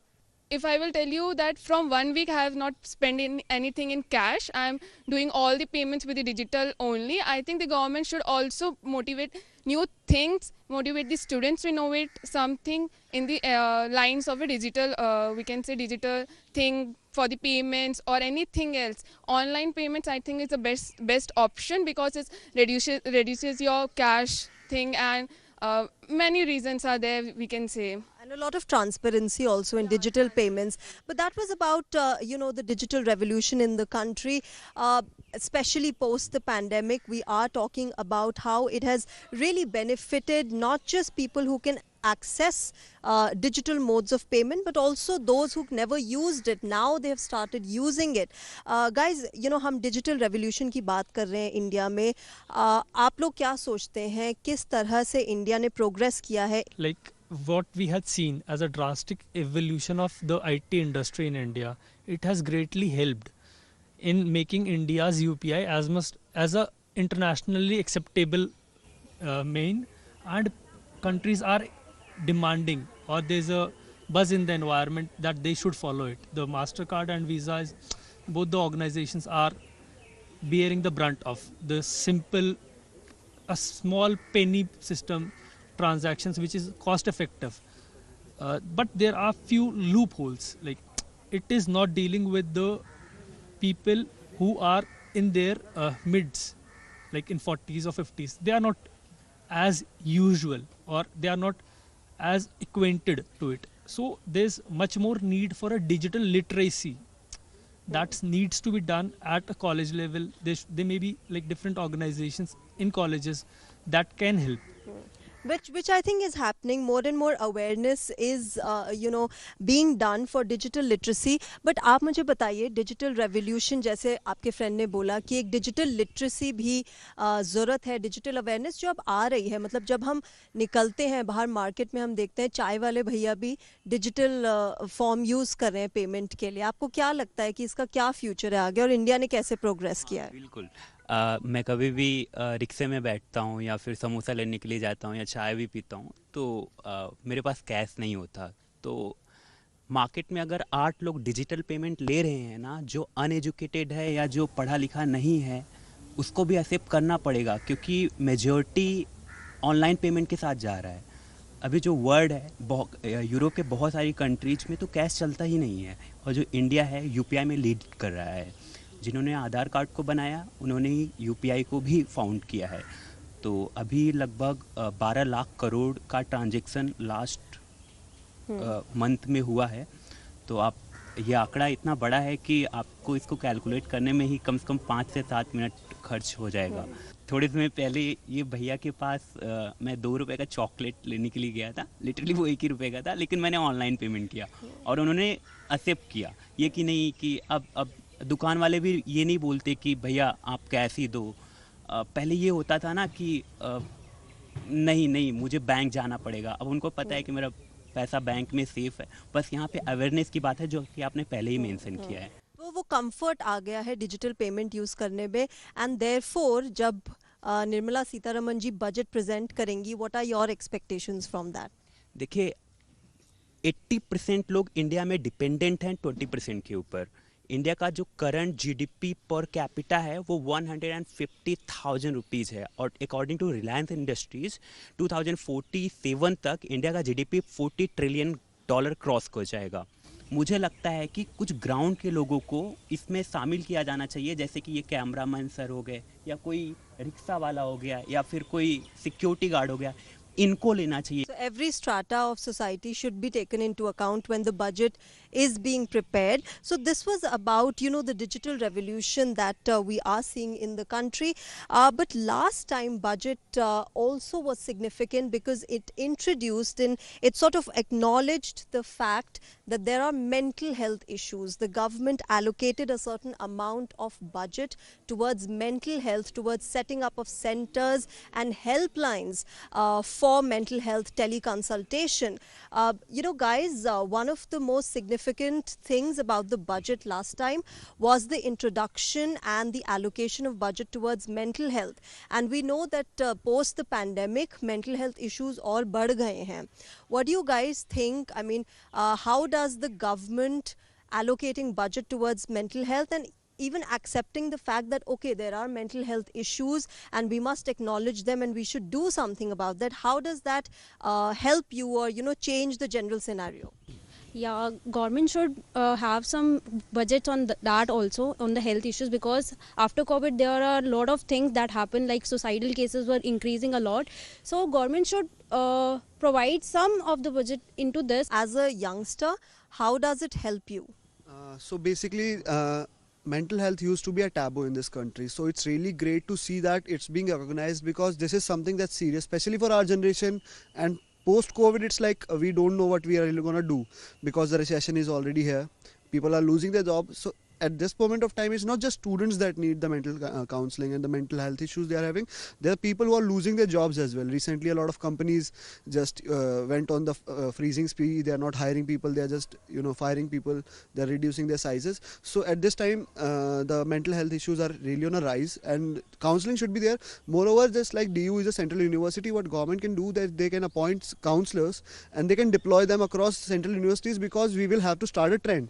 Then only other universities, state universities and private universities are going to take this up. When they see that this thing is effective, along with this, what they can do is they can also start up career counselings for students, because India is some place where we are always, according to my beliefs, we are underpaid and overworked in the private industry. So that's something that should be taken care for, because that will reduce a lot of pressure from the students. They'll be assured about their future, that there are hirings going on, we have these options for our future. So that will drastically change the whole overview of these mental health issues going on among the youngsters and professionals who are more than 25 as well. What year are you guys in? So we are in first year MCOM. Okay, so you are first year MCOM students. He talked about recession. That is a big challenge that not just we in India will face, but the entire world will face, especially post the pandemic and now the Russia-Ukraine crisis. Do you guys fear of placements of jobs and how much you will be paid eventually? Ma'am, like as such, I don't have like fear, because we are right now recovering from COVID-19. So our country is growing, and India is among the top countries which are recovering from pandemic very easily. So yeah, there are many issues. There are companies are not hiring that much employees, but still there is much scope, and we are also doing good in manufacturing services sector. So I don't think that there will be such an issue in the placements. Startup initiatives are also there, so a lot of job is being initiated from that. So I don't think that will be a fear or a problem for our country. Okay, so that is one good news. Optimistic youngsters out here who have hope in the country's state of economy. But like you mentioned that the Indian economy has so far been very stable as compared to other economies, especially of the Southeast Asian region. Why do you think that's the case? What have we done right that we have had this stable economic growth? As our country, the nation or the leaders are doing great incentive about health issues, and after post COVID, many such policies and such programs have been introduced by the government to reduce the COVID issues with the people, and by this all the recovery rate and the issue with COVID is very less in India. So COVID is, better good management of COVID. Apart from this, आपको क्या लगता है, क्या reasons रहे हैं that India has seen a steady growth? Ma'am, in the budget of 2022, we had a particular initiative of PM Gati Shakti, right, which had 7 engines. Yeah, and integration of these 7 engines along with the national infrastructure pipeline network was a very good move by the government altogether. And that particular aspect includes many other things, such as development of multimodal logistic parks in 4 locations. That's just a pilot project right now. We also have the Vande Bharat Express is being, inaugurated. Yeah, ma'am, they have launched 400 Vande Bharat Express by now. So infrastructure development is one of the main propellers of the economic growth, right? Ma'am, the capital expenditure also shot up from, I guess, 27% to 35%, if I'm not wrong. And that was a very, very, very good initiative on the part of government. The budget itself said that we will have a growth rate of around 9.4%. Okay. Okay. So, that is about the stable economic growth. But talking about the challenges that we will face, that the entire world will face, one, of course, we're already seeing is that of inflation. And especially the US economy is going through a very high inflation, and there are fears that it might slip into recession next year as well, right? And the other probably is the crypto regulation. Now, we here in India have imposed a 30% tax on that, and we're not very, we're not encouraging it, because right now there are certain doubts about crypto. But what do you guys feel about these two challenges? Do you guys think that the Indian economy will be able to sort of overcome them, and how can the Indian economy really do it? Once the things are sorted, people, and knowledge about the crypto grows and the people who are in the powerful positions gets to know about it, it will surely be taken up. As you might know about the UPI network, we just take out a phone and we pay for even 5 rupees. That is a network that we have created. That's not there anywhere in the world. I have friends who are studying in UK, USA, and they are always like, either we have to carry the cash or we have to carry a card. We cannot just take our phone out and do a transaction with the ease of use. So that is really great, and that's what shows that India is adaptable. All right, crypto of course is a very niche sort of sector, but inflation is something that all countries are going through. How do you think हम कैसे tackle कर सकते हैं? India can start producing the crude oil within the country, and due to this the import pressures will slow down, and encouraging the export will help the people of India also. They will have encouraging the agriculture, the farmers income will boost up, and this will give a huge rise in their income. They will have a good deposits. I mean to say that disposable income will be increased, and that will lead to the savings and investment. That what I think the major point can be for reducing the inflation. Secondly, infrastructure is improving. That can directly or indirectly will affect the employment also. So that can also be the reason for decreasing the inflation. Okay, so as such, we are not right now earning, but still we are planning like where to invest our money, how to plan our expenditure, like how to plan our after 30s 40s when we'll have families, like how to plan things out, and post retirement what we'll do. What about you? So basically I believe that India is one of the countries that can handle and weather the recession just like we did in 2009. So that is majorly because our habits of saving. So where we earn 1 rupee, we try to save 50 paise. That's not there in the Western economy. They earn 1 rupee and they spend 2. So that's one of the major points that we can go through these economical hardships as a country, because we are more focused on saving for future. We think more about future and we try to save for these hard times only. So I think that will help us enable, cross through this inflation and the recession as well. So our habit of saving will eventually save us from the hardships. Are you saving? I'm not as of now, but yes, in the future, of course, I plan to save a lot. But the one factor that will determine how much I save is the after-tax, earning after-tax that I will get. If the tax imposed on my savings, on the income that my savings earn, is way beyond the inflation rate, then it is something that I will think about. I would rather consume my savings right now at that particular moment instead of saving it. If I do not get enough returns on my savings, then what good is it? तो एक expectation आप लोगों की from the finance minister is, as always, as everybody has, of something to do with the tax slabs, right? So I was just saying कि if everyone is going to, like, savings is good at an individual level, but if we see at a macroeconomic level that if everyone is going to save, then the demand will be impacted. We should try to save, but we should also think that where we should invest our money. Like it should earn good amount of money. Like our funds should not remain idle. So we should have financial literacy, that how to plan our savings and where to invest our money. आप कुछ बोलना चाह रहे हैं? And now all the financial influencers are very active in now social medias, and by this everyone, even the household people, even mainly the female in the house, they can also financially literate, and it will help to save and invest. Does it help? Do social media influencers on finance, are you guys taking their help? Yeah? Some are really good, some are really good. They'll have a good impact on us because they are the influencer after all. So this will have a great impact on our investing. Like we know about new things from them, so it will eventually help us in the future things like saving habits. We inculcate a saving habits that we don't have in our earlier age. So what we expect from the government is to some kind of more literacy about stock markets and other options as well, because FD is like our parents would say that it's like कि पैसा घर पे ही रखा है, it's safe. So government should try to either introduce more schemes that at least are at par with the inflation, so that the value of the money doesn't decrease over time when we are invested it should increase at the end of the day. That's what. Okay, since you guys are students and you will eventually enter the job market, I also want to talk about the startup ecosystem that the government has encouraged over the past few years. What do you make of it, and what do you expect now from the government for easier sort of setting up of your ventures and for entrepreneurs?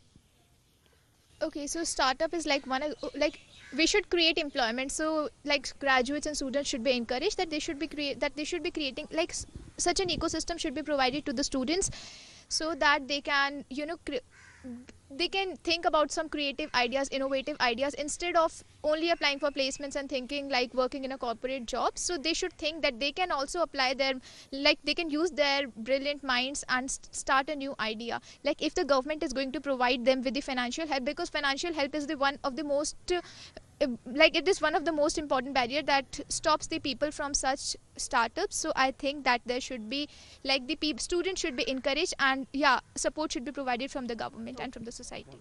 So I'm having my own venture. So I started back in pandemic when I was sitting idle at home. So what I think about is that the government is really encouraging startups, and they are really helping out with the policies, and the regulations are not really hard that are expected with the companies, because startup is something new. We don't know if it's gonna work, if it's gonna fail. It's like the product development stage. So I think that the credit schemes or the financial helps for the startup should be made more readily available, because if I have a startup that's into product, selling product, it's much more easier to get the financial helps, because it's like a production thing. But if I have a startup that's providing services, then it's really hard to get a hold of any kind of funding or any kind of loan schemes that are there for the startups. So I think in the budget something like this should be included to focus on the small scale startup that can grow eventually, but will be dormant and will be really earning on a smaller amount for next few years, because we have seen the startup culture is really growing in India. We are having more unicorns per year than any other country at this moment, and I really love that culture, because that's what we should do. We used to be world leaders, we currently are, and we would be in the future. But if our youth is more oriented towards taking up a job instead and killing their ideas and their zeal for innovations and everything, then we won't be able to survive on a world stage. So I really love that about the government, that encouraging this thing, because this will put us on the world stage. All right. So, this was about startups, but, two of the key sectors where India has really placed a lot of emphasis and in fact is leading is climate action and space. Now, we recently had actually a private rocket being sent for the first time from India, and that opened the doors for private players to enter the space industry in this country. Now, how will it impact the economy? How does it help the country be put in a global place? Let's talk to them. When we think about space and research, so there is much talent in India. There are many students, many engineers, many we students, if we get so much opportunities and so much funding from government or from anywhere else, from our own college, we can excel. If we get the support and guidance. So I feel space has a huge thing to do with economy also. So space tech is something that youngsters expect from this year's budget as well, that it should get a good amount of budget, a good amount of allocation, so that we as a country can progress forward. Apart from space, there's also another sector, another field, another challenge that India is leading in that is climate action. Whether it's cutting down our net zero emissions या फिर international solar alliance, India has taken steps for that. But एक sort of एक tussle रहता है between developed and developing countries, कौन कितना पे करेगा, किसने कितना damage किया. What is your view on that? Yeah, basically if we see, अगर हम देखें तो developing countries are only suffering because of the climate change, and the developed countries are not ready to accept that. Okay, they are ready to blame another country, but they are not accepting their own fault. So I think the developed countries should come forward and accept their fault, that they were the one who led to this particular situation where we are now, and we need to think about a particular thing, that is reducing the emission. It should not be a situation, I think, where we are talking about climate change or anything. I think in the coming years, if the developed countries are ready to accept that they were the one who has the fault in emission, and they are ready to contribute, I think in the coming future we won't be talking about the climate change or the global warming and anything else. And the big corporates should also come forward. They are also coming up with the renewable energies. We are seeing many EV vehicles, and many more innovations are going to held in this field only if they come forward and they accept their fault, and they are ready to help together, be together with the developing countries, and also help them to come out with this situation. Okay, so climate finance and space tech are the two sectors which we talked about, which can contribute greatly to the growth of the Indian economy. But, just before I wrap up this conversation, let's talk about the sectors that have the potential to make the Indian economy grow. The sunrise sectors, as they are called. Let's talk about them and understand from these guys what they think, which of the sectors can actually contribute to the growth of the Indian economy. Guys, sunrise sectors की जब हम बात करते हैं of the sectors that have the potential to contribute more and more to the economic growth of the country, what do you think those sectors are? Which sectors can contribute now towards the growth? Okay, so basically manufacturing is the only area I think where the government should invest. So talking about the in the manufacturing also, because manufacturing at the end of the day is going to generate the employment which is required, and also manufacturing is required because we are importing most of the things from China also, and we are having border tensions with China, so we should search for an alternative. We should create those goods within our country only. The sector can also contribute in this because we are importing a lot, exporting. We should emphasize on exporting because that will gonna help our country in the longer term, because it's increasing our import pressure as well. So I think the agriculture sector should be the area where we should invest, the government should invest. Okay, if the finance minister was watching you guys right now, what are the sectors that you should focus on in this budget?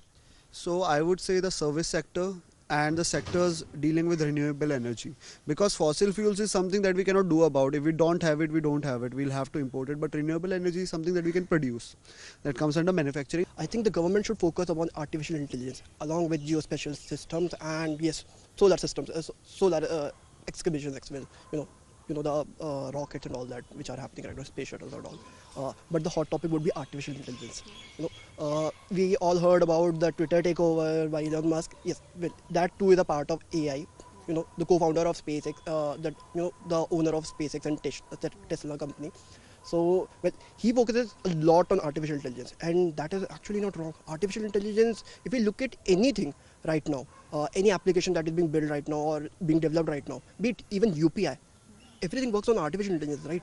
Deep down, the core is the artificial intelligence, the software, the algorithm that the developers have worked upon, and they are continuously building over the years. The dream of becoming an Atmanirbhar Bharat has to be realized through various challenges that have to be overcome through sunrise sectors, like they said, whether it's agriculture or renewable energy or industry 4.0. All of these sectors have a lot of potential to really contribute to the growth of the economy, and these youngsters, as you heard them, had a lot to say to Finance Minister Nirmala Sitharaman and from their expectations from the upcoming budget. Well, let's see what the budget holds and what really we will get when we see the budget being presented on the 1st of February next year.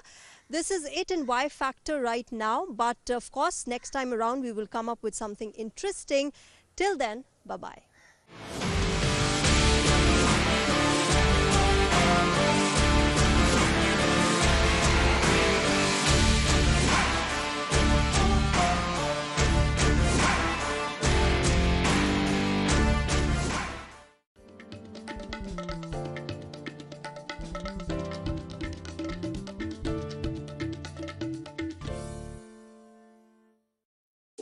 Hi mom, फिर से shopping?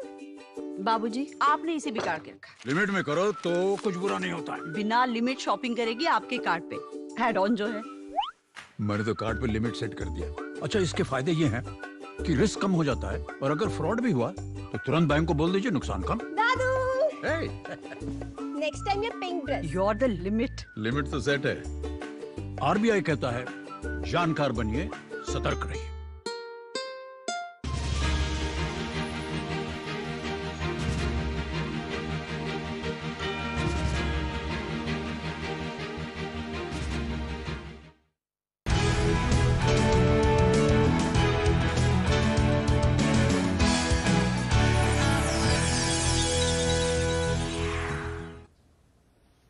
Namaskar and thank you very much for joining us this Sunday evening on News Night. The spectacular beating retreat ceremony took place at Delhi's Vijay Chowk amid rain, a show of grit and resilience. The music provided by the brass, pipe and drum bands of the armed forces and the Central Armed Police Forces, that was mesmerizing and captivating.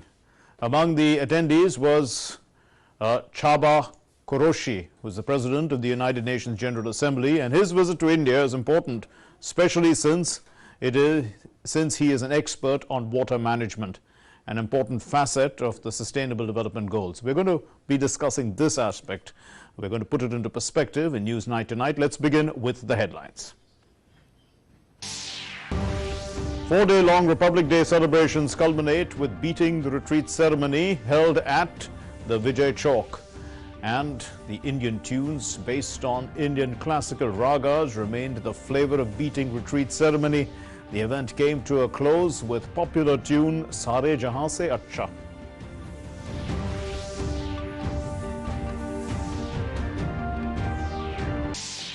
Chandigarh gears up to host the first International Financial Architecture Working Group meeting of the G20 between January 30 and 31.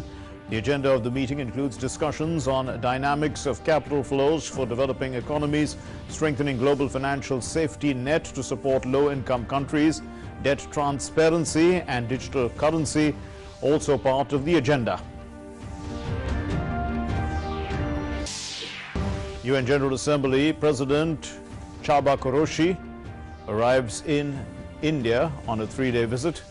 His busy schedule includes talks with the External Affairs Minister Dr. S. Jaishankar and interaction with senior officials of Niti Aayog and India's G20 presidency team. He'll also undertake a field visit to an IISC-led water conservation project in Bengaluru.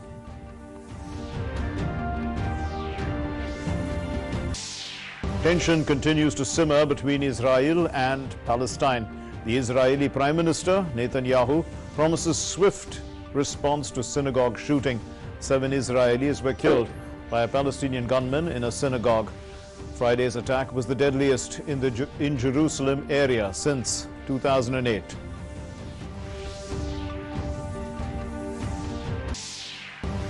British Prime Minister Rishi Sunak sacks Nadeem Zahawi from his role as the Conservative Party chairman after an inquiry found he had committed serious breach of ministerial code. Zahawi pledges support to the British Prime Minister after being sacked.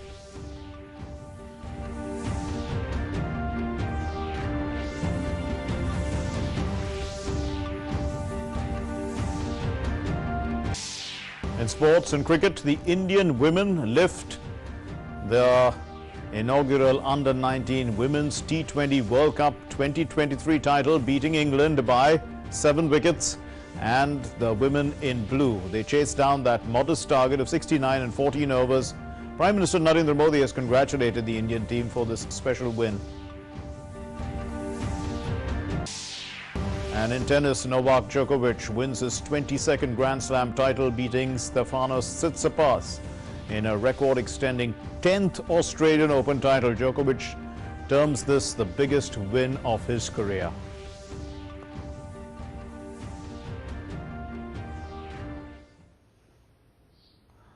Well, amid the rain on a cold January evening, the brass bands of the armed forces and the Central Armed Police, along with the pipes and drums ensembles, they enthralled the nation with music for the ages. A ceremony that embodies armed forces tradition of a return to the camps at sunset. The beating retreat ceremony in the rain this time was a tale of grit and beauty. The 4-day-long Republic Day celebrations culminated with beating retreat ceremony held at Vijay Chowk in New Delhi on Sunday. President and Supreme Commander of the Armed Forces Draupadi Murmu graced the occasion. Prime Minister Narendra Modi and Defence Minister Rajnath Singh also witnessed the ceremony. Indian tunes based on classical ragas were played during the ceremony. 29 captivating and foot-tapping Indian tunes were played by the music bands of the Army, Navy, Air Force and the State Police and Central Armed Police Force.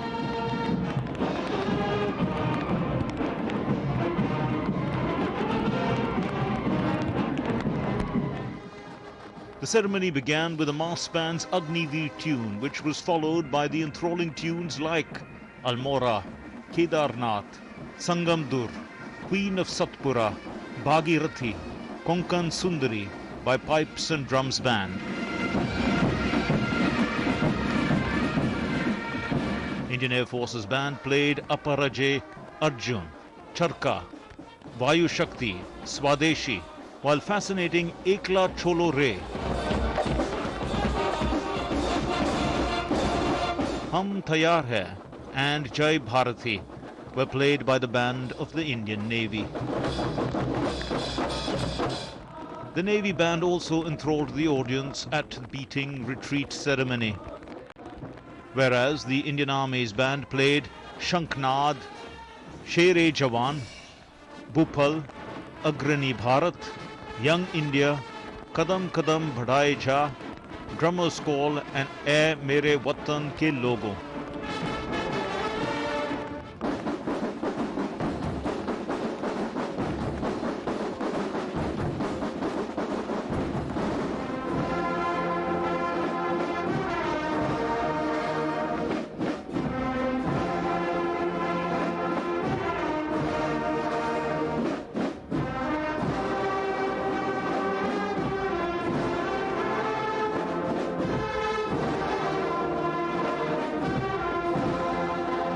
The event came to a close with the ever-popular tune Sare Jahan Se Acha.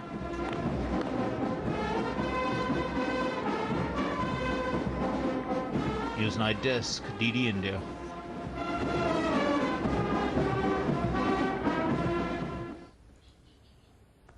The President of the 77th session of the UN General Assembly, Chaba Koroshi, is visiting India, and he will hold talks with the External Affairs Minister Dr. S. Jaishankar on key multilateral and regional issues.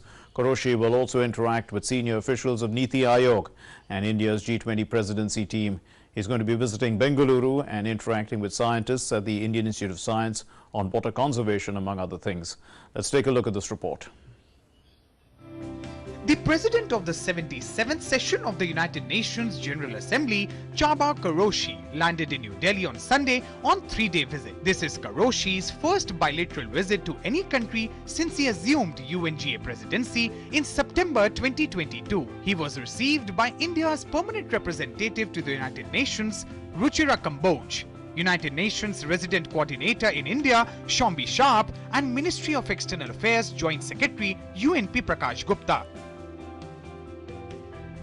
On 30th of January, Koroshi will pay floral tributes to Mahatma Gandhi at Rajghat on the occasion of Martyrs' Day. He will hold talks with the External Affairs Minister on key multilateral and regional issues of mutual interest.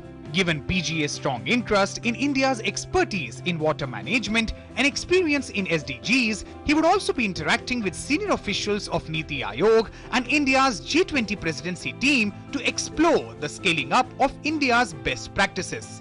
On 30th of January, PGA will deliver a public address at the Indian Council of World Affairs on his presidency theme of solutions through solidarity, sustainability and science in the United Nations.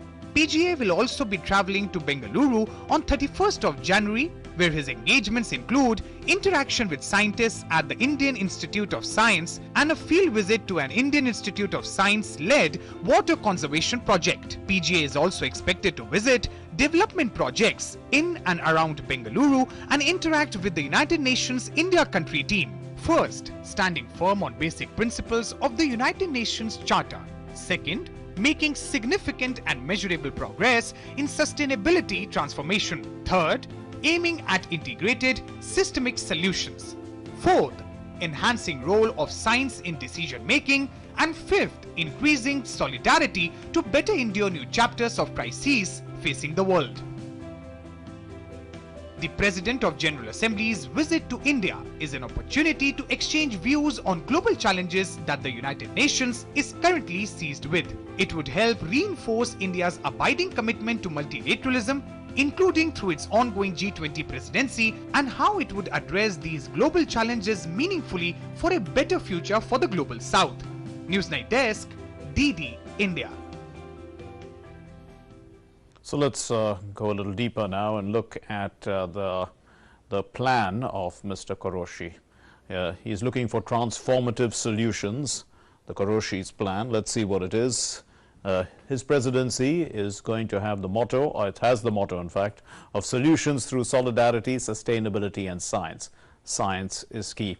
Scientific mechanism to encourage scientific engagement within the General Assembly. That's what he's hoping to get through his presidency.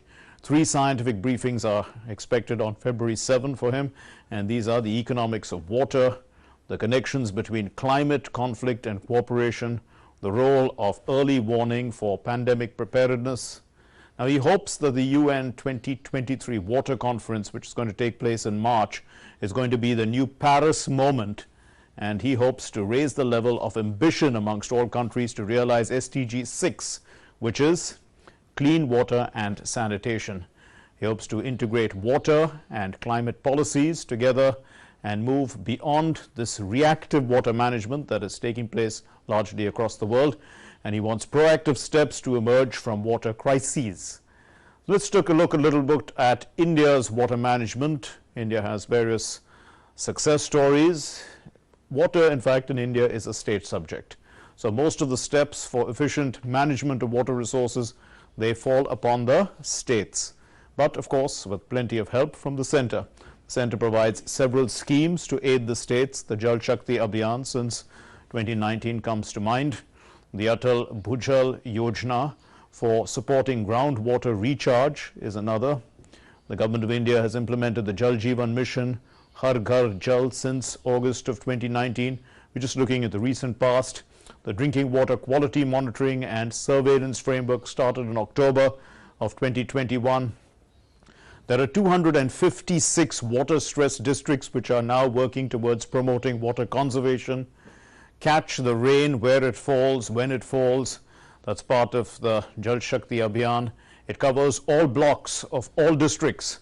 And then there is, of course, the Pradhan Mantri Krishi Sinchai Yojana, which enhances physical access of water to farms, increasing irrigation possibilities and cultivable land. So most of these projects under the Krishi Sinchai Yojana, they are multi-purpose projects. They also have a drinking water component in general. So let's put all this into perspective, because we are going to be discussing now, putting into focus Mr. Qureshi's visit, and we're going to discuss this. Let us bring in our topic for In Focus on the screen right now. It says Qureshi's visit, engaging with India's transformative solutions. Our guests on the program this evening are, we're going to be joined by Mr. Parmeshwaran Iyer, the CEO of Niti Aayog, and Dr. Vibha Dhawan, who is the Director General of TERI. Thank you very much, Mr. Iyer. Thank you for joining us. So, how much of engagement with labs is involved in finding solutions for water stress? Let me just come straight to the point with you. Globally, India as well, there are major water challenges. In terms of sometimes what we like to say, sometimes there's too much of water, there are floods, there's too little droughts, and sometimes it's too polluted. So these are major challenges facing the world. Let's come to India, where we have about 18% of the world's population, but only 3 to 4% of the fresh water which is required. So one of the big challenges for India is how do we conserve and store water. Typically, we get the monsoon in most parts of India in an 8-week period, but a lot of it runs off to the rivers and to the sea. So, but this government over the last 8 years has taken some very major steps, transformative steps, to enhance water security, also keeping climate in mind.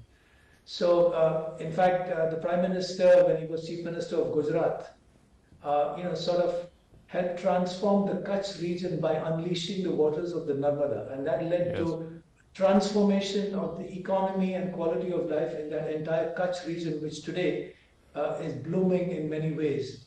So water management has been one of the hallmarks of this government. A major institutional and governance reform was the integration of the service delivery, which was the Ministry of Drinking Water and Sanitation, with water management and water resources. And the new Ministry of Jal Shakti was created in 2019. Yes. And that in many ways has significantly improved the governance of water, looking at integrated water resource management as opposed to looking at water in a fragmented sense. But water conservation, whether it's groundwater management or whether you just spoke about Catch the Rain, the Jal Shakti Abhiyan, Yes. another major initiative of the Prime Minister is how can water conservation be taken down to the local level? How can we conserve water through digging ponds, using Manrega to improve water conservation? These are major programs started by the government. And of course, the Jal Jeevan Mission, which is at the core of SDG 6, Yes. which is about access for drinking water to all. This program has really gathered pace. It's on track to deliver a functioning household tap connection in every single rural household in India, 180 million rural households. It's a very, very ambitious program.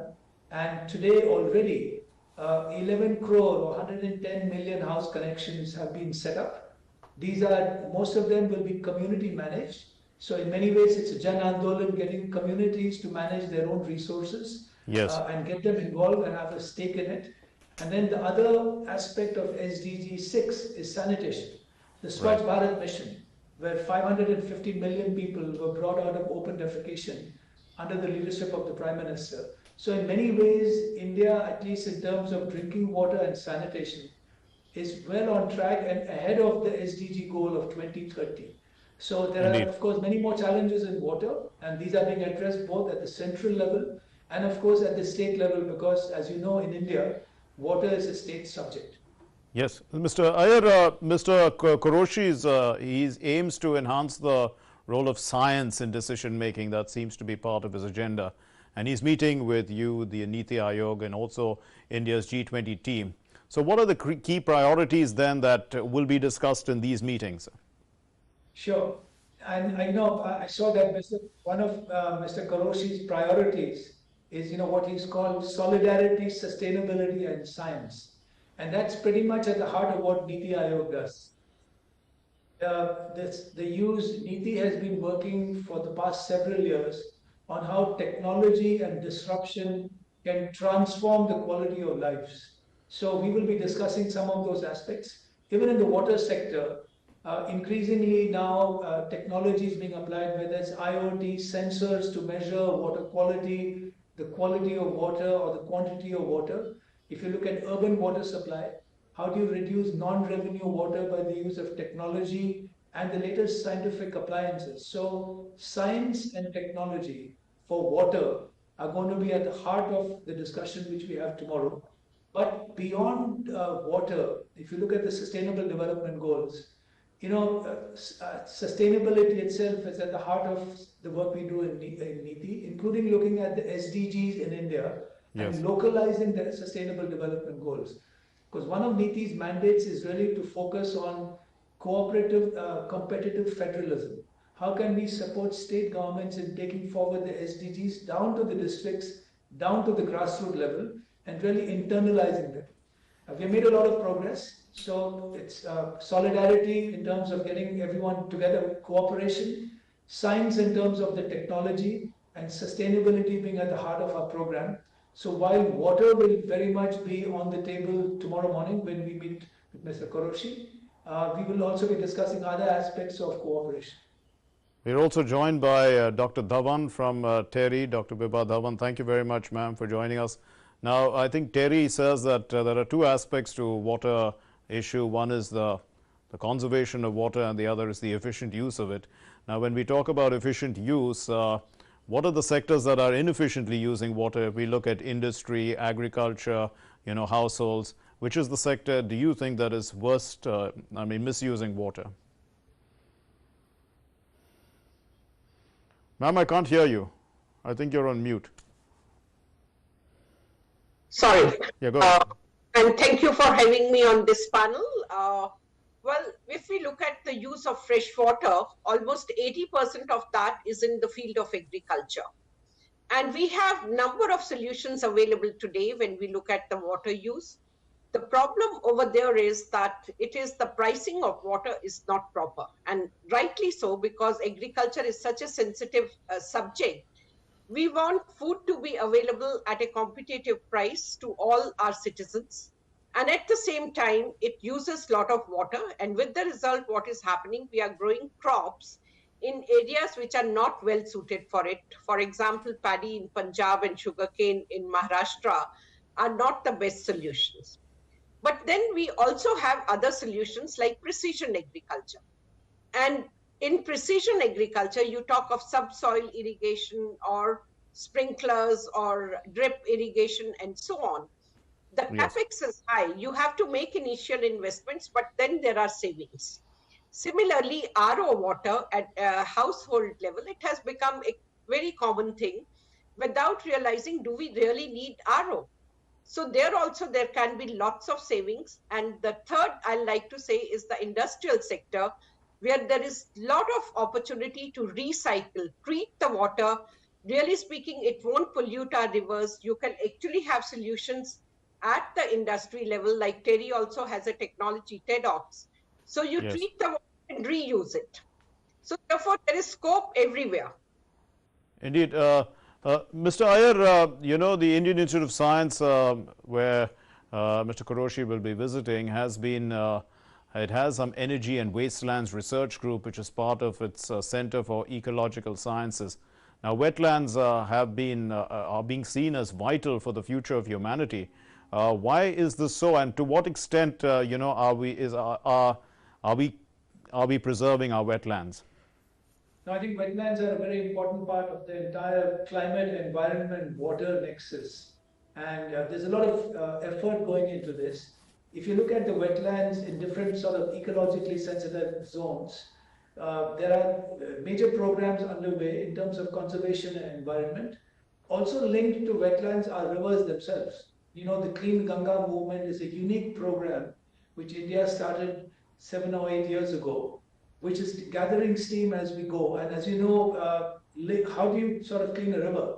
There are two ways. You can either prevent sewage from entering it, and you also need to increase the e-flow, the environmental flow. So both those measures are being taken in the Ganges, also in other rivers, and of course that's also linked with the wetlands. There's another aspect I'd just like to touch upon, which Director General Terry spoke about, agriculture.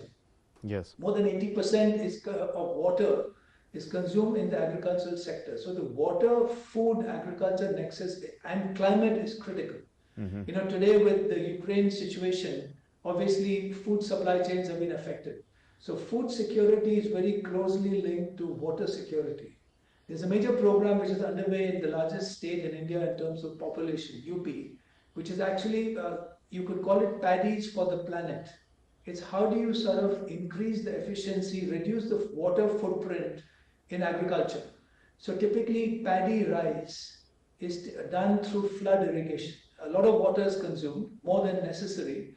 This also leads to a lot of methane emissions. So if you can do direct seeding of rice, you reduce the water footprint, you can increase agricultural productivity, potentially increase the income of farmers. So technology is being brought in terms of different varieties of seeds, in terms of micro irrigation, how do you bring in sprinkler. India has done a lot of work on micro irrigation under the Pradhan Mantri Krishi Sinchai Yojana. Yes. So more than 7 million hectares have been brought under micro irrigation in the last 7 or 8 years. So this coupled with obviously wetlands, ecologically sensitive zones, we have to look at the whole thing in an integrated manner, because water cuts across a multitude of sectors, whether it's agriculture, environment, rural development. And I think the Ministry of Jal Shakti, that institutional governance integration has been critical. And of course, we need to take forward the implementation and scale up on the ground. Dr. Dhawan, you know, a lot of the ideas are built in institutions, but to take, I mean, our institutions, rather than just concentrating on research, are they, you know, involved with implementation of their ideas itself? That would, you know, I mean, they could probably play a greater role in reaching from lab to land much faster. That is something, and we are very fortunate to have CEO of Niti Aayog with us today. Perhaps a lot of work is being done at the research level, but we are lacking in doing pilots, and one success story is not replicated in many areas. So research, of course, that remains extremely important, but so is taking the message to the end user. But I like to mention that I won't like to say government is taking lots and lots of initiative under uh, Yes. the various initiatives. I'd like to mention about Jal Shakti mission and this TEDx technology. We are doing pilots in Kanpur. So it is essentially that you are looking at that whether it is successful, because doing anything, say at 100,000 kiloliters is too small a volume, and you actually have to do it at a much larger level. So it is improving, and I'll say it is the programs, the success stories, they are being replicated through government schemes, as well as a lot of other corporates are coming forward under their CSR programs to take these stories or these research results to the end level. And I'm very happy to say that now research is not just confined to how do you take care of the large quantities of wastewater. It is also how do you treat at the village level. So one is working in that direction as well, both in research and in pilots. Okay. Mr. Iyer, one of the key concerns, in fact, this is a Niti Aayog report of 2019 that said that nearly 70% of India's water is contaminated. So, you know, the situation with water pollution, has it vastly improved? What would you say?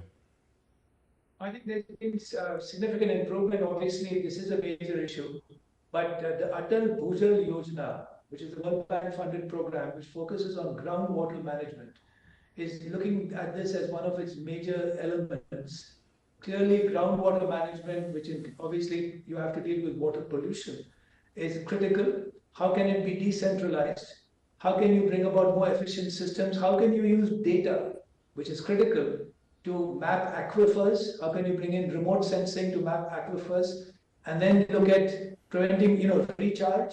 But again, water pollution testing at the local level. So there's a major thrust on this. Water quality will continue to be an issue, but major steps are being made to address it. And it's on the high priority agenda, both in terms of action research, which DG Terry spoke about. So the Ministry of Jal Shakti is leading the efforts on sort of water resource management, water quality management, and in the end, the Atal Bhujal Yojana is going to come up with innovative solutions to dealing with groundwater management, including, of course, water quality. Indeed. Dr. Dhawan, what role does the UNGA have in urging greater compliance for the SDGs? And do you see a greater role for domain experts of the Global South, you know, in dealing with the core challenges that can be replicated across the world? Because, I mean, if we take climate change, we are saying that really it is a problem that has been caused by the Global North, and the Global South is paying for it.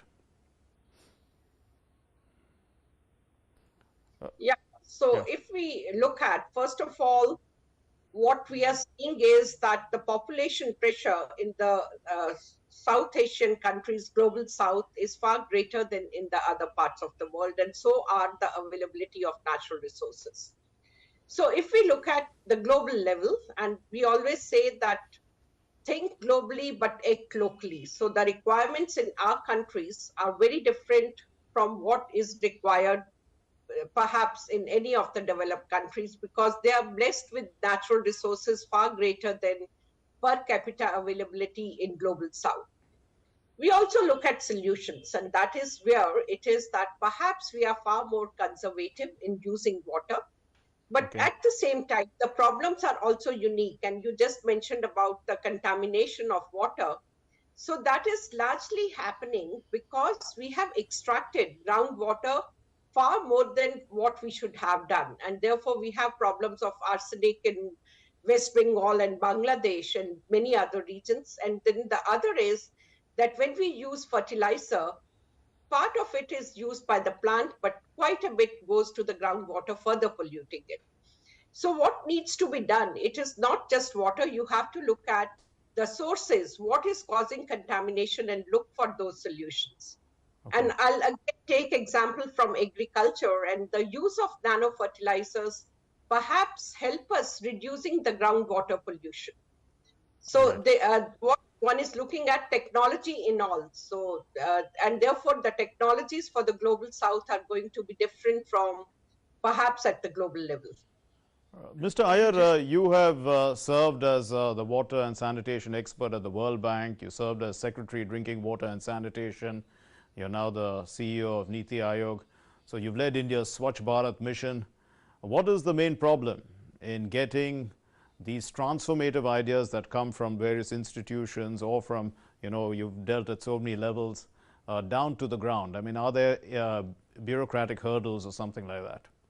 I think it's a great question. One of the things which, the Prime Minister has sort of brought about a transformative change in is getting people and communities involved and getting Jan Andolans moving on major transformative issues like water and sanitation.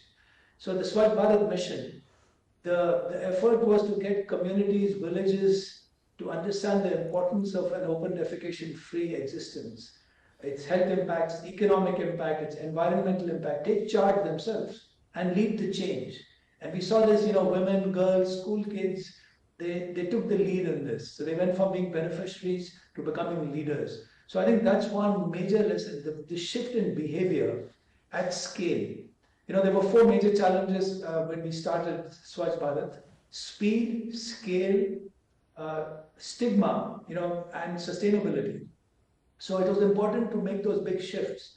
Now those are also being applied under the Jal Jeevan mission. And then we finally learned, and we shared these lessons with the world, and I'll come to that in a little bit. The 4 P's we learned: the political leadership, public financing. Sanitation is a public good. It's got a 5:1 return. Working in partnerships with NGOs, with TERI, with grassroots organizations, with international organizations. And the 4th P was people's participation. But coming again to the G20, I think this is an opportunity for India to really share its lessons with the world, with the global south in particular, on SDGs and achievement of transformative programs at scale and making them sustainable. In the G20, climate, environment, and lifestyle for the environment are going to be major cross-cutting issues. And I think the water story of India is something which can be shared with other countries, particularly in Africa, but also in other developing regions, on how these programs can be implemented at scale. Before coming back to Niti, I was working in Africa out of Washington, and one big question they all had was, how can India, what did it take, what kind of political leadership did it take to shift 550 million people out of defecating in the open to using toilets at home, and now having 110 million household tap connections already in a short period of 3.5 years. So these are some lessons we can share. A lot of cross-learning can take place, but I think the G20 is a great platform for India to lead the sort of and share its lessons with the global south. గిరిజనుల కోసం పనిచేసే వ్యక్తులను గౌరవించటం నవతరానికి ప్రేరణనిస్తుందన్న మోదీ, నక్సల్స్ ప్రభావిత ప్రాంతాల్లో యువతను సన్మార్గంలో నడిపిన వారిని పద్మ అవార్డులతో గౌరవిస్తున్నామన్న ప్రధాని.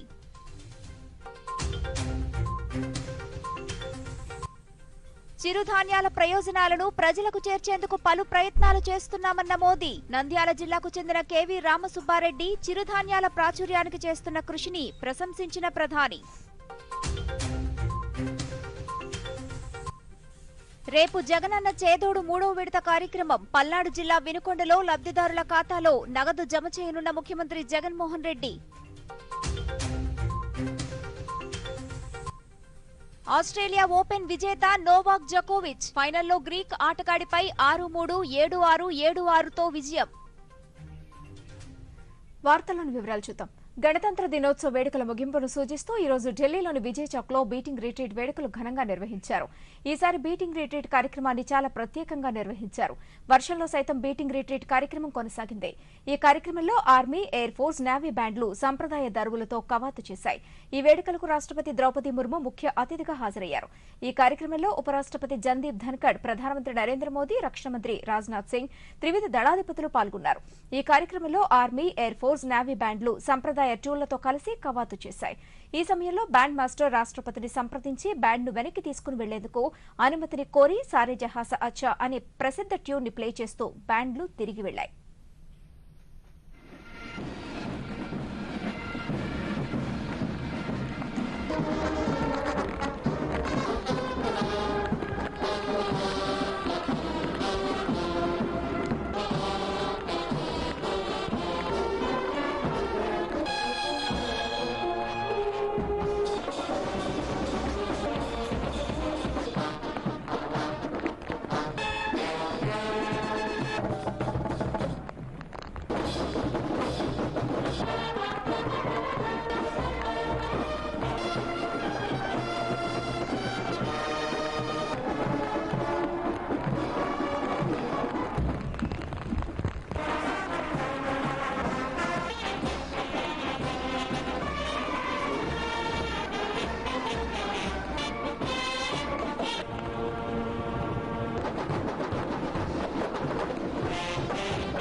ముఖ్యమంత్రి జగన్మోహన్ రెడ్డి రేపు పల్నాడు జిల్లా వినుకొండలో పర్యటించనున్నారు. జగనన్న చేదోడు పథకం ద్వారా లబ్ధిదారుల ఖాతాల్లో నగదు జమ చేయనున్నారు.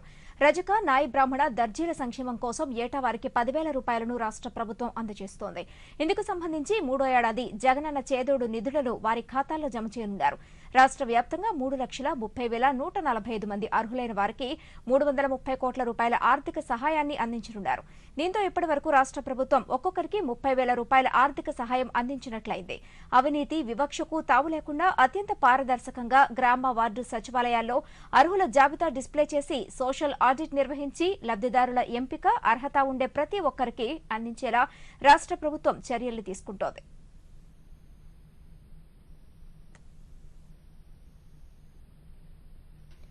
ప్రధాని మన్ కీ బాత్ కార్యక్రమాన్ని గుంటూరు జిల్లా వ్యాప్తంగా ప్రజలు ఎంతో ఆసక్తిగా తిలకించారు. తన మన్ కీ బాత్ లో ప్రధాని ప్రతి అంశాన్ని ప్రస్తావిస్తూ వాటి విశేషాలను చెప్పడం స్ఫూర్తినిస్తోందని గుంటూరు వాసులు పేర్కొంటున్నారు. పద్మ పురస్కారాలు తీసుకునే వారు ఎంతో సేవాభావంతో దేశమే ముందని సేవ చేయటం, చిరుధాన్యాల విశిష్టత, ప్రాధాన్యత, గణతంత్ర దినోత్సవ కార్యక్రమ నిర్వహణపై ప్రశంసలు కురిపించడం అందరిలో ఉత్తేజాన్ని నింపాయన్నారు.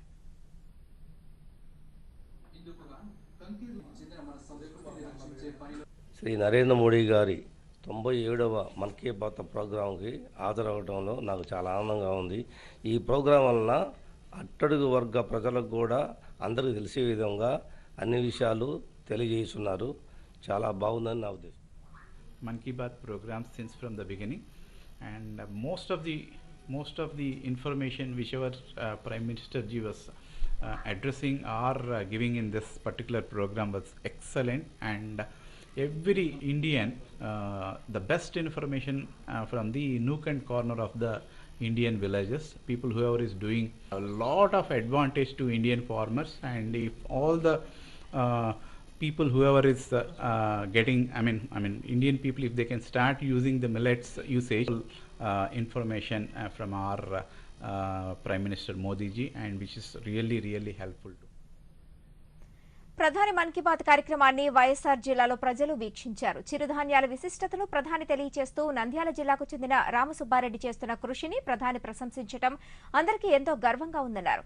చిరుధాన్యాల ప్రయోజనాలు ప్రజలకు చేర్చేందుకు ఆయన చేస్తున్న కృషిని ప్రధాని గుర్తించడం ఎంతో గర్వపడే విషయమని కడపవాసులు వెల్లడించారు.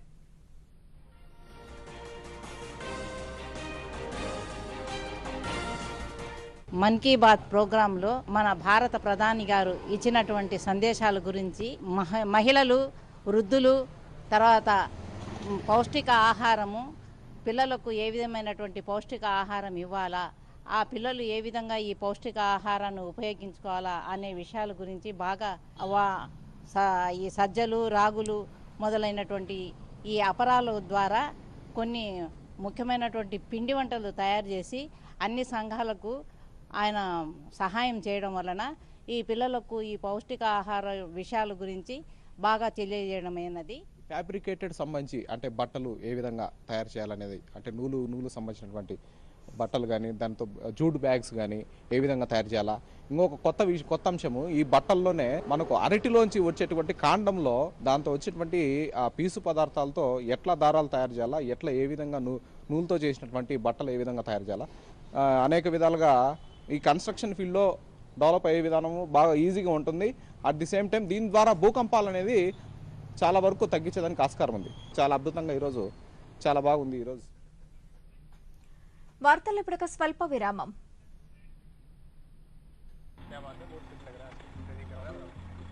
మూడు నెలల్లో డబ్బు డబుల్. వారేవా, ఫాస్టే కాక హై రిటర్న్స్ కూడా. భలే స్కీమ్ కదా. నిన్న లేదు ఇది ఇక్కడ. అలాగే రేపు ఉండదు కూడా. నువ్వు ఎప్పుడైనా 5 ఓవర్లలో డబుల్ సెంచరీ కొట్టావా? ఇలాంటి స్కీమ్ల ప్రలోభానికి లొంగిపోతే మనం మోసపోగలం. ఆర్బీఐ అంటుంది మీ డబ్బుని సురక్షితంగా ఉంచుకోండి, తెలివిగా పెట్టుబడి పెట్టుకోండి. ఎక్కువ రిటర్న్స్ వెనకాల పడితే రిస్క్ కూడా అంతే ఎక్కువ ఉంటుంది. ఇంకా ఫాస్ట్ రిటర్న్స్ తో జాగ్రత్త. ఇంకా ఫాస్ట్ బౌలింగ్ తో కూడా. ఆర్బీఐ అంటుంది విషయాలు తెలుసుకోండి, జాగరూకంగా ఉండండి. తిరిగి స్వాగతం. ప్రధానమంత్రి మన్ కీ బాత్ కార్యక్రమాన్ని అనంతపురం జిల్లా ప్రజలు ఆసక్తిగా వీక్షించారు. ఈ కార్యక్రమంలో ప్రధానమంత్రి ఎన్నో కొత్త విషయాలను ప్రస్తావించారని అన్నారు. ఈ సంచికలో చిరుధాన్యాల ప్రాధాన్యత, వాటి ఉపయోగాలు, G20లో చిరుధాన్యాల ప్రాధాన్యతను వివరించడం అందరినీ చిరుధాన్యాల గురించి ఆలోచించేలా చేస్తోందని అన్నారు.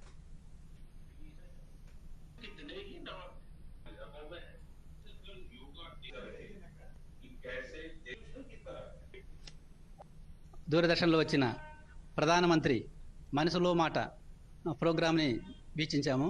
ఈరోజు చిరుధాన్యాలు, యోగ యొక్క విశిష్టత, మన ప్రాచీన పద్ధతుల యొక్క గొప్పతనాన్ని చక్కగా వివరిస్తున్న ప్రధానమంత్రికి మా కుటుంబం తరఫున, మిత్రుల తరఫున ప్రత్యేక ధన్యవాదాలు. ప్రతి నెల చివరి ఆదివారంలో వచ్చే మన్ కీ బాత్ కార్యక్రమాన్ని కుటుంబ సమేతంగా అట్లా మిత్రులతోటి కలిసి ఎప్పుడు చూస్తుంటాం. కానీ ఈరోజు చాలా టాపిక్స్ వచ్చాయి. మన ప్రధానమంత్రి గారు చాలా విషయాలు చెప్తూ భారతదేశంలో యొక్క డెవలప్మెంట్ గురించి చెప్తూ ఒకటి నాకు నచ్చిన విషయం ఏమంటే, మనం ఎవరు ఎక్కడ వినలేని మదర్ ఆఫ్ డెమోక్రసీ అనే బుక్ని ఇంట్రడ్యూస్ చేశారు.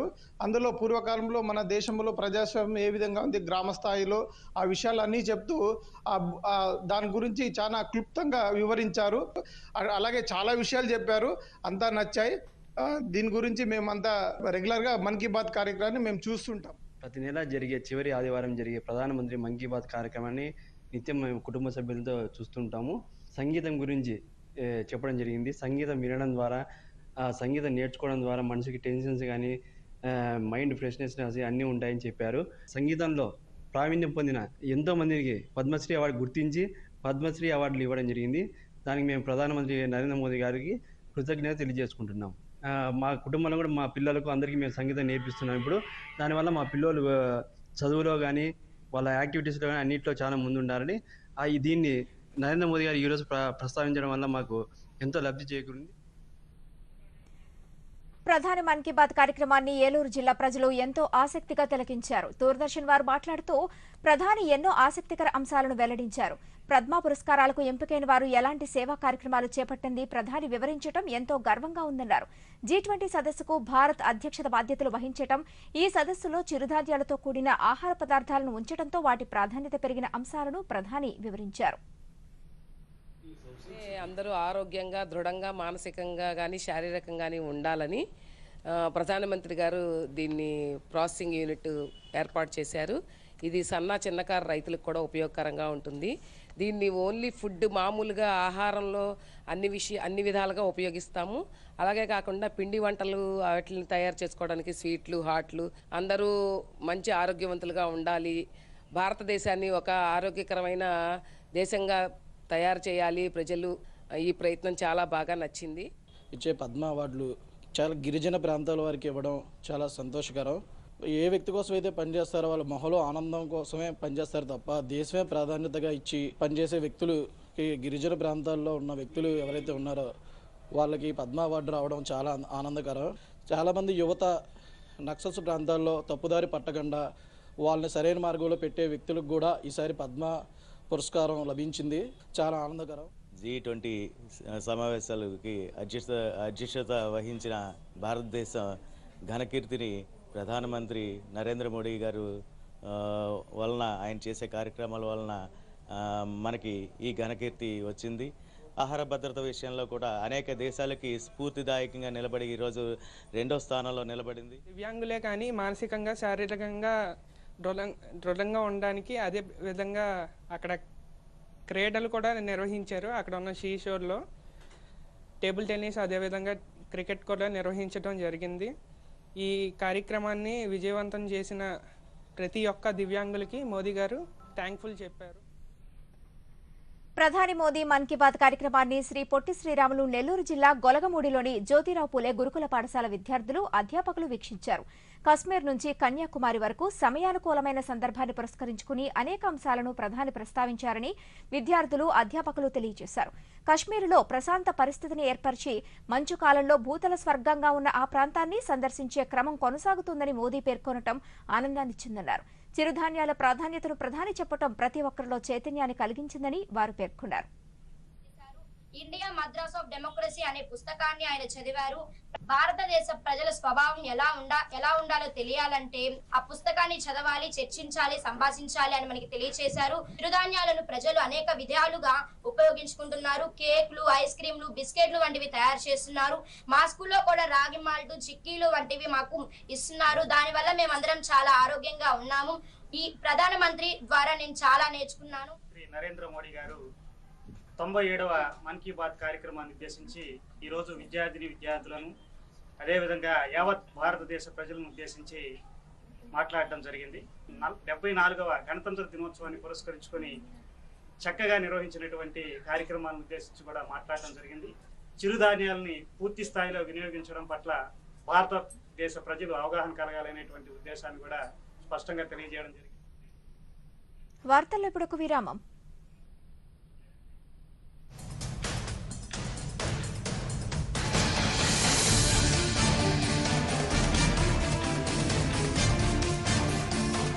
రెండు 2023-24 యూనియన్ బడ్జెట్ పై ప్రత్యేక చర్చా కార్యక్రమం ఫిబ్రవరి 1వ తేదీ ఉదయం 9:30 నుంచి మీ దూరదర్శన్ సప్తగిరిలో. తిరిగి స్వాగతం. ముఖ్యమంత్రి వైఎస్ జగన్మోహన్ రెడ్డి రేపటి నుంచి 2 రోజుల పాటు ఢిల్లీలో పర్యటించనున్నారు. ముఖ్యమంత్రి రేపు సాయంత్రం ఢిల్లీ బయలుదేరి వెళ్లనున్నారు. రాత్రికి జనపద నివాసంలో బస చేస్తారు. ఎల్లుండి AP global investor summit round table సమావేశంలో భాగంగా కర్టన్ రైజర్ కార్యక్రమాలకు హాజరవుతారు. ఎల్లుండి సాయంత్రం దౌత్యవేత్తలతో ముఖ్యమంత్రి సమావేశమవుతారు.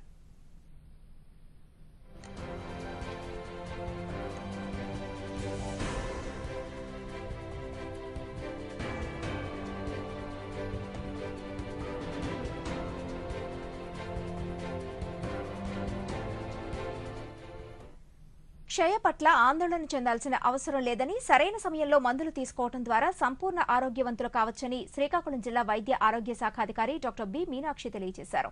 ఈ రోజు క్షయ వ్యాధిగ్రస్తులకు బలవర్ధకమైన సరుకుల కిట్లు, లబ్ధిదారులకు ట్రైసైకిళ్ల పంపిణీ కార్యక్రమంలో ఆమె పాల్గొన్నారు. ఈ సందర్భంగా ఆమె మాట్లాడుతూ జిల్లాలో 1640 మంది క్షయ వ్యాధిగ్రస్తులు ఉండగా వారిలో 1200 మందికి బలవర్ధకమైన ఆహారాన్ని అందించామని చెప్పారు. క్షయ వ్యాధి ప్రాణాంతకం కాదని 6 మాసాల పాటు క్రమం తప్పకుండా మందులను తీసుకుంటే పూర్తిగా నయమవుతుందని అన్నారు. 700 రూపీస్ చేయడం జరిగిందండి. ఇది అంటే 6 నెలల పాటు, అంటే ఒక వ్యక్తికి 700 × 6, సో 4200 రూపాయలు ఖరీదు చేసే న్యూట్రిషన్ ఫుడ్ మనం 6 నెలల వరకు ఇవ్వడం జరుగుతుంది. So 4th spell, 3rd spell అట్లా ఫస్ట్ స్పెల్ ఉన్న వాళ్ళు కూడా వచ్చారు. ఈరోజు ఇంచుమించు 200 మందికి ఇప్పుడు ఈరోజు సప్లై చేయడం జరుగుతుంది. క్షయ నిర్మూలన అధికారి డాక్టర్ ఎన్ అనురాధ మాట్లాడుతూ క్షయ వ్యాధికి మంచి మందులు వాడితే పూర్తిగా కోలుకుంటారని చెప్పారు. క్షయ రోగులకు ప్రభుత్వం ఉచిత పరీక్షలు చేసి మందులను పంపిణీ చేస్తుందన్నారు. ప్రతి మనిషికి మందులు ఇవ్వటమే కాకుండా ఇక్కడ మనం ఏం చేయాలనంటే ప్రివెన్షన్ మేనేజ్మెంట్, వాళ్ళ ఇంట్లో ఉన్న కుటుంబ సభ్యులకి వాళ్ళతో దగ్గరగా క్లోజ్గా మెలిగే పేషెంట్లకు కూడా ప్రివెన్షన్ మేనేజ్మెంట్ ఇస్తూ ఉంటే వెంటనే గ్రహించుకుని మనం టెస్ట్ చేసి అది నిర్ధారణ అయితే కనుక టీబీ అని మందులు పెట్టి తొందరగా కనుక మనం మందులు పెట్టి వాళ్ళ రోగం కనుక నివారించగలిగితే మనం టీబీ ఫ్రీ 2-3 ఏళ్లలో ఖచ్చితంగా అవ్వగలమని గట్టి నమ్మకంతో మేము ప్రయత్నం చేస్తూ ఉన్నాం. తిరుపతి జిల్లా శ్రీకాళహస్తికి చెందిన శ్రీనివాసరావుకు విశిష్ట పురస్కారం లభించింది. ఎయిర్ కమాండర్ గా విధులు నిర్వర్తిస్తున్న శ్రీనివాసరావు అంకిత భావాన్ని గుర్తించి భారత ప్రభుత్వం త్రివిధ దళాల్లో అత్యున్నత పురస్కారమైన విశిష్ట సేవ పథకానికి ఎంపిక చేసింది. 30 ఏళ్ల పాటు ఎయిర్ కమాండర్ గా సేవలు అందించినందుకు గాను విశిష్ట సేవ పథకాన్ని అందుకోనున్నారు. త్వరలో రాష్ట్రపతి ద్రౌపది ముర్ము చేతుల మీదుగా ఈ పథకాన్ని ఆయన అందుకోనున్నారు. తన సోదరుడు శ్రీనివాసరావుకు అత్యున్నత విశిష్ట సేవా పథకం లభించడం ఎంతో సంతోషంగా ఉందని శ్రీనివాసరావు తమ్ముడు సురేష్ మీడియాకు తెలియజేశారు. మా నాన్నగారు మొదటి నుంచి కూడా మన కుటుంబం ఆదర్శంగా ఉండాలని ఆదర్శవంతంగా మమ్మల్ని పెంచారు. దానికి అనుగుణంగానే మా అన్నయ్యని ఎయిర్ ఫోర్స్ పంపించడం, మేము ఇక్కడ వ్యాపారం చేస్తున్నా కూడా మా అన్నగారు అక్కడ దేశానికి సేవ చేస్తూ నిరంతరం 32 సంవత్సరాలుగా ఆ వైమానిక దళంలో మా అన్నయ్య నిరంతర కృషి, పట్టుదల, కార్యదక్షత, ఆ రకంగా ఆయనకి ఎన్నో రకాలుగా ప్రభుత్వం వారు ఎప్పుడు ఆయన ప్రతిభని గుర్తించి ఎయిర్ ఫోర్స్లో ఆయన ప్రత్యేకమైన ఉద్యోగిగా ఆయన పరిగణిస్తున్నారు. ఈ విశిష్ట సేవా మెడల్ రాష్ట్రపతి ద్వారా మా అన్నయ్యకి అందుతుందనగానే మాకు ఎక్కడ లేని ఆనందం. మా నాన్నగారు లేరు, మా నాన్నగారు ఉంటే ఇంకా ఎంతో సంతోషపడి ఉండేవారు. ఇదంతా కూడా మన భావితరాలకు ఈ విశిష్ట సేవా మెడల్ అందుకున్న దానికి ఆయనకి శుభాకాంక్షలు తెలియజేస్తూ మరొకసారి కేంద్ర రాష్ట్ర ప్రభుత్వాలకి మా తరపున, మా కుటుంబ తరపున ధన్యవాదాలు తెలుపు. వార్తల్లో ఇప్పుడు ఒక స్వల్ప విరామం. మీ బ్యాంకు చెల్లింపులు అన్ని internet banking, mobile banking, UPI, భీమ్ యాప్ ద్వారా చెల్లించండి. అంతేకాదు మీ లావాదేవీలను మీ సురక్షిత కంప్యూటర్ నుండి గానీ, మొబైల్ నుండి గానీ మాత్రమే చేయండి. ఎల్లప్పుడూ డిజిటల్ సురక్షిత లావాదేవీలను చేయండి. అజ్ఞాత వ్యక్తుల నుండి మీ మొబైల్లో వచ్చే ఆర్థిక లావాదేవీలకు సంబంధించిన ఎటువంటి సూచనలకు మీరు స్పందించకండి. జారీ చేయవారు నాబార్డు ప్రాంతీయ కార్యాలయం, ఆంధ్రప్రదేశ్.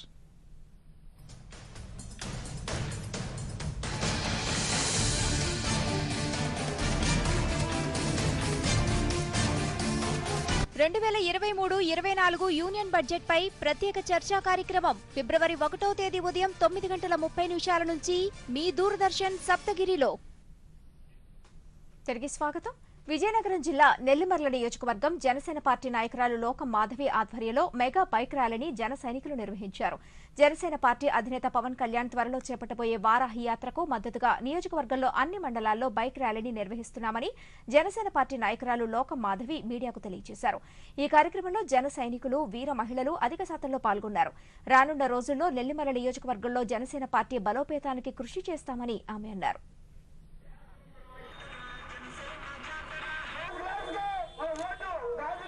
కొండగట్టు ఆంజనేయ స్వామి ఆశీస్సులతో మరియు విజయవాడ కనకదుర్గమ్మ గారి ఆశీస్సులతో వారాహి అమ్మవారి కటాక్షంతో దుష్ట శిక్షణకి, శిష్ట రక్షణకి, ప్రజల్ని చైతన్యవంతం చేయడానికి, బస్సు యాత్ర చేయడానికి సిద్ధమైన తరుణంలో మా సపోర్టు మా అధినాయకుడు పవన్ కళ్యాణ్ గారికి అలాగే జనసేన పార్టీకి తెలియజేయడానికి ఈ బైక్ ర్యాలీ జరపడం జరుగుతున్నది. అధికారంలో ఉన్నా లేకపోయినా ప్రజల భవిష్యత్తు మనకు ముఖ్యం అని మా అధినాయకుడు పవన్ కళ్యాణ్ గారు ఎప్పుడు మాకు చెప్తారు.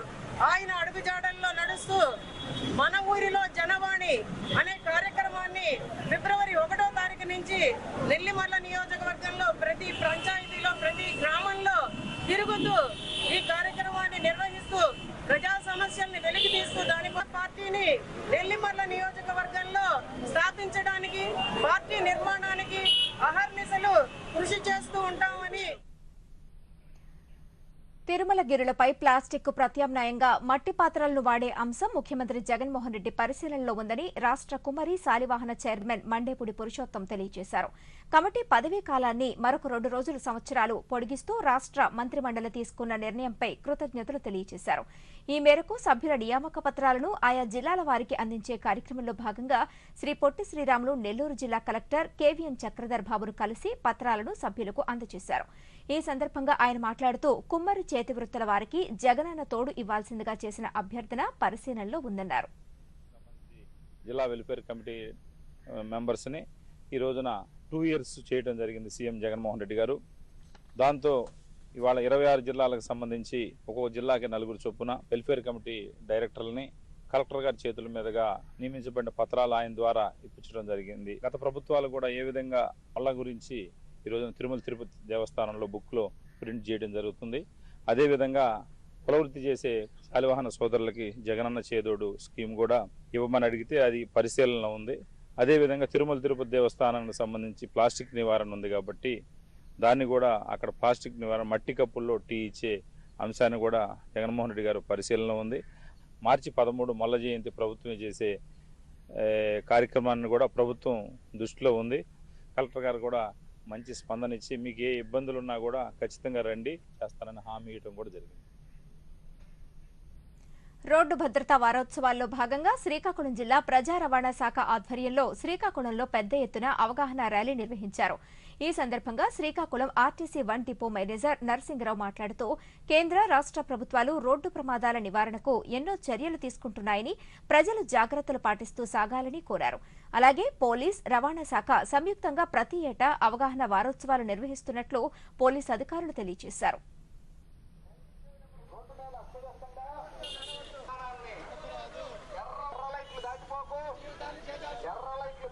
ప్రతి సంవత్సరం ఆర్టీసీ వారు జనవరి నెలలో రోడ్డు భద్రత వారోత్సవాలు జరుపుతుంటారు. ఇందులో ముఖ్య కారణం ఏంటంటే ప్రమాదం అనేది ఎవరికి జరిగినా ప్రమాదమే. దానివల్ల కుటుంబాలు గాని అలాగే పర్సన్స్ గాని వారి యొక్క జీవితాలను పోగొట్టుకోవడం, వికలాంగులైతే వాళ్ళు అంగవైకల్యం అయితే వాళ్ళ జీవితాంతం మరి కష్టంతో బతకాల్సి ఉంటుంది. కానీ దీన్ని అవాయిడ్ చేయడం కోసం అనేసి ఆర్టీసీలో ఈ కార్యక్రమాన్ని ప్రతి సంవత్సరం నిర్వహిస్తూ ఈరోజు మరి అందరిలో అవేర్నెస్ కలిగించాలని, వాళ్ళలో ఒక మార్పు తీసుకురావాలనే ఉద్దేశంతో ఈ ర్యాలీ జరుపుతున్నాం. చాలా సంతోషంగా ఉంది. అలాగే ప్రతి ఒక్కరూ ఈ ఒక్క విషయాన్ని తెలుసుకొని ప్రతి ఒక్కరు హెల్మెట్ ధరించి సెల్ ఫోన్ డ్రైవ్ చేయకుండా, మద్యపానం తాగి వెహికల్స్ నడపకుండా ఉండాలని ప్రతి ఒక్కరికి విన్నవించుకుంటున్నాం. అలాగే ప్రతి ఒక్కరూ లైసెన్సు, బండి రిజిస్ట్రేషను మరియు హెల్మెట్ ధరించాలని కోరుకుంటున్నాం. ఏ ఒక చిన్న ప్రమాదం జరిగినా అది కుటుంబానికి చాలా నష్టం కలిగిస్తుంది కాబట్టి, అలాగే లేన్ సిస్టమ్ అనేది ఉంటుంది. ఆ లేన్ ద్వారా ఎవరు లెఫ్ట్ వెళ్ళాల్సిన లెఫ్ట్ని వెళ్ళాలి. అలాగే వెహికల్స్ వెళ్ళే, టూ వీలర్స్ వెళ్ళే రూట్లోనే టూ వీలర్స్ వెళ్ళాలి. చిన్న చిన్న సందులో ఓవర్టేక్స్ చేయకుండా మా ట్రాఫిక్ పోలీసులకి సహకరిస్తారని మరి కోరుకుంటూ. భారత అమ్మాయిలు అద్భుతం సృష్టించారు. తొలిసారి అండర్-19 ప్రపంచ కప్ ను టీమిండియా సొంతం చేసుకుని చరిత్ర సృష్టించింది. ఫైనల్ మ్యాచ్ లో ఇంగ్లాండ్పై 7 వికెట్ల తేడాతో విజయాన్ని సాధించింది. టాస్ గెలిచి బౌలింగ్ ఎంచుకున్న భారత్ పిచ్ పరిస్థితులను పూర్తిగా సద్వినియోగం చేసుకుంది. ఇంగ్లాండ్ను కేవలం 17.1 ఓవర్లలో 68 పరుగులకు కుప్పకూల్చింది. పిచ్ బౌలింగ్ కు అనుకూలంగా ఉండటంతో ఛేదనలో భారత బ్యాటర్లు ఏమాత్రం తడబడలేదు. స్వల్ప వ్యవధిలో ఓపెనర్లు షఫాలి వర్మ 15, శ్వేతా షహర్వాత్ 5, తెలంగాణకు చెందిన గొంగడి త్రిష 24 పరుగులతో కలిపి సౌమ్య తివారీ 24 పరుగుల కీలక భాగస్వామ్యం అందించింది. వీరిద్దరూ మూడో వికెట్కు 46 పరుగులు జోడించారు. దీంతో భారత్ విజయం ఖరారైంది. అయితే మరో 2 పరుగులు చేస్తే టీమిండియా విజయం సాధిస్తుందనగా త్రిష అవుట్ అయింది. సౌమ్య తివారీ ఏమాత్రం అవకాశం ఇవ్వకుండా భారత్ను గెలిపించింది. దీంతో అరంగేట్ర అండర్-19 T20 ప్రపంచ కప్ టీమిండియా సొంతమైంది.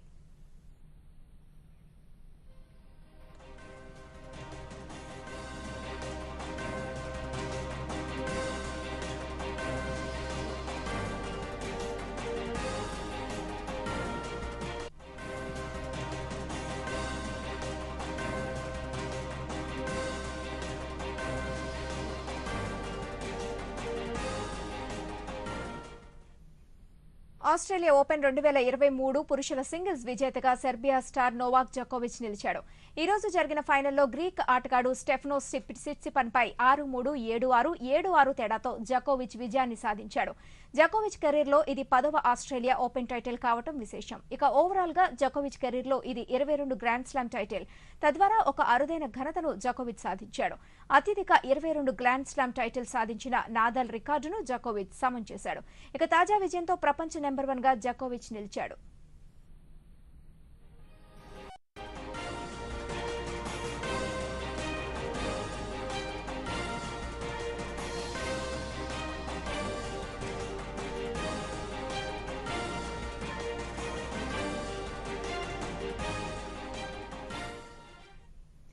వార్తలు ముగించే ముందు ముఖ్యాంశాలు మరొకసారి.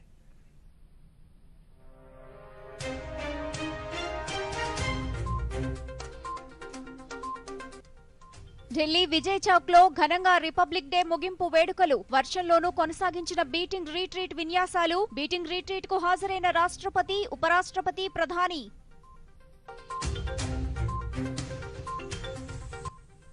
గణతంత్ర దినోత్సవ వేడుకలపై దేశవ్యాప్తంగా ప్రశంసలు కురిశాయన్న ప్రధాని. మన్ కీ బాత్ లో తన మనసులోని భావాలను దేశ ప్రజలతో పంచుకున్న మోదీ.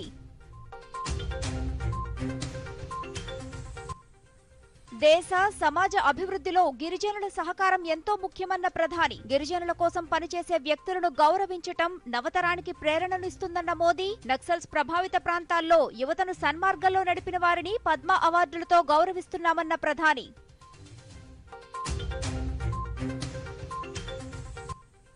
చిరుధాన్యాల ప్రయోజనాలను ప్రజలకు చేర్చేందుకు పలు ప్రయత్నాలు చేస్తున్నామన్న మోదీ. నంద్యాల జిల్లాకు చెందిన కేవీ రామసుబ్బారెడ్డి చిరుధాన్యాల ప్రాచుర్యానికి చేస్తున్న కృషిని ప్రశంసించిన ప్రధాని. రేపు జగనన్న చేదోడు 3వ విడత కార్యక్రమం. పల్నాడు జిల్లా వినుకొండలో లబ్ధిదారుల ఖాతాలో నగదు జమ చేయనున్న ముఖ్యమంత్రి జగన్మోహన్ రెడ్డి. ఆస్ట్రేలియా ఓపెన్ విజేత నోవాక్ జోకోవిచ్ ఫైనల్లో గ్రీక్ ఆటగాడిపై 6-3, 7-6, 7-6తో విజయం. ఈ వార్తలంతటితో సమాప్తం. నమస్కారం.